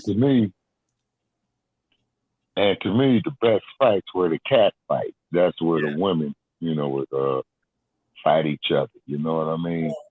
And then, like that one that Sabaka was talking about earlier, that straight cold deck that chick, straight right cross, right hand. Where she knocked the chick's glasses off. It was a picture perfect right cross, and it was solid. It was solid. Anytime that when you throw a punch on somebody, reacts like that, yes, sir, that is what they would call a solid punch. You know what I mean? And then I'll never forget, they had one episode on there where these two dudes got into a fight over this woman and to find out this motherfucker was a damn transsexual. Yeah, that shit was crazy. I was like, I don't know how you can't tell that's a man. Like back then, especially, I don't know you couldn't tell those were men because they were straight up men. I didn't know. Yeah, well, like I said before, you know, in California, where these individuals come up to you talking about they're women, and you don't see no estrogen in the 5 o'clock shadow. Hey man, check this out. I'll talk to you later. You know what I'm saying? Well, I'm a lady, okay, and you remember when we used to have the $100 bills up? All right, so far, if you could prove your last menstrual cycle, bona fide menstrual cycle, okay, you will get the $50 or the $100. You know, and so far we had no takers is because we exposed them of the bull that they was propagate. Okay, and I'll say it again. You got your human rights, you have your civil rights, but ain't nowhere in hell, ain't no man got no right to come up and tell me that he is a woman, particularly after seeing that trans terrorist. You know what I'm saying? Me and the anchor man, you know, had rolled out laughing on that one right there. And anchor man said, you know, that's straight terrorism. Okay, now let's look at the daddy. Shabaki, we don't have time. It's already almost 2 o'clock in the morning here. Lady Oh, J, man. is that your final thoughts on Jerry Springer? Yep. Okay, we're gonna move on to the next topic, and the next topic is Alton Maddox Jr. R.I.P. to him, rest in power. To the brother, Right. the famous black lawyer in New York City, who represented the Tawanna Brawley Rape Hoax in the 1980s. So I'm gonna play Yeah. the video. Yeah.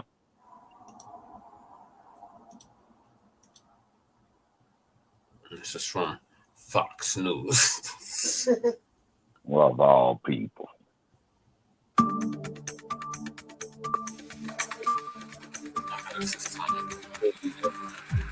They're talking about goddamn biting. Okay, let me refresh this because it's not the right video.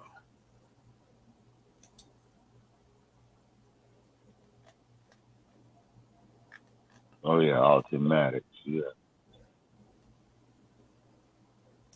Headlines for the day. That's not what I was looking for. This is false advertisement.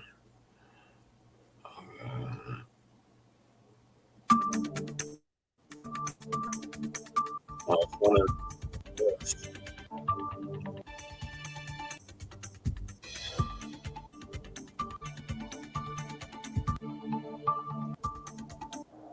I don't have nothing on it. Okay, I'm gonna have to read this damn article there. I hate when they do that.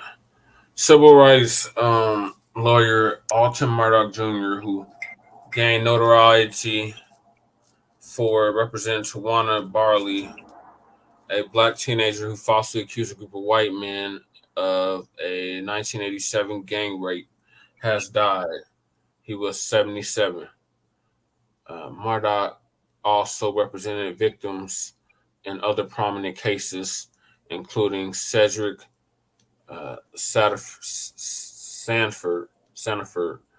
and the family of Howard Beach attack victim Michael Griffin. Maddox is preceded in death by his wife, Lilola, and survived by son Charles.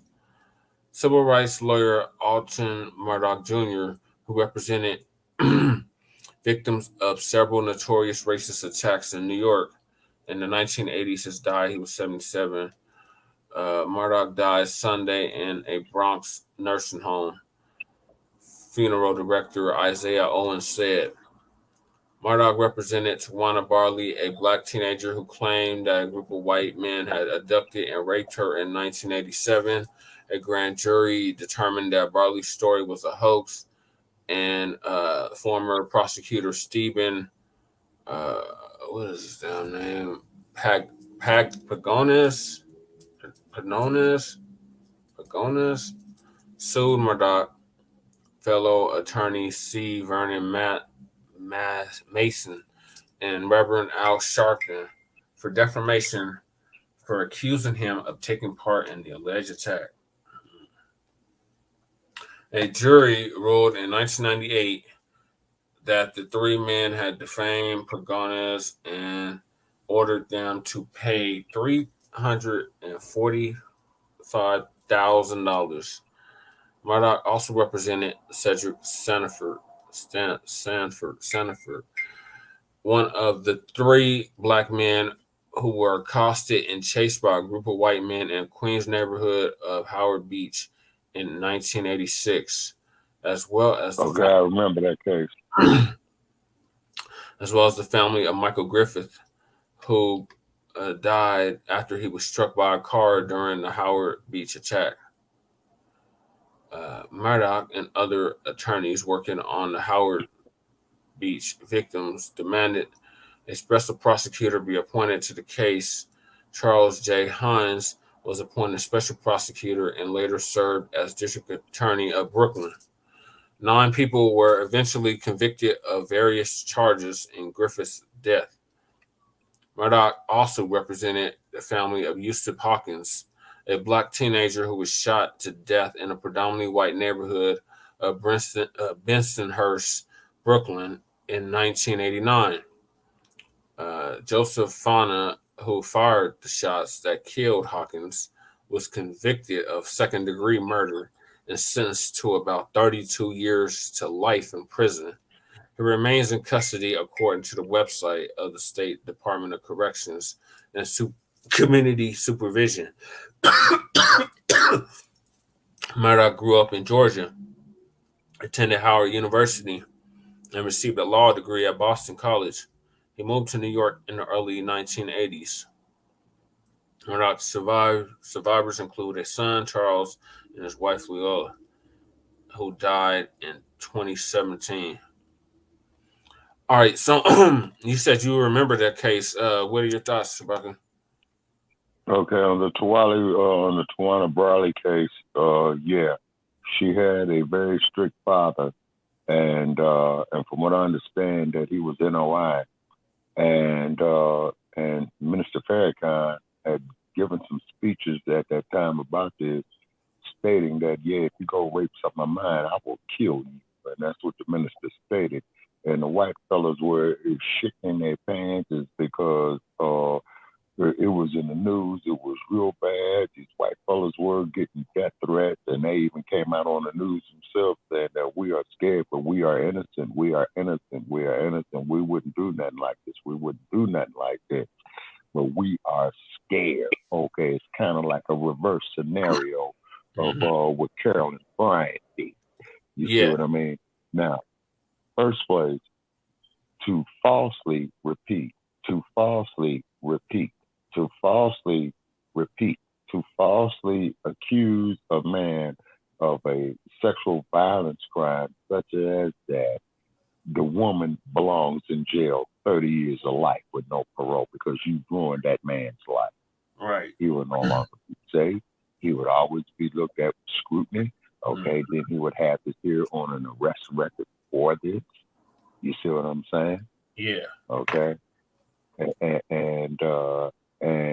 if everything, if I remember accurately in regard to Miss Brawley making a false accusation against this dude, she was in the wrong, even though if he was a white boy.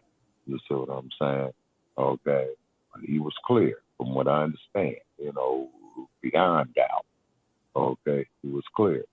But she had a strict father. You see what I'm saying? And then she was out, you know, so then, of course, she had to say something because she didn't want to face her father's wrath. And that there's just a positive influence of a father in raising girls. You know, you being at a certain time, this, that, the other. Yeah. Now, the Bensonhurst case, could you please read that again, please? Yes. So I can find it here. This Murdoch also represented the family of Yusuf Hawkins, a black teenager who was shot to death in a predominantly white neighborhood of Bensonhurst, Brooklyn, in 1989. Joseph Fauna, who fired the shots that killed Hawkins, was convicted of second-degree murder and sentenced to about 32 years to life in prison. And he's currently in custody. Okay. Cool. Let him stay in custody. Yeah, let that fool stay in custody. Yes, because see, this here was kind of like a precursor to what you got going on right now. Of you know, where you can just go up here and kill a nigga and get away with it. Excuse the expression. You know what I'm saying? Just like, you know, what happened to the 16-year-old, you know, whose family immigrated from Liberia, knocked on the wrong door. He got shot by the 85-year-old white bigoted white man. He's laying down, then the white boy goes up there and shoots him again. So that there proves intent right there. Okay? So, with it being intentional, he should be getting a maximum penalty of it. And he's an old, decrepit-ass bastard like Carolyn Bryant as well, too. Okay, what has happened, Brother Che, since the rebellion of the 1990s, you know, with the narcotic surge or the epidemic in the black community, this has dumbed down our people. It has broken the value system of our people. They've mass incarcerated a whole lot of our people, both male and female. You see what I mean? So it's pretty much that you have adoption agencies and a county for child protective services raising our children. And then keep in mind is that a lot of these children in these detention facilities, like in LA County with McLaren Hall, they got cases and lawsuits going on that, where those juveniles were violated, by staff members and what have you. You see, okay, when they speak of the administration of justice, okay, it has to be on both sides Right. of the fence, okay? Now, it also says you have a right to a jury of your peers. So therefore, if I'm a black man like Rodney King, and wait a minute, I take that back. The peers, Coon, Powell, and Bracino and Wynn, they did get a jury of their peers, white supremacists who thought and felt like them, and then had the audacity to come out 31 years ago and say on the public airways that Rodney King got what he deserved, that those officers did nothing wrong. Big mistake. Because half the whole city of LA had went down there in front of the Lapdog headquarters at Parker Center, which no longer stands. Since my last visit to Los Angeles, Parker Center is no longer there.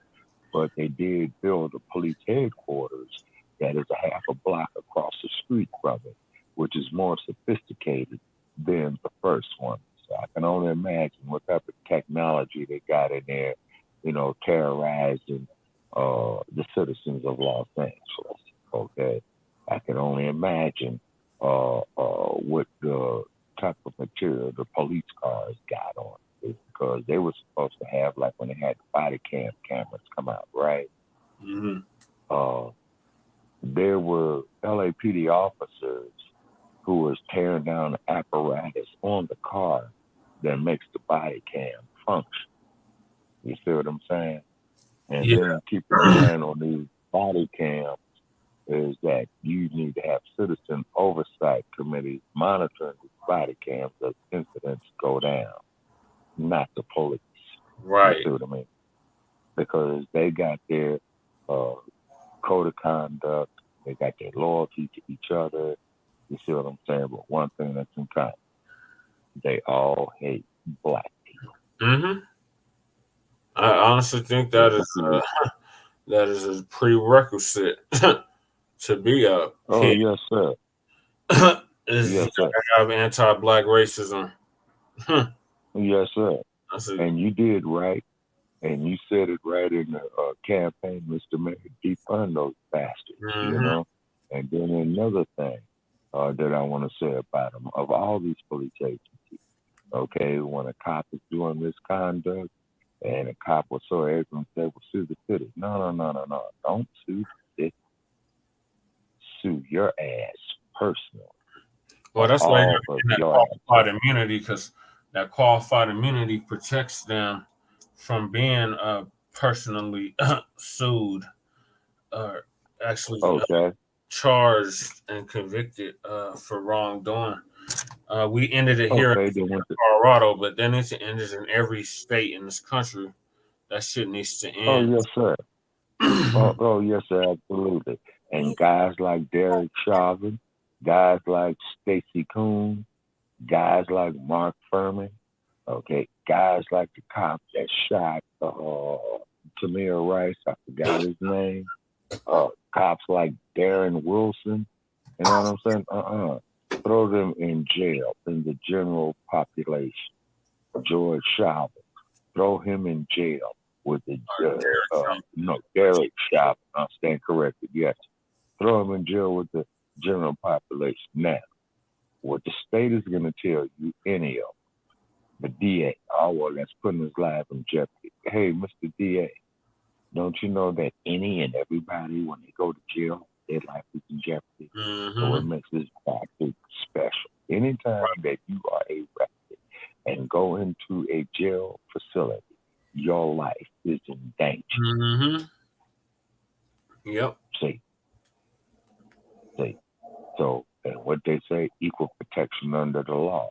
right? Uh-huh. So another form of hypocrisy. And as you know, Brother Che, we had the brain dead on our show who disagreed with us, try to intellectualize, the flaw, try to normalize it. Brain dead Negroes like Pianki, what have you. Yeah. Stuff like that. Yeah. All right. Let's hear from Lady Che because we still got more topics. Go ahead, Lady Che. I really got I don't really got too much to say about it except, it's rest in peace. There was too much to say about this. Okay. All right. Yes. Rest in power to Alton Maddox Jr. Alton Maddox. Yeah. Or Maddox. How do you say it? Maddox. Maddox. Maddox. Mm-hmm. Yeah. Rest in power to him. We appreciate all the work that he did, representing our people throughout the years. And hopefully he got somebody to take his footsteps, follow in his footsteps. Well, hopefully. And because from what I understand, when Johnny Cochran had passed on, many years ago, Carl Douglas had vowed to keep Johnny Cochran's law firm open. And I believe, that he has. You see, and I think he's got Cochran's law firm up in other states as well, too. Yeah. We reached out to them to help with the Brother Silos case, and it didn't go the way that we planned. Mm-hmm. But yeah, they're still around. Yeah. Okay. Well, that's what happens, man. When you get arrested, man, and go before that judge, man, it's all a gamble. It's all a gamble. That's why I advocate our young people don't go to jail. Do something with your life. Don't be a jailbird. Don't be a convict. Right. Do something with your life, because when you get up here in the 50s and 60s, it starts slowing down, brother, real bad. Real bad. All right. Real bad. Excellent advice. Move us to our next topic, and that is Don Lemonade being fired from CNN after 17 years. Okay, well, he's made money, $3 million a year. He signed a deal making him $50 million over a course of time. What Mr. Lemon did say to that raggedy Ramaphosa or whatever the dude from India does not know what the hell he is talking about. Right. And Mr. Lemon told them that. And also, too, whatever what your name is, you're welcome to call up your Shabaka's Black Experiences hands as well, too, because we're going to grill your ass. Oh, my God, Shabaka. Guess what? Guess who just announced they're running for president? Who? You have his book. Larry Elder. Yeah. Oh, God. Okay. Well, he'll be some good material. So now I got to finish his book. Is because if this clown, there's just some notoriety. I hope he gets shut down in the first round. It's because when he tried to recall Gavin Newsom, it was a waste of the taxpayers' dollars. He looked totally stupid. Him and that other brain dead Negro, Leo Terrell. I'm sure that's going to be his running mate, Leo Terrell, right? Yeah. His book. Yeah. Those clowns are two of the most miseducated, brain dead Negroes I have ever saw. Okay. And they are a disgrace to the state of California. They are a disgrace to the city of Los Angeles. They are a disgrace to Black people as a whole. And I'm saying it here on public media. You clown got an open invitation. Call in at 516-418-5996. And I will roast both of you miseducated fools. But with them having this mindset, it goes to Hey, show. Elder, that coon in North Carolina, the lieutenant governor. Oh, no. I will find $50 if Larry Elder calls it.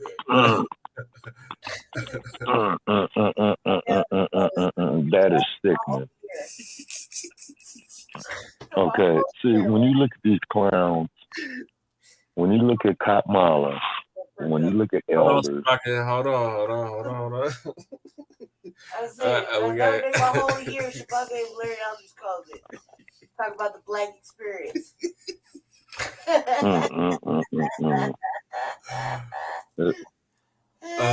Shit. We got to get to Don Lemon first. Oh man, Don Lemon. yeah, let's get to Don Lemon. So shout out to Alicia Cabrera. She was like one of the first of the new black media to break the story that Don Lemon had been fired after 17 years at Caucasian Nazi Network. They did it before. Yeah. So this is. I mean, like, yeah, he was over there whooping it up, about to go to the beach and shit. Oh, They did him a favor. So they didn't personally tell him he got fired. Yeah. He found out through a text message. So we're gonna play her commentary, and then we'll discuss what we just heard. I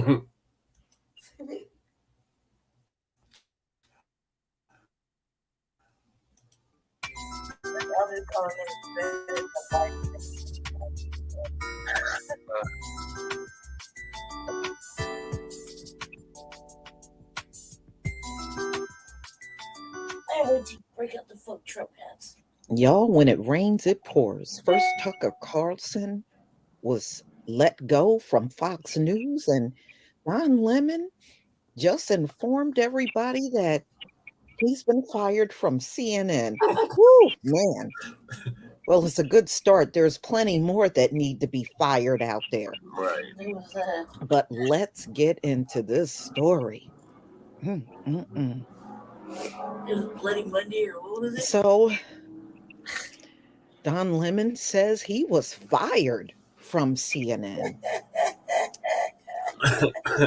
Oh my. Unbelievable. Fired the same day as Tucker Carlson? Wow. Y'all, this is, there was an eclipse a few days ago. Yep. Some of you may not have known. This is right after the eclipse. Mm-hmm. You got two major figures in mainstream news getting fired the same day. CNN anchor Don Lemon tweeted Monday that he has been terminated from the network. Now, he said his agent was the one that told him. CNN said that the network and Lemon have parted ways. Don will forever be part of the CNN family, and we thank him for his contributions over the past 17 years. CNN said in a statement, we wish him well and will be cheering him on in his future endeavors. 17 years, y'all, and they threw him out like he was nothing. They did. Lemon said he was stunned to learn the news from his agent. After 17 years at CNN, I would have thought someone in management would have had the decency to tell me directly. Right. Some people that fired They never do. A lot of them are cowards. Mm-hmm. That's why you'll hear stories out here about people getting fired by email or voicemail, or even dropping a letter in the mail instead of just telling you. Mm-hmm. Lemon wrote on Twitter, at no time was I ever giving any indication that I would not be able to continue to do work that I have loved at the network. It is clear that there are some larger issues at play. CNN, however, said that Lemon's statement about this morning's event is inaccurate, adding that the journalist was offered an opportunity to meet with management, but instead released a statement on Twitter. Yeah, but my question is, did you make that offer before or after you fired him? After. Because if you did it after, I don't know too many people that would just come and sit down and talk with you. Right. So anyway, Right. the news came hours after Lemon co-host CNN This Morning alongside of Poppy Harlow and Caitlin Collins. CNN CEO told employees the network is committed to the success of CNN This Morning. Wow. Isn't the CEO of CNN that Asian chick that was married to old boy that passed away a few years ago? Oh man, Probably. Connie Chung or some shit. More Polish. Okay. Oh, that was Maury Poole. uh, Okay, Connie Chung. Okay, funny you should mention Connie Chung. Right in Connie Chung started her career as a journalist in Los Angeles. She was on the local news in LA for many years, and she was one of the anchor people during the 1992 rebellion. And she was married to Maury Povich, the one who says you are not the father. Not the father. Yeah. Everybody would cry to the couch. Yeah, Connie Chung. Yeah, she was very popular in Los Angeles. I would not be surprised if she's the CEO of CNN. That would not surprise me in the least. Yeah. Yeah, he's 84 years old. His arms are on. Connie Chung. Right now. No. Yeah, that's about right. Yeah. Connie Chung. Yeah, that's about right. She's 76. Goddamn. Yeah, that's about right. Yeah, 50 years ago, she was 26, and she was on the CBS local news in Los Angeles in the 1970s. Yep. Ted Turner. I remember Ted Turner. Yep. Yeah, no, Ted Turner was married to Jane Fonda. That's true too. But Ted Turner was the founder of CNN. Right. No, he was the founder of Turner News Network. That too. Yeah, that's what CNN. Oh, okay. But we call it Caucasian News Network. Right. Or not CNN. Okay. Yeah. Okay. Okay. That's much more. That sounds much more fluid. I don't know. And as a matter of fact, wait a minute. Hold on, Brother Che, you're right. It's because when I was living in Los Angeles, they had one of their major offices down in Hollywood. I remember that. Mm-hmm. Yep, he found it. Because a few of their episodes out of Los Angeles, even to this day, they do out of Hollywood from their building that they have over there on Sunset Boulevard, as I last recall. Yeah, they had counseled Connie Chung after she exposed the war in Iraq. Oh yeah. On her show, Connie Chung Tonight. Oh, okay. Yeah. Yeah, and she was an avid Dodger fan, is because when the Dodgers go to the World Series, I don't care who they're playing, I always pray that they lose. Mm-hmm. Yeah, you call them the bums, right? Hey, the bums, straight out. And then another thing, and the only time that I've been to Dodger Stadium was after the the Northridge quake of 1994 that hit LA pretty bad, and it was one of LA's worst. And they told the whole general public, you come to Dodger Stadium and you can go get you some public assistance, and everybody bum rushed it. That's right. Yeah. Everybody bum rushed it. It looks like Warner Brothers Discovery on CNN now. Okay, so Warner Brothers, okay, which is one of Hollywood's original studios, like Warner Brothers, Paramount, Universal. You heard me mention them.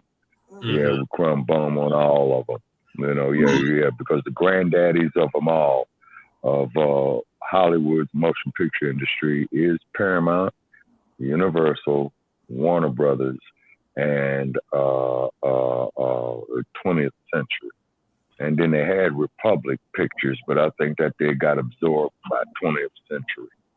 Yeah. They all got absorbed. It looks like first with Turner, Time Warner, then AOL, then Warner merged with another company, AT&T, and then there's a whole conglomerate now, and they're headquartered in New York City, Warner Brothers Discovery Incorporated. Okay. Yeah. So it looks like the chairman now is Christopher Andrew Litt. Okay. So what was the end of the video?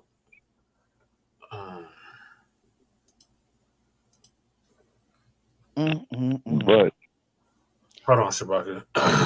Well, this is like two black guys in one day. But, you know, like I said, Tucker Carlson, he became a liability. He was costing Fox News too much money with his disinformation. I mean, let's face it, Don Lemon is also controversial many times on CNN.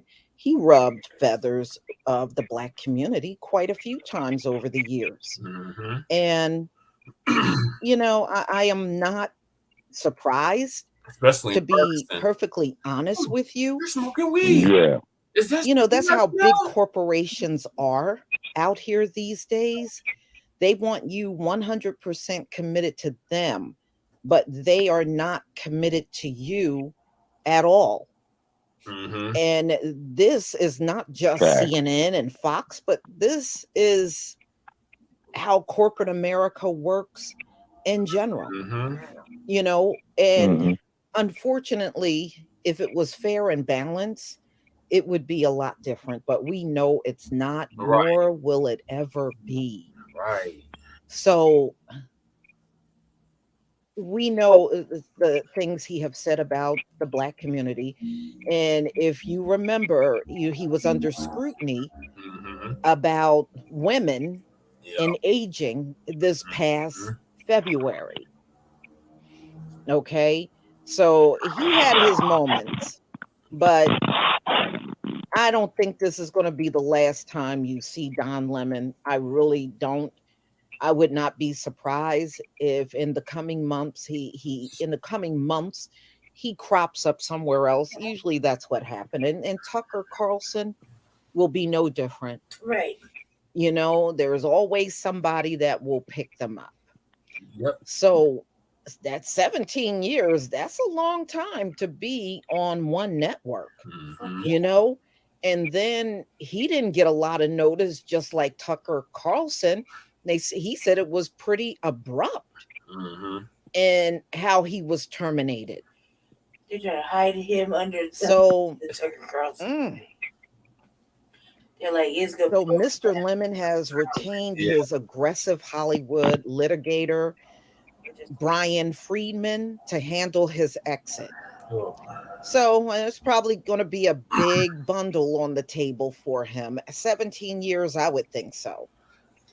So his contract with CNN ran through 2026, according to two people with direct knowledge with the deal. Hours before the dueling statement, Mr. Lemon, 57, had appeared on air in his usual anchor chair on CNN this morning. The show he has hosted since November with Poppy Harlow and Caitlin Collins. He showed no signs of anxiety and signed off to viewers with a smile and a friendly Bye, everybody. Is that his usual exit? One of CNN's most I recognizable don't watch stars, that Mr. shit. Lemon, had a reputation as a fiery political commentator during his 8 years as a primetime anchor. But inside the network, he began to lose support after his February remark.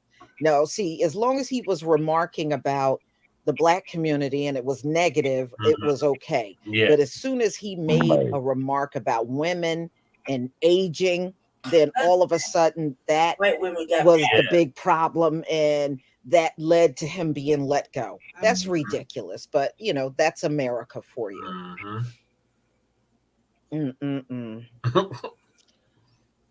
I know, Lisa. All right, so what led to it? He made a comment about Nikki Haley. Yeah. And it said she was not, you know, ready for prime time, something to that effect. Sorry. And women took offense to that. You know, he said her prime would have been in her 20s, 30s, maybe 40s. And Nikki Haley is 51 years old. You know what else I just found out about her? Her daughter married a Black dude down there in South Carolina. Y'all can see the pictures online. The wedding was pretty recent. And when you look at her new Black son-in-law, he got those Daniel Cameron vibes. Yep. You'll see what I mean when you look at the pictures. But back to Don Lemon. So, ladies and gentlemen, Mr. Lemon exit raises the possibility of a bigger overhaul. Ms. Collins, a former White House correspondent, recently drew solid ratings during a week-long run as a substitute host at 9 p.m., fueling speculation within the network that she might be considered for the permanent position in the time slot. But you know what? That doesn't mean nothing. You know, somebody might be elevated today and by next year she'll have low ratings. You know how this industry works. That really don't mean a hell of a lot. No. But y'all, please tell me what you think about this news now that we found out not only Tucker Carlson, but now Don Lemon was fired on the same day by CNN. Please leave your comment and subscribe. Don't forget to hit the notification bell, and I'll see you on the next video. And the reason why I didn't do these two stories together, ladies and gentlemen, is because Tucker Carlson was actually the first to hit the news that he was fired, and then shortly after Don Lemon. So that's why there's two separate videos. Yep.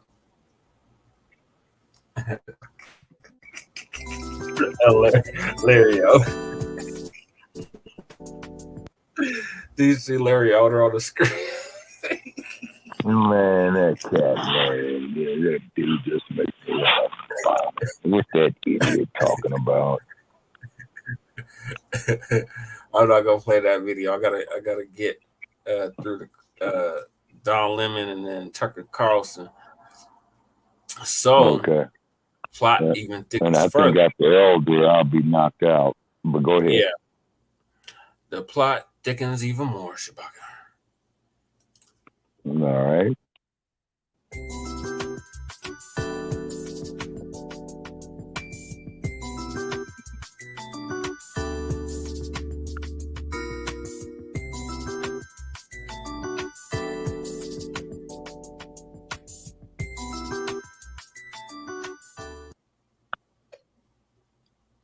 Ladies and gentlemen, it appears that Tucker Carlson and Don Lemon do many of the same things, like get fired on the same day and then hire the same attorney on the same day. So let's get into this story. So it appears that Don Lemon and Tucker Carlson hired the same attorney after being fired from CNN and Fox News. So Don Lemon and Tucker Carlson have hired the same lawyer to handle their exits from CNN and Fox News. This is according to Radar Online. According to sources close to the situation, Lemon and Carlson have both retained attorney Brian Friedman.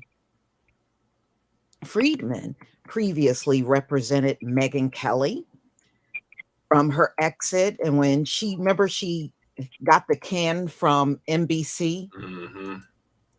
Gabrielle Union, when she battled NBC, and they both seem to be very happy with the settlements that they received. The news of Friedman hiring was reported by Yasser Ali. So sources claim Don wants to put up a fight as he had 2 years left on his contract. The New York Times said the ex-CNN star deal didn't expire until 2026. Don will likely want to be paid out for the remainder of his contract. And being that CNN broke the contract, he is really entitled. He didn't break the contract, they did. For his part, Tucker was in the middle of renegotiating a deal that would have taken his contract all the way to 2029. Both stars were abruptly fired Monday morning with little to no warning. As RadarOnline.com previously reported, CNN issued a statement reading, CNN and Don have parted ways.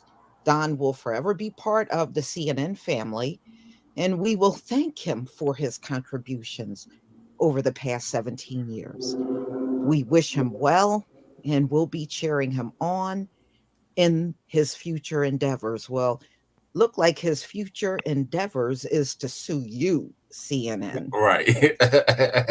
Okay, so Don fired back, claiming, I was informed this morning by my agent that I have been terminated by CNN. I am stunned. After 17 years at CNN, I would have thought that someone in management would have had the decency to tell me directly. At no time was I given any indication that I would not be able to continue to do the work that I have loved at the network. It is clear that there is some larger issues at play. That's what he said. He put that out on Twitter, actually. CNN fired back, claiming Don Lemon's statement about this morning events are inaccurate. He was offered an opportunity to meet with management, but instead released a statement on Twitter. Yeah, but why would he do that after you fired him? Right. Meeting with management, that should have occurred prior to getting fired. Right. It just looks to me like CNN took the sucker's way out. So Tucker has remained silent on his exit, while Fox News said, we thank him for his service to the network as a host and prior to that as a contributor. So that's all that was said. You know, he has not been as vocal out here as Don Lemon. Don Lemon pretty much put out on Twitter what happened to him, and Tucker, after he exited from Fox News, he really hasn't said anything. You know, but I would expect a response from him sometime in the future. I believe he will speak up. And in the meantime, I was also hearing that Rupert Murdoch, the owner of Fox News, his son is begging him to sell the network. He wants him to sell Fox News and get rid of it. But I don't think he will. If he does, it will be shocking, to say the least. But y'all, please tell me what you think about this story. I have a feeling Don Lemon and Tucker Carlson are not going to be going away anytime soon. Please leave your comment and subscribe. Don't forget to hit on the notification bell, and I'll see you on the next video. Peace. So now they got the same attorney. Yeah. See, that just goes to show you folks, it's check, not checkers. You see what I'm saying? Now, so this is what, of course, the next video is what got him fired. Okay.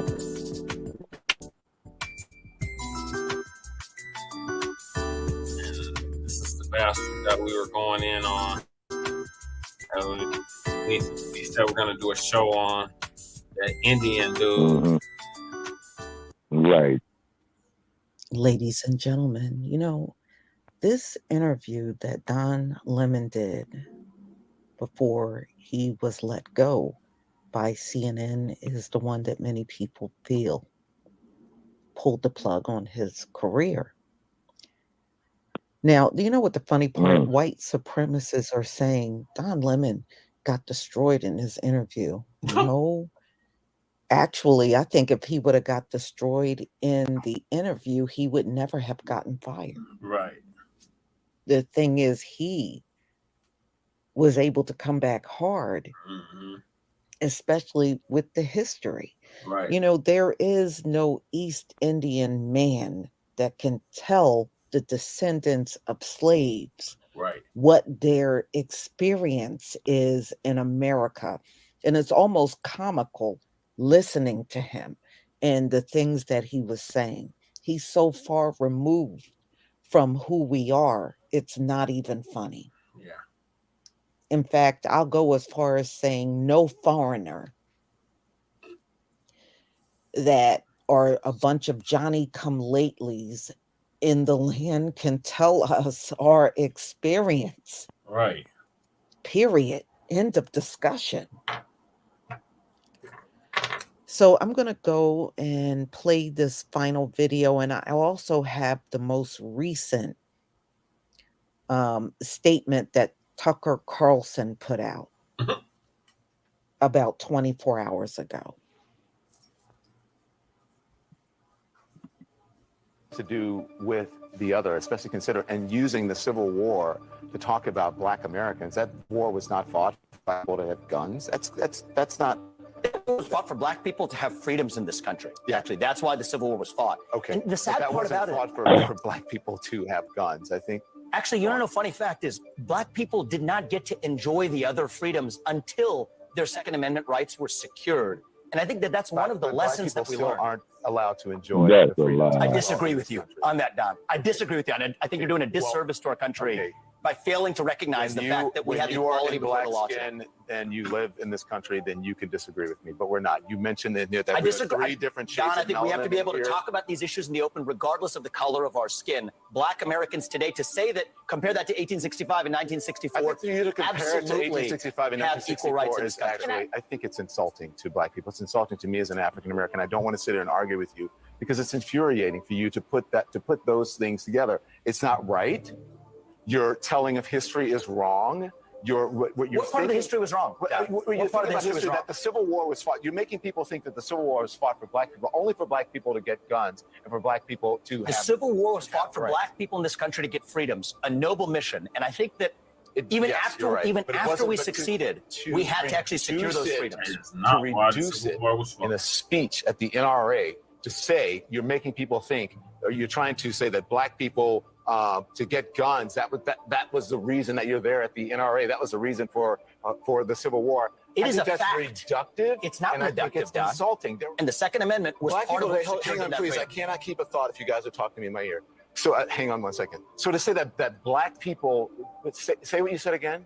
Black people secured their freedoms after the Civil War. It is a historical fact, Don. Just study it. Only after their Second Amendment rights were secured. No, That's we're a not fact. secured their freedoms after the Civil War. That is not. You are discounting Reconstruction. You're discounting a whole host of things that happened after the Civil War when it comes to African Americans, including the whole reason that the civil rights movement happened is because Black people did not secure their freedoms after the Civil War, and that things turned around. People tried to change the freedoms that were supposed to And you know happen how they after the got it? Civil War They got their and Second Amendment Reconstruction. rights. Well, here's where you and I have a different point of view. I think we should be able to express our views regardless of the color of our skin. We should have this debate I'm not saying you without shouldn't me express your regarding you views, as a but I think Black it's man, insulting that but you're me sitting regarding you here, as a fellow citizen. that you're That's what I sitting think we should here, see. whatever ethnicity you are, explaining to me Whatever ethnicity about I am. what it's like to be Black. Whatever ethnicity I am, I'll tell you what I am. I'm an Indian American. I'm proud of it. But I think we should have this debate. Black, white, doesn't matter. I think we should have this on debate. the content of the If you're ideas. going to do it, you should do it in an honest way and in a I fair think- way. And what you're doing is not an honest and fair way. Okay? With- But we with- appreciate you coming on. With Thank due you for respect, that. Don, I look forward to Thank you very continuing much. that I appreciate conversation. it. We'll Thank continue you. the conversation. Thank you.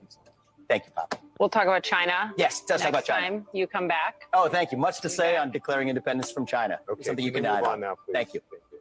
Get the fuck off the stage.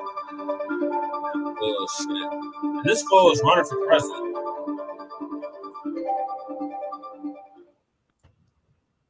Okay. So, I mean, in this one, I do agree with Don Lemon. I think Black foreigners and people in general that did not live through our experience should tell us what it is. Right.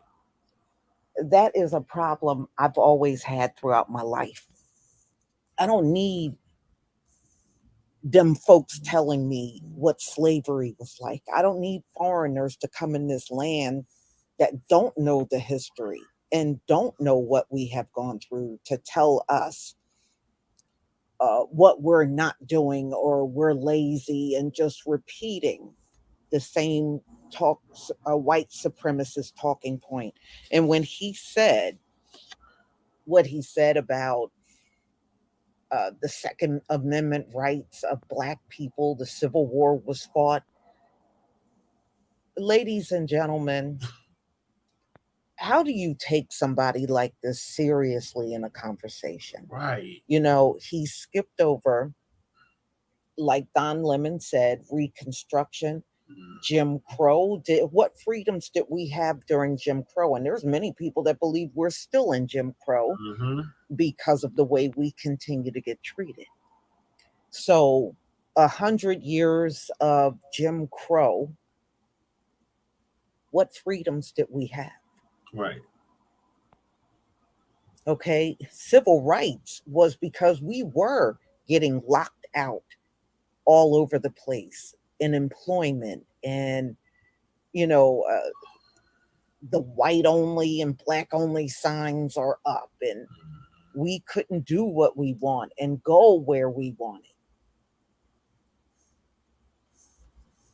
And people like Vivek Ramaswamy, he's never lived that. Right. Although there are many East Indians, especially the dark-skinned ones that come over here, they are discriminated against. And on one of my jobs, I worked with a dark-skinned East Indian man, although he sat around and believed he was, you know, he does what many of the foreigners do when they come in this land. You know, they think they're better than somebody else. And he ultimately had a hard time with a Karen manager. And she pushed him out the door and brought one of her buddies in. So this man is definitely an insult, but you know, you got to understand, many of these foreigners are given very negative propaganda about us before they even come in this country. Yep. So by the time they land on the soil, they have a lot of biases and a lot of negative views, and they more than likely have fallen for the white supremacist American propaganda in this country.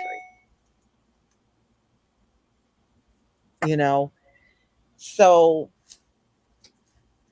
you know what part he, I think, really did it when they were talking to him probably trying to tell Don Lemon what to say, because you know how these folks are. They're always trying to control our every move.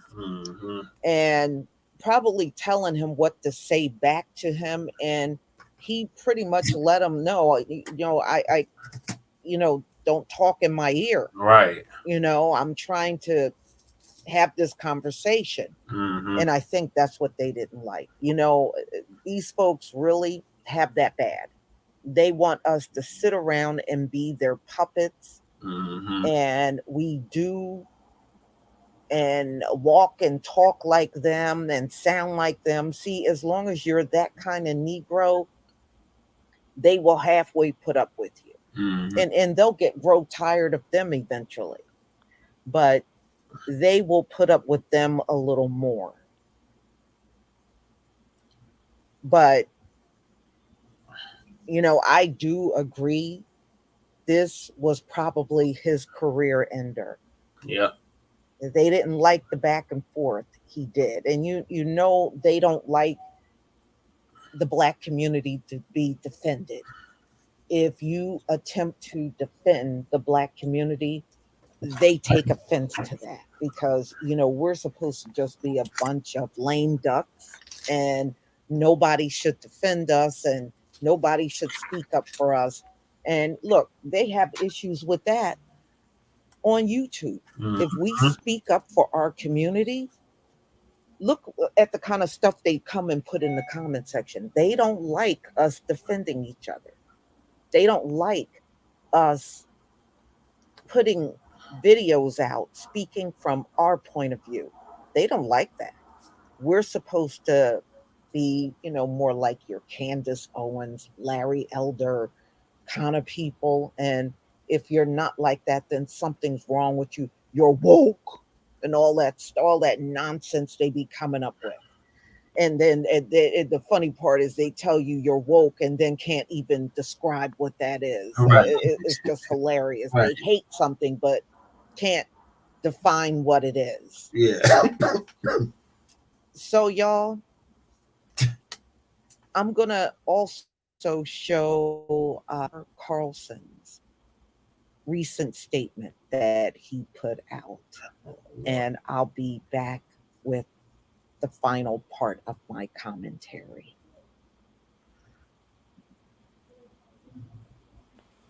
Good evening, it's Tucker Carlson. One of the first things you realize when you step outside the noise for a few days is how many genuinely nice people there are in this country. Kind and decent people, people who really care about what's true, and a bunch of hilarious people also, a lot of those. It's got to be the majority of the population, even now. So that's heartening.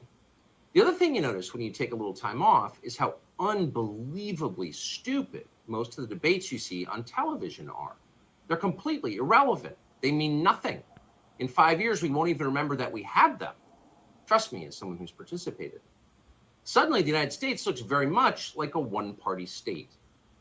That's a depressing realization, but it's not permanent. Our current orthodoxies won't last. When honest people say what's true, calmly and without embarrassment, they become powerful.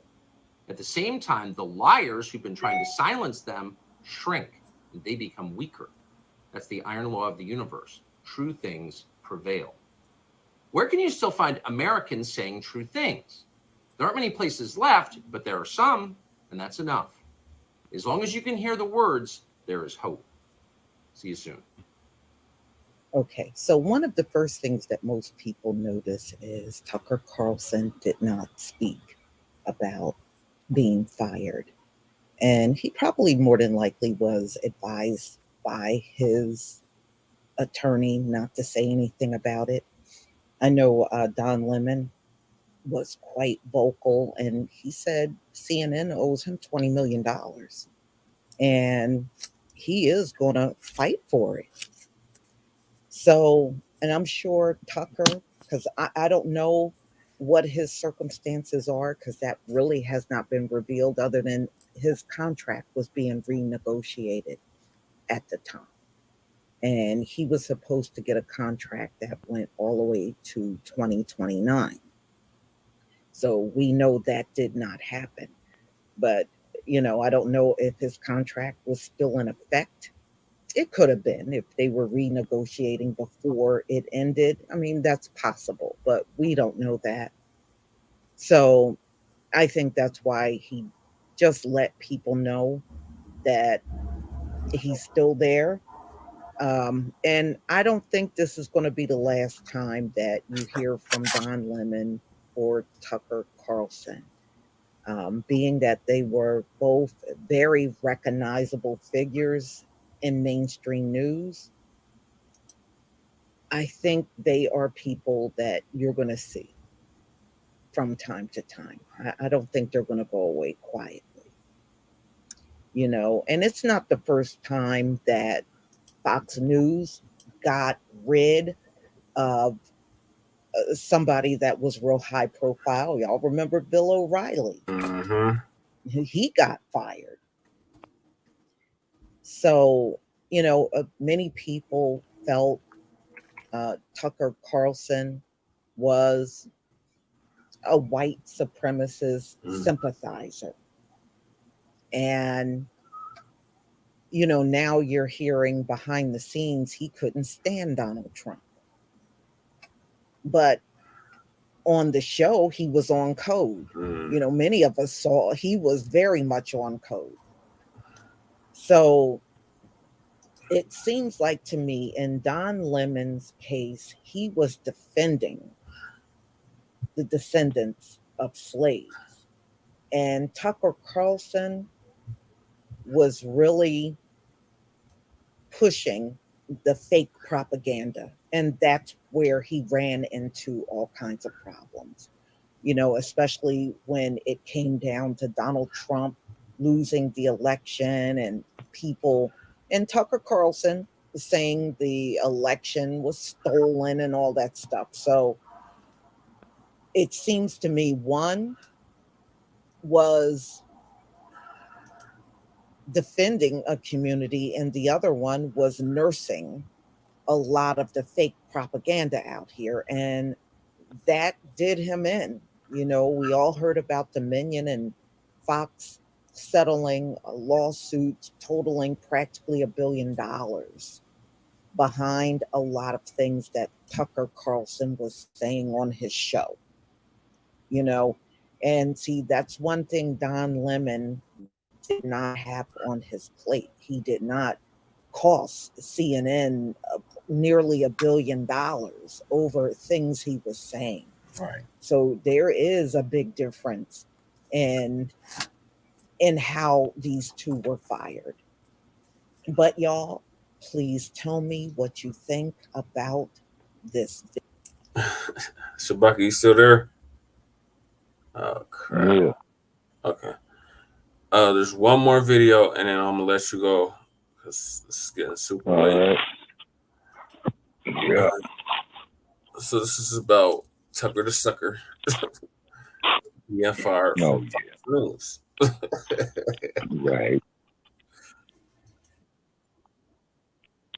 Well, that's great news that he got fired. Propaganda machine, prepackaged garbage.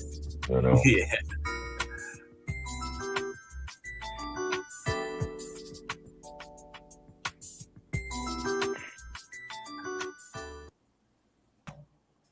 Ladies and gentlemen, Tucker Carlson is gone. He is no longer part of Fox News. Man, great news. Announcement came out today on Monday, and a lot of it is over a defamation suit that Fox had to settle for $787.5 million. And the reason why they had to settle this because the conspiracy theory came out on Tucker Carlson's show. And what conspiracy theory is that? The QAnon. Yeah.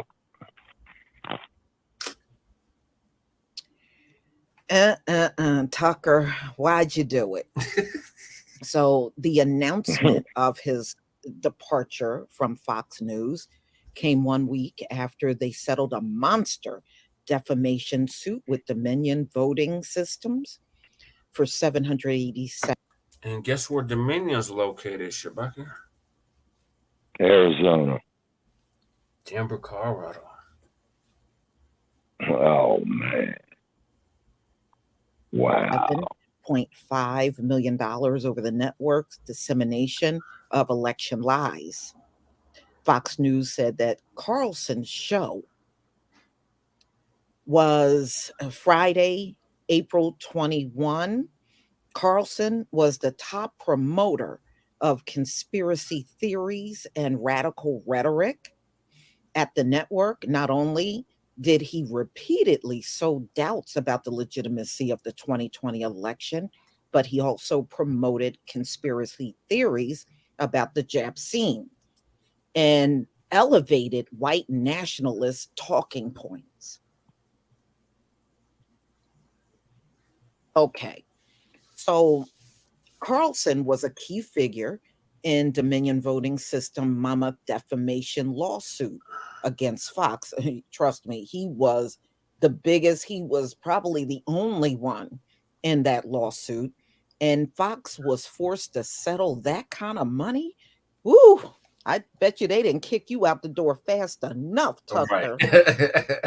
$707.5 million. You cost Fox News that amount of money, Tucker? Damn. Looked like Tucker Carlson's mouth wrote a check that he couldn't cash, y'all. That is crazy. In some ways, Carlson played an outsized role in the litigation. One of the 20 allegedly defamation Fox broadcasts mentioned in the lawsuit came from Tucker's top-rated show. But as CNN exclusively reported, he was set to be one of Dominion's first witnesses to testify at trial. And his private text messages, which became public as part of the suit, Dominion got its hands on Carlson's group chat with fellow Fox Prime stars Sean Hannity and Laura Ingraham, and the trove of other messages around the 2020 presidential election.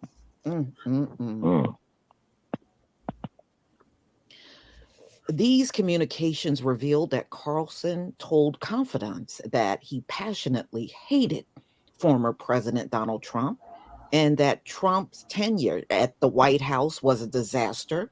He also used misogynic terms to criticize pro-Trump lawyer Sidney Powell and rejected her conspiracies about the 2020 election, even as those wild theories got airtime on Fox News. Wow, Tucker, you had a secret hatred for Donald Trump, but you had him on your show.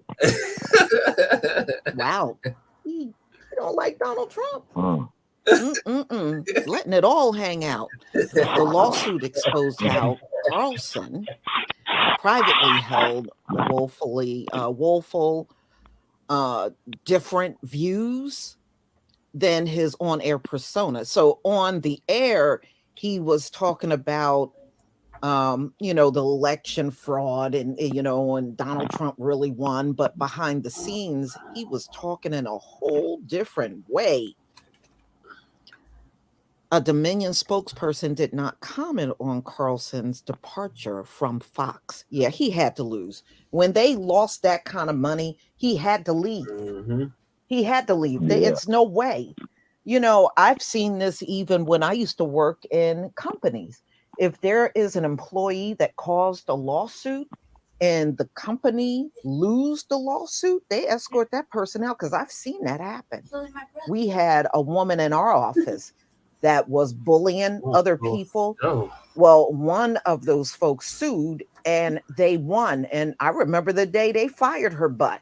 And I said, it's a shame you didn't fire her before it got to that point. But that's how these companies work, politicking and office gossip and everything. Yeah, that's how they operate.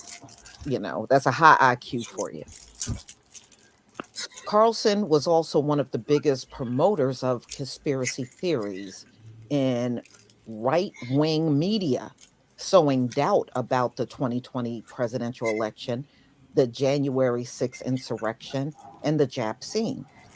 In the 2 years since the attack on the U.S. Capitol, Fox Prime hosts use huge platforms to amplify paper-thin theories that the attack was a false flag operation orchestrated by the FBI, the federal government. Yeah, and I even heard, during that time, because I guess they were embarrassed, they tried to say it was Antifa and Black Lives Matter. I was like, you can try again. Y'all have worn that out to use it. So anyway, the government agents, because they loathe Trump and that the criminal insurrectionists were themselves victims. That's what they were trying to promote on Fox, that everybody that participated in the January 6th insurrections were victims. They sure didn't look like victims. They were scaling the walls and busting out windows and spreading their excrement all over the place. That's not a victim to me. Not to mention the people that died. Wow, what kind of shit is that? The baseless theory originated from a right-wing website, and Carlson actually ran with it and kept repeating it on his show. He routinely suggested the Capitol insurrectionist and Trump supporter Ray Epps was actually an FBI provocateur who sparked the deadly insurrection. 60 Minutes interview that aired Sunday night, Epps had this to say about Carlson's lies. He's obsessed with me. He's going to any means possible to destroy my life and our lives. Carlson's disinformation campaign about January 6th reached its apex just a few months ago with an assist from the newly installed White House Speaker of the House, Kevin McCarthy, a California Republican. So, behind the scene allegations, Abby Grossberg, ex-Fox News producer, who since disavowed the network, claimed in recent lawsuit that there was rampant sexism and misogyny among Carlson's team. Grossberg, who joined Carlson's team after the 2020 election, lawsuit that after her first day on the job, it became apparent how pervasive the misogyny and drive to embarrass and objectify women was among the male staff. But didn't we hear this years ago about Fox News? I remember the stories that were out and all the female correspondents and staff that sued them because of that. I don't know why these women think it would be any different today. That tiger ain't changing its spots. Like, is that the running narrative? So they got more lawsuits due to Tucker Carlson. Fox is aggressively fighting 2 lawsuits from Grossberg, a Fox News spokesperson previously said, and lawsuits riddled with false allegations against the network and our employees. In a lawsuit filed last month, Grossberg said Carlson was very capable of using such disgusting language about women in the workplace. She cited some of Carlson's private texts where he used the C word to refer to Trump's lawyer, Sidney Powell, a top 2020 election denier. Wow. Tucker cost them $787.5 million, and he also caused another lawsuit. Damn. Wow. Yeah, they probably Wow, that couldn't dude's a liability get rid for of real. Tucker fast enough. Right. Yeah, I wish we could have sued his Okay, ass. so Right. ladies and gentlemen, her lawsuits also describe seeing suggestive posters that were visible in the workplace facing uncomfortable questions about former Fox News boss, a former Fox News boss. So they were talking about which Fox News women were the most effable. Oh. Wow, y'all did that all out in the open. You too, Tucker. Stupid. Well, I guess you committed career suicide. Look like Tucker committed career suicide, y'all. Yep. Carolyn Bryant, I think he kind of balanced himself out. They just got embarrassed. One staffer said she was harassed so bad she considered suicide.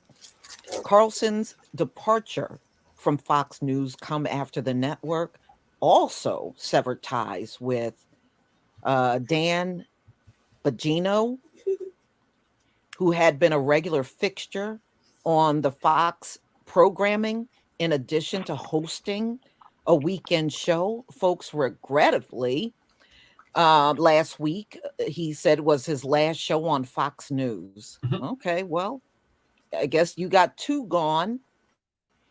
Let's see how many heads will be rolling over there at Fox News now that they're losing a ridiculous amount of money.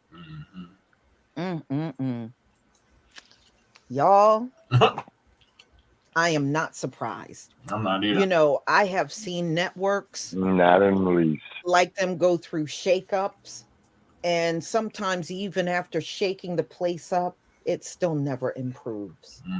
You know, and let's face it, Fox News got the Geritol crowd. Yeah. That's really the main group of people that watch them. That's why I'm saying everything's going to change for Fox News. Remember, that's the last biggest generation in America. So as they start dwindling, Fox News will be on their way to the boneyard too. Yep. You'll see exactly what I'm saying. But I guess they said the Tucker, after all these lawsuits, don't let the doorknob hit you. Please leave your comment and subscribe. Don't forget to hit on the notification bell, and I'll see you on the next video. Peace. The next video is about him going to rehab. I don't know if you can stay up long enough to see it, Shabaka, but yeah, I'm gonna end the show after this That's gonna be it. video. Okay, that's gonna be it for me, man. All right, so thank you so very, very much for having me, ladies and gentlemen. Definitely check out the Frontline Black News. Definitely check out Shabaka's Black Experience on Blog Talk as well too. And good riddance to Tucker Carlson. Fuck Tucker Carlson. Fuck Fox News. Fuck the fuck the panties and Florida. You know what I'm saying? Is because the fervor of this bullshit that they passing around is incredible. Oh, and by the way, it would be very interesting what Omarosa would have to say about this. By the way, Candace Owens, where are you at? You know, on this right here. You know, I'm very curious on that. Okay, ladies and gentlemen, so definitely check us out every Friday morning on Grand Rising with Shabaka. Also, check us out on Tuesday night, 6 p.m. Pacific, 7 p.m. Mountain Time, 8 p.m. Central, 9 p.m. in the East. Phone number to call in, and we still waiting on you Biden supporters. Waiting on you. 516-418-5996, and definitely our chat room will be open. Develop a profile on the Blog Talk Radio and follow us, and you can comment in our chat room as well too. All right, so this is Shabaka St. Corey from Las Vegas, Nevada. Being everybody, what is it? Nighttime, morning time, yeah. Bidding everybody Sometimes. good night and good morning. Okay, I'm out. All right, thanks for having me. Thank you for joining. Yes, sir. Yes, ma'am. All right, so the last part of this is Tucker Carlson goes to rehab. I was like, man, I was hoping there's gonna be something juicy. If Fox News ratings plummet, this is the part. It's like they didn't let them money and bring it all those crazy like they kind of balanced themselves out. They didn't think so. I didn't think so. They didn't want to deal with the observers. Like, damn it, Tucker, your secrets are Ladies and gentlemen, there's a lot going on since Tucker Carlson parted ways with Fox News. There has been an emergence of these text messages. Now, he definitely did not like Donald Trump, and he wrote it in the text messages. So I'm going to show you some. I definitely can't show you all of them. They said he wrote nasty text messages about Fox News executives. He complained about them. He did not like Donald Trump. And when I show you the few I have, you'll see what I mean. And they said a lot of the messages are very vulgar. So since these text messages came to light, Tucker Carlson is going into rehab, y'all. He needs rehab. So I'll tell you about that story too along the way. So let me get a few of the text messages on the screen. So I'll be right back. Okay, so here's one of the text messages, and you can see the dates. And like I said, this has been going on for several years. As you can see, this one's January 4th, 2021. We are very, very close to being able to ignore Trump most nights. I truly can't wait. And he was interacting with, someone else over at Fox News. I want nothing more. It does feel very close. I imagine things will get nice starting around mid-February. And then Tucker says, I hate him passionately. I blew up at Peter Navarro today in frustration. I really like Peter, but I can't handle much more of this. So he was talking with another Fox News employee. Dimed him out. Mm-hmm. Don't traitor ass. Fuck him. Mark. Okay, so you can see here's another text message. Nothing. So they do show this person's name, Alex Pfeiffer, who Tucker Carlson was interacting with. Can't have no phone. So on January 6, 2021, people were enraged today because they thought Mike Pence would save the day. Tucker Carlson responded, Trump has 2 weeks left. Once he's out, he becomes incalculably less powerful, even in the minds of his supporters. My view is that the most important thing we can do, maybe the only thing we can do, is try to save the things that make America worth living in. Right. For me, that begins with the First and Second Amendments. So he couldn't wait for Trump to go. And if you remember, this was the day of the insurrection. Yeah, this is day 6. This is on the same day of it. Yeah. He got on that motherfucking plane. He was out. Okay, so if you remember at the end of Donald Trump's presidency, he had pretty much turned on Fox News. He wasn't feeling them like he used to. So since the text messages, Like, what did Tucker he say wrong Carlson right there? announced that he has checked into a rehab facility after recently revealed text messages showed him telling the truth. In a heartfelt statement, the former television personality said that using the truth was a problem I never thought I'd have. I always thought it was the kind of thing that happened to other people. So he's going into rehab. So I guess, the fury from these text messages, maybe he's going to lay low until everything kind of dies down. So he is said to be going to a facility called Alternatives Malibu until he is 100% truth free. So he's just getting away, from the fallout. Yeah. But that's not the only thing happening. Since Tucker left his prime time show, the ratings, they said, have deeply plummeted. Ooh. And I think they were going to try to replace him. They are replacing him with Brian Kilmeade. And the Trumps of these Trump supporters that watch Tucker Carlson are having a meltdown over that. Many of them have left and went to other right-wing media outlets. Yeah, Newsmax. So Tuckered out, Fox News primetime ratings slump in days following Tucker Carlson's firing.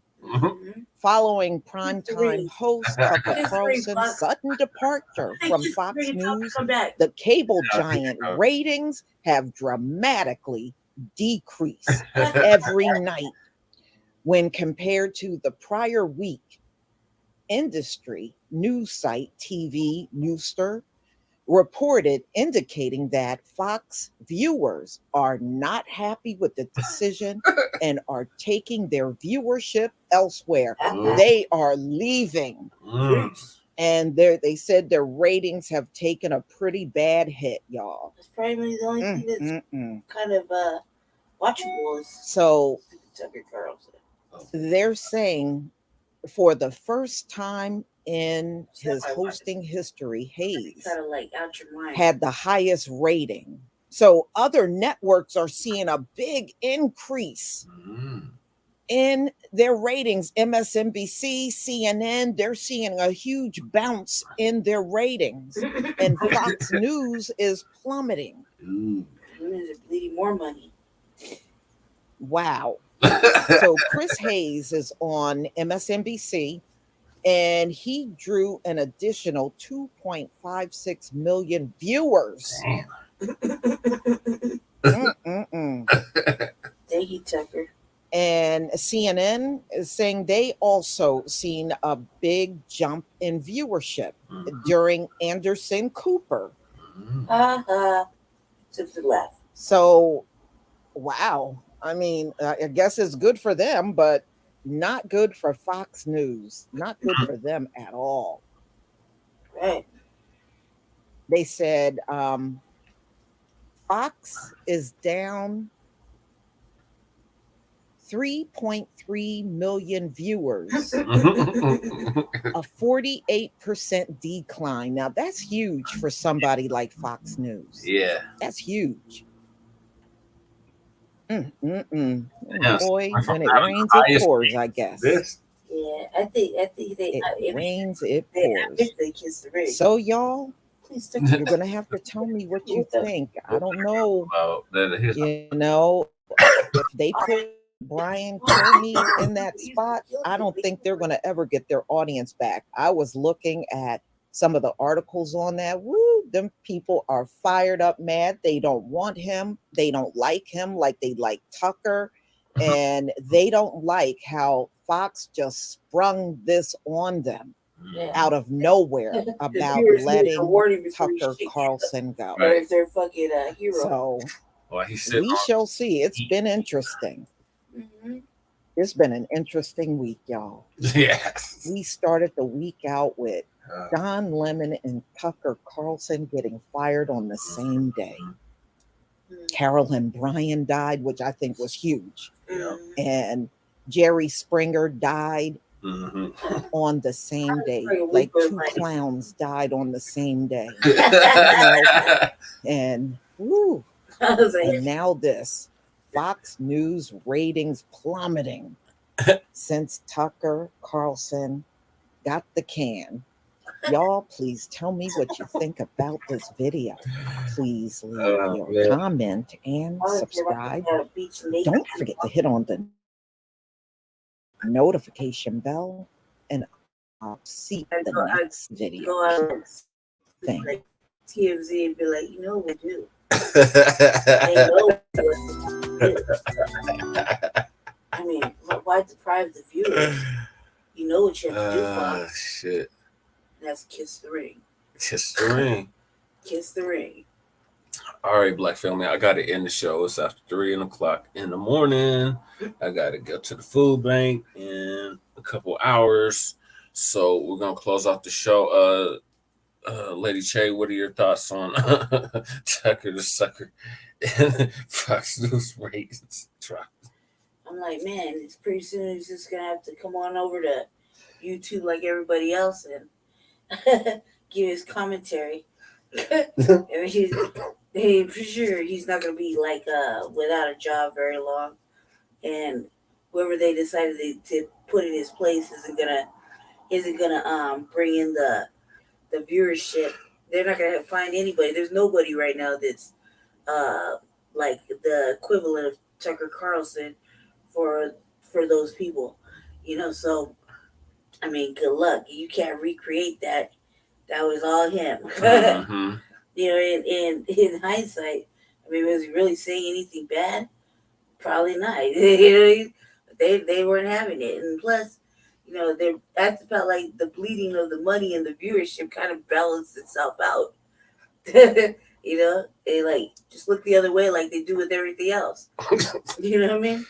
You can't look the other way when you're losing almost $1 billion. And I think that too, you know, man, all this motherfucking snitching and fucking here, look at my text messages, you know, and blah blah blah, and everybody's a misogynist, and everybody's getting sexually harassed. Privacy went out the window 20 years ago. Yeah, everything's off. It's like it's fucked up, man. You have no right to privacy anymore. You can't have a view. You can't have a fucking opinion. You can't do whatever. You know, that is probably one of those things where he's like, man, fuck it. I don't want to say whatever the fuck you want me to say. I'm gonna say whatever the fuck I want to say because, you know, it's whatever. And secretly, you know, I mean, there's a lot of motherfuckers that detest Trump. There's a lot of motherfuckers that didn't like him. Trump got out of there so motherfucking quick when he had to fucking get on his plane to leave and the Bidens were coming in. I mean, he didn't even say bye. He just carried up and mobbed out. And that was that. You know? That was probably the quickest motherfucking exit ever in presidential history. Yep. Y'all can all go home now. Yeah. All special people. Yeah. And what he's doing now is like, that motherfucker is just like the Grand Wizard of fucking getting out of shit. Yeah. You know what I mean? So, here. He's the Houdini. Yeah, he's gonna, you know, dust this off into Tucker Carlson. Yeah, if I was Tucker Carlson, I'd go get fucking butt naked, eat waffles on a fucking beach and, you know, make random motherfucking messages talk about, you know what you gotta do, Fox. You know what you gotta do. Every day you're losing 3 million viewers. And I'm just sitting here with my little feet on the beach. No, he's in rehab now. Yeah, it's probably on a beachy resort in Malibu. Yeah, it's mean? not on the beach, but it's close. Yeah, he's probably sitting there, you know, looking at white women and shit walk across fucking whatever. And, you know, he's probably sitting there like, fuck, I guess I needed a retreat. I would have picked something more better, you know. Yeah, the money, you can go anywhere. Why go there? You know?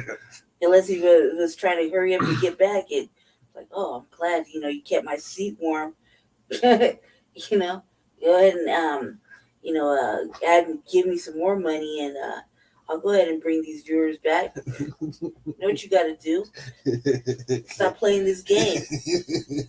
He's like the fucking, the boyfriend that keeps coming back talking about, you love me, girl. Oh, God. Just do that with Fox. Or, somebody else will pick him up or whatever, but it won't be the same.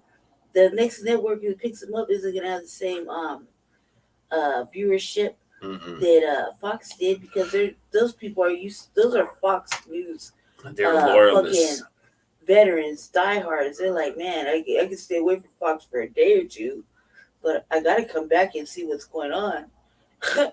Maybe Tucker came back. They'll be sitting there looking for him for like the next fucking 6 months. And wherever he goes, they're not going to get the same amount of viewership. It's like that's like his token spot. You know what I mean? Mm-hmm. And so he's not like Don Lemon. The way they fired Don Lemon, they were like, "Oh, we'll just let him go right now. This shit will be overshadowed with Tucker Carlson news." So by next week, nobody would think about Don Lemon. Everybody's gonna be fantasizing about what happened to Tucker Carlson. Where's Tucker? Man, I need my Tucker fix. Tucker's like fucking drugs and shit, man. Or just can't go to sleep without finding out what's on the mind of Tucker Carlson. Oh shit! Who so he's the modern Walter Cronkite. Yeah, he's like, who's he talking to? What kind of fucking condescending fucking commentary does he have? You don't know if he's serious or sarcastic or fucking condescending or what. But either way, you can't leave without your Tucker fix. He's not like, all the other people that are there. Shit, MSNBC, they wish, Yeah. So we're gonna wrap it up now. Man, Fox is a big ass network. Everything comes from Fox. It seems like. Yeah. So yeah, we're gonna end it right there. So thank y'all for tuning in to this episode of Frontline Black News. We will be back later on today because we didn't get to our last two topics, which is the Unhoused Neighbor News and the Unhoused Neighbor Sweeps. So we're gonna do a part 2 later on today. So make sure y'all stay tuned for that. In the meantime, make sure you like and subscribe to Frontline Black News, the Revolutionary Agenda on YouTube and Facebook, and like Shabaka EXP on Twitter. So peace, love, light, reparations, and separations, and Black empowerment. We're out. Peace.